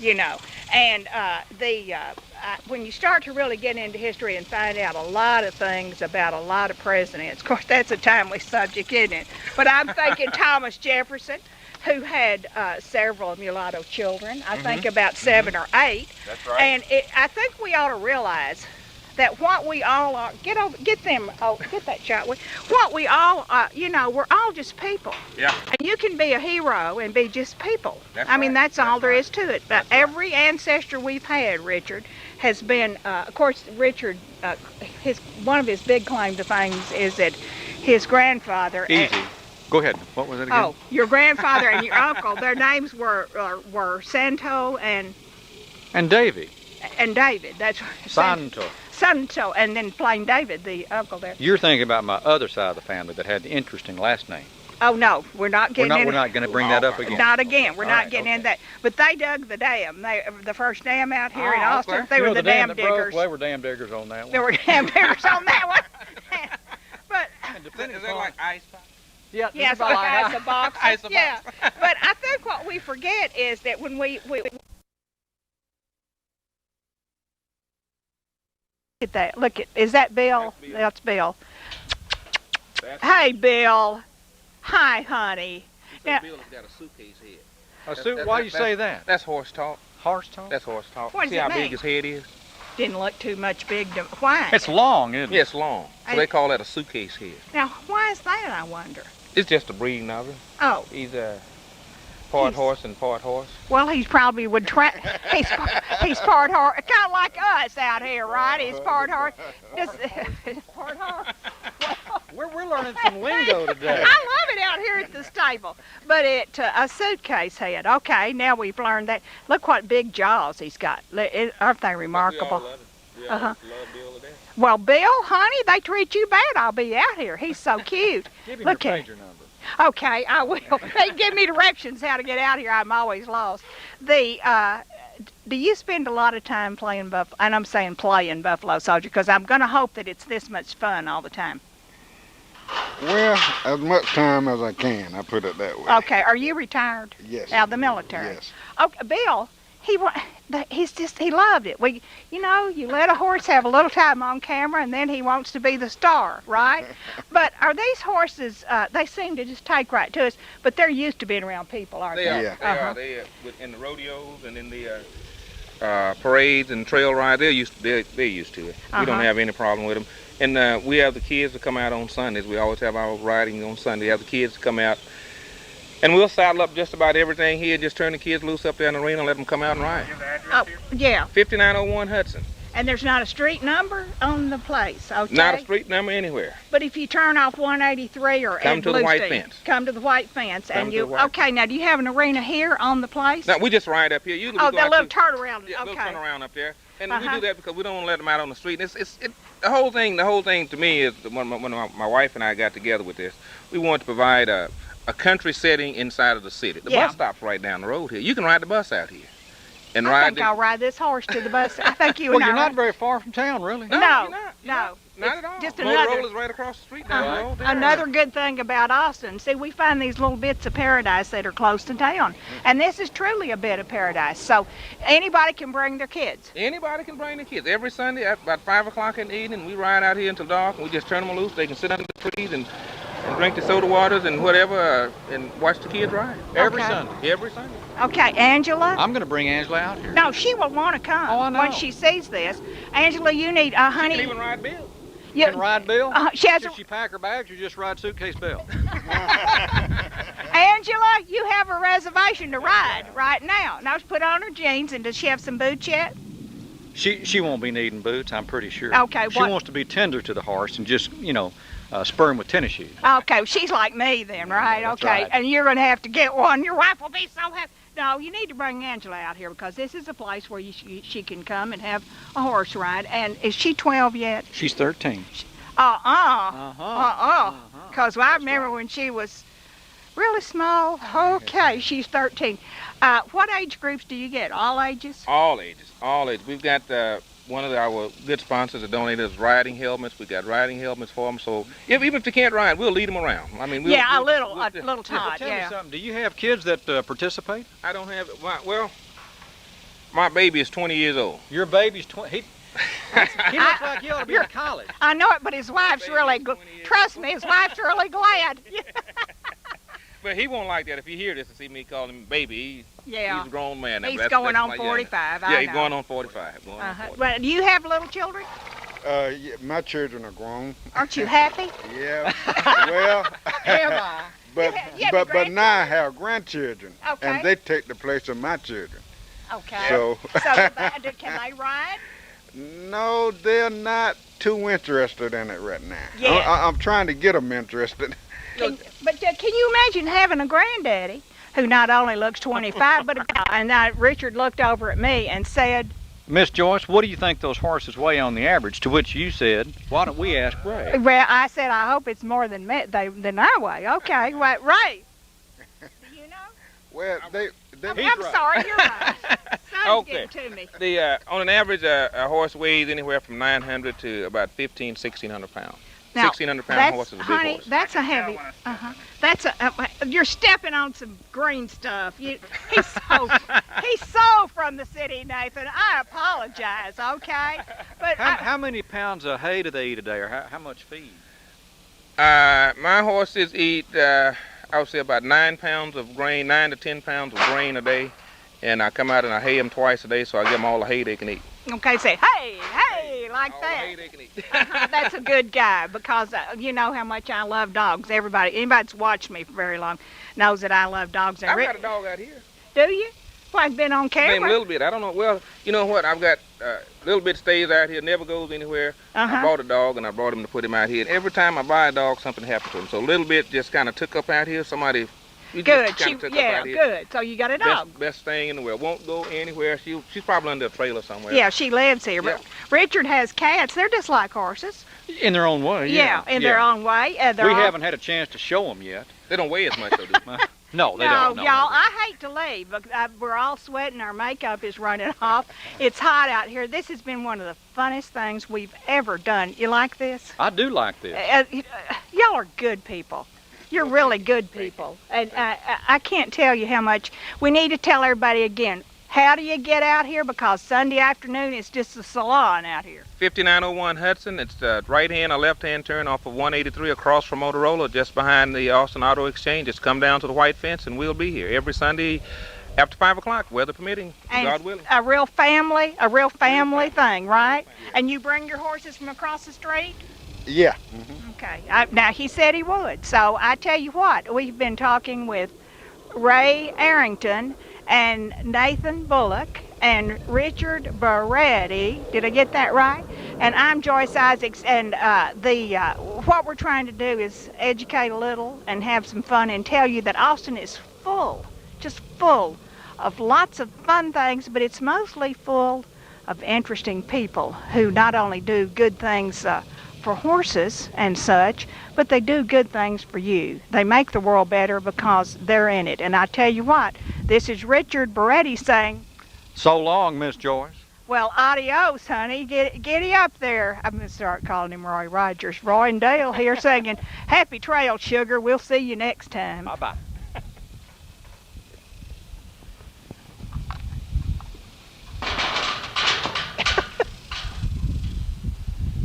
He wants on camera. Okay, now what? Now this is, how old is this coat? This coat will be 3 months old on the 1st of July. July 1st. It'll be 3 months old. That'd be tomorrow. That's tomorrow. That's tomorrow. That's right. Okay, now who's the mother? The mother is, her mother's named Sunshine, who is out of, if you know anything about horses. Palomino? No, she's not a Palomino. She's a sorrel, but she's out of Impressive. Okay. She's an Impressive mare. And this is her second coat. Okay, male or female? It's a male. It's a little stud coat. Hi. A little stud coat. When did you wean him? About a week ago. Okay, now. I took him off his mother and let him start eating on his own. Well, and did you have any problem with that? No, he just nickered for a lot. I mean, they just hollered back and forth until he got used to it. So we put another horse. We got another horse right next to us, so it kind of gives Like him a give him little stable company. mate, Right. like they do for the race horses. Right. Yeah. So that kind of calmed him. Well, he wanted his mama. Yeah. He's Oh, he's pretty. he's gonna be what we call. He's not gonna be a sorrel horse. He'll probably be he'll be a chestnut. Okay, now, chestnut color. we got a few more minutes. Okay, so he was birthed out here. Out here. He was born right across the street. And I've got a Well, pastor right across the street. It says marrying in maternity over there. Yes, the hospital across the street. Well, and the thing about it is, you don't, unlike a dog, they have birth better by themselves. If you leave them alone. If you leave them alone. And they are born weighing about 125 pounds. Can you imagine the mom? Whoa. No, if I was birthed in something weighed 125 pounds, I'd wish you'd have left me alone, period. You know, but and what's his name? Have you named him? No, this is Frederico. We call him Frederico. Frederico. Dad's name is Fred, and we call him Frederico. Oh, he's so cute. And now he's eating hay. Yeah, he's eating hay and eating grain, and he's doing real good. How much weight has he put on since he was born? Oh, I'd say about 200 pounds. You thought your kids were big, right? They were. You know, you thought she had to have a cesarean with those. Elaine, it could have, well, whatever, okay. Well, this is great. So you all just kind of left her alone when she started, what do you call it, when she started to fold? Yeah, started to fold. How long does it take for her to deliver? 11 months and 28 days. Oh, that's a gestation. Yeah. Okay, as in Jester Hall gestation. Okay. Well, they have Jester Estates. I wonder if that's a high birth rate community. Should be. Hello? Okay. Okay, but now how long did it take her to give birth? Was anybody there when she went into labor? Well, yeah, we were, somebody had passed by and they called me and I came out and she was down on the ground. Uh-huh. And it took her about 30 minutes. Okay, in other words, if she was laying down on the ground, you know that she's Right. into... You kind of keep track of the days and the times and stuff like that because nothing is for certain. I've had one that went 12 months and 6 days. Yeah. And so they, so you kind of. Well, you wouldn't want that as a racehorse. No. That one wasn't born to run. It's No. slow. Okay. Well, now here's the idiot in me coming out. Do horses ever have multiple births, such as twins? Yes, Sure they yes. do. They do. Sure they do. Sure they do. I've got that in the movies. Yeah, I've got a friend of mine who's got a Napaloosa stable out at Dale, Texas, and his horse gave birth to twins. That was the first set I've seen, except on TV or something. But he had twins. And did you stay out here while she was having the baby? No, well, I stayed out for a while to make sure she was all right. But they get so protective doing that for the first couple of 3 days. They just get so protective. They want you to leave them alone. Did you have her in a pen by herself? Yeah, had her by herself. And so, but the first couple of days, from a distance, I'd look and see if the coat was all right and stuff like that. And they nurses them and they cleaned them up themselves. And you never have to worry about anything with a horse. I mean, they clean themselves up and everything. But isn't that interesting that we have a lot of people that can't, that don't know how to birth, much less get a little one up and going for the world. And they're born walking. Yeah. Yeah, they're born walking. Because I know in the wild they have to get up and run, don't they? Yeah. Oh, and he's healthy. Watch out there. Wait a minute. Don't look at that. That's pretty personal. He's a healthy boy. Do you feel better, Reggie? Okay. Well, he belongs at my house. He's like my dog. This is fascinating, though. Do we need to say goodbye? Yeah. Okay, I need to say goodbye to you, and we're talking. We've been talking and talking. I could do about 50 stories out here because we've been visiting with the Buffalo Soldiers, and until we see you again, buckaroos, happy trails. From Joyce and Richard, it's Joyce Isaacs at large. $20. These are some of the tapes that you were talking about. Where did he? How's the light? Yeah, that's good right there. He'll just ask you questions. No, go ahead. Say what you want to say. Well, we were talking about the Indianapolis Baptist Temple, and what was it? Did you know something about it? I was born and raised in Indianapolis. Just left there a year ago to live full-time in the motorhome. So we know the whole story, the ongoing thing. In fact, I was baptized by Greg Dixon himself in the Baptist Temple. And then back a few years ago when they started the policy that they didn't believe that the government had the right under the Constitution, if you read it, it's there. They do not have the right to tax you. It's not there. If they want to pass a law to that effect, fine, but it's not there yet. And they're passing taxes without it being, legalized through Congress and all of that. It's not in the Constitution either. So they were not taking the taxes out on the teachers. My daughter-in-law's mother... We weren't able to get up there. A lot of us locally wanted to get... She might have to go. My daughter-in-law's mother is named Sue Dodd, and her deceased father is named Charles Dodd. And they went there, and they were both qualified teachers. Sue, I know, was a teacher there, and she actually left Baptist Temple's teaching facility because she didn't want to have the hassle with the government. But she was telling us that the teachers are paying their own taxes. So the government was still getting their money. And yet they went in there by force. And, of course, they raided the place and put a number of them in jail. Now, that happened not too long ago, and we were on the road, so we were not home to actually go up there and see it. And that's really a sad thing. But that's all that I know that I can add to your story. Well, what about the teachers? How did you like them? Normal people? Oh, the teachers were wonderful. My child went there. My daughter went there. and they were very good people. They were really good teachers. They were conscientious people. They were just ordinary Joes and Marys, you know, and they just got caught up in the thing. It's just the government coming down on religion in any way, shape, and form that it can, and that it can get by with it.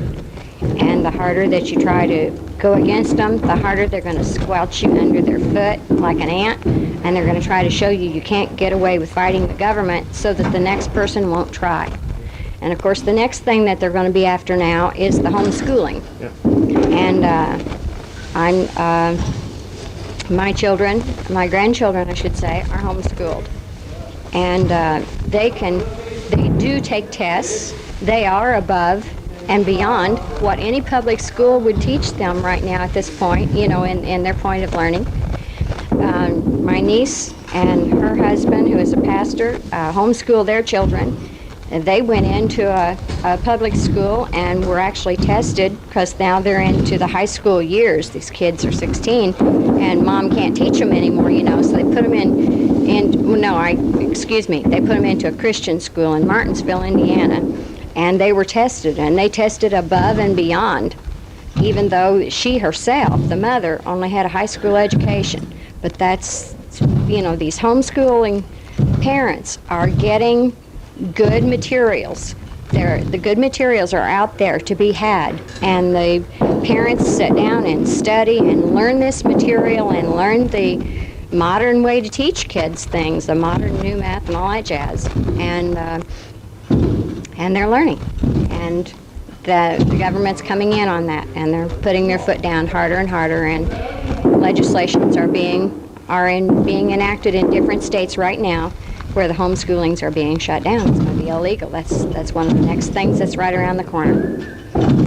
What's your name for the record? My name is Sharon Skinner. Can you spell that word? Put it up underneath. Skinner. Sharon is Sharon. Okay, Sharon. Knowing what you know now about what they did to the Baptist Temple in Indianapolis, Indiana, and knowing you were lied to, what does that make you think about what happened here in Waco, Texas? Oh, there's never been any doubt in my mind, but there's been a whole lot of cover-up going on here in Waco. It was nothing but outright murder. I do not condone or agree with what these people stand for. I'll be upfront with you about that. It's not my belief. That's okay. Everybody's welcome to their own. But the government nor anyone else has the right to come in and squelch somebody because they take a dislike to them for whatever their particular reason may be. I'm still trying to figure out what the motive was behind it. Janet Reno was behind it. What was the real motive? What was the government really after? That's my question. Anything else you'd like to add? Just walking around the property and... I feel the cries and the tears of a lot of people here. I've seen burned wood and burned places on the pavement. I've looked in the swimming pool out there where families played and laughed. I've looked at the destroyed property where men and women loved and had family relations. Misguided though some of them may have been, irregardless, no one had the right to take that away from them. This is supposed to be America. Where else in the world can we go? Hello folks, this is Mike Hanson here on Mike Hanson Archives on YouTube and here on my Facebook, and we're here at the 25th anniversary of the memorial service here in Waco, Texas, and we got Clive Doyle here. Can you tell us a little bit about what your thoughts are on the 25th anniversary here? It's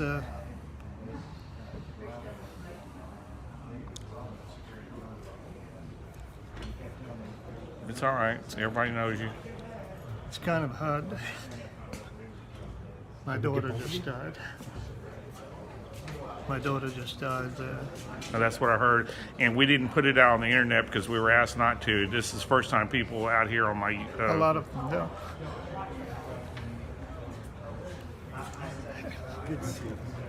A lot of them don't know yet. That was your first daughter died at at Mount Carmel, and this was your another daughter. This is my oldest daughter. It's my youngest that died in the fire. And Karen was coming down, had her plane booked. She was coming down for the memorial, and ended up dying in a head-on collision. A drunk driver.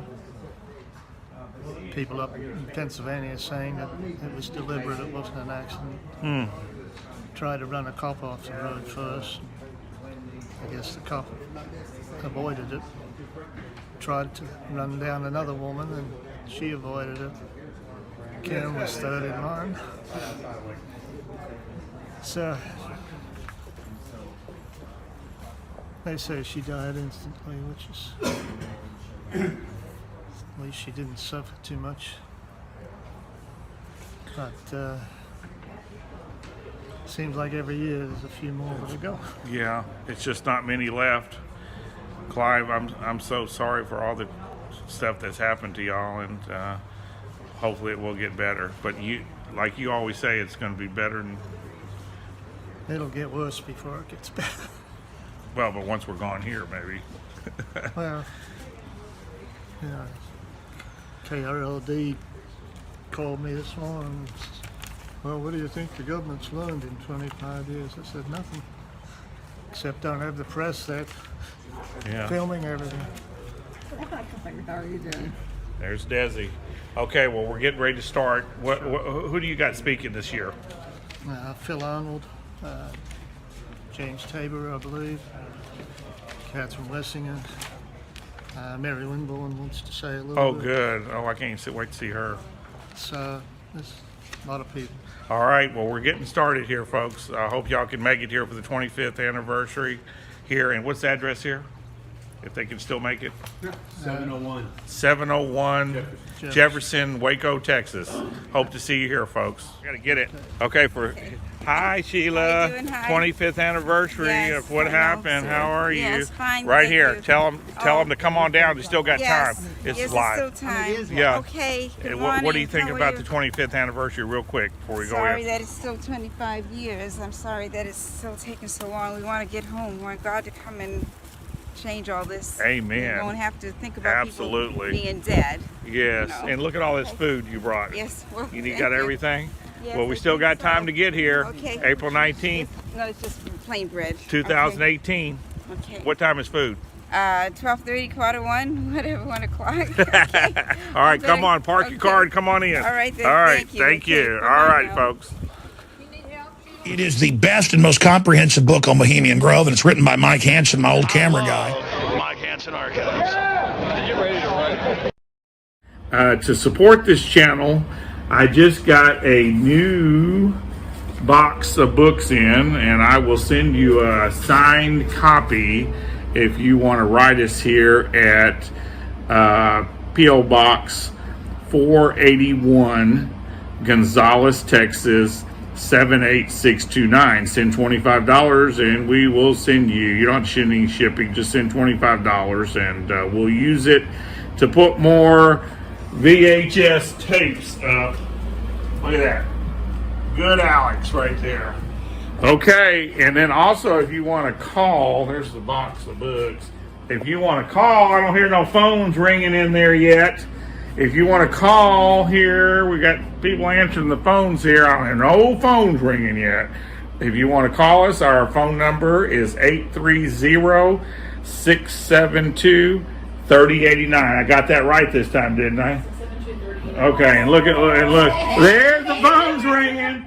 Okay, and then we got people over here working hard on putting tapes up tonight, right? Okay. It is the best and most comprehensive book on Bohemian Grove, and it's written by Mike Hanson, my old camera guy. Mike Hanson Archives.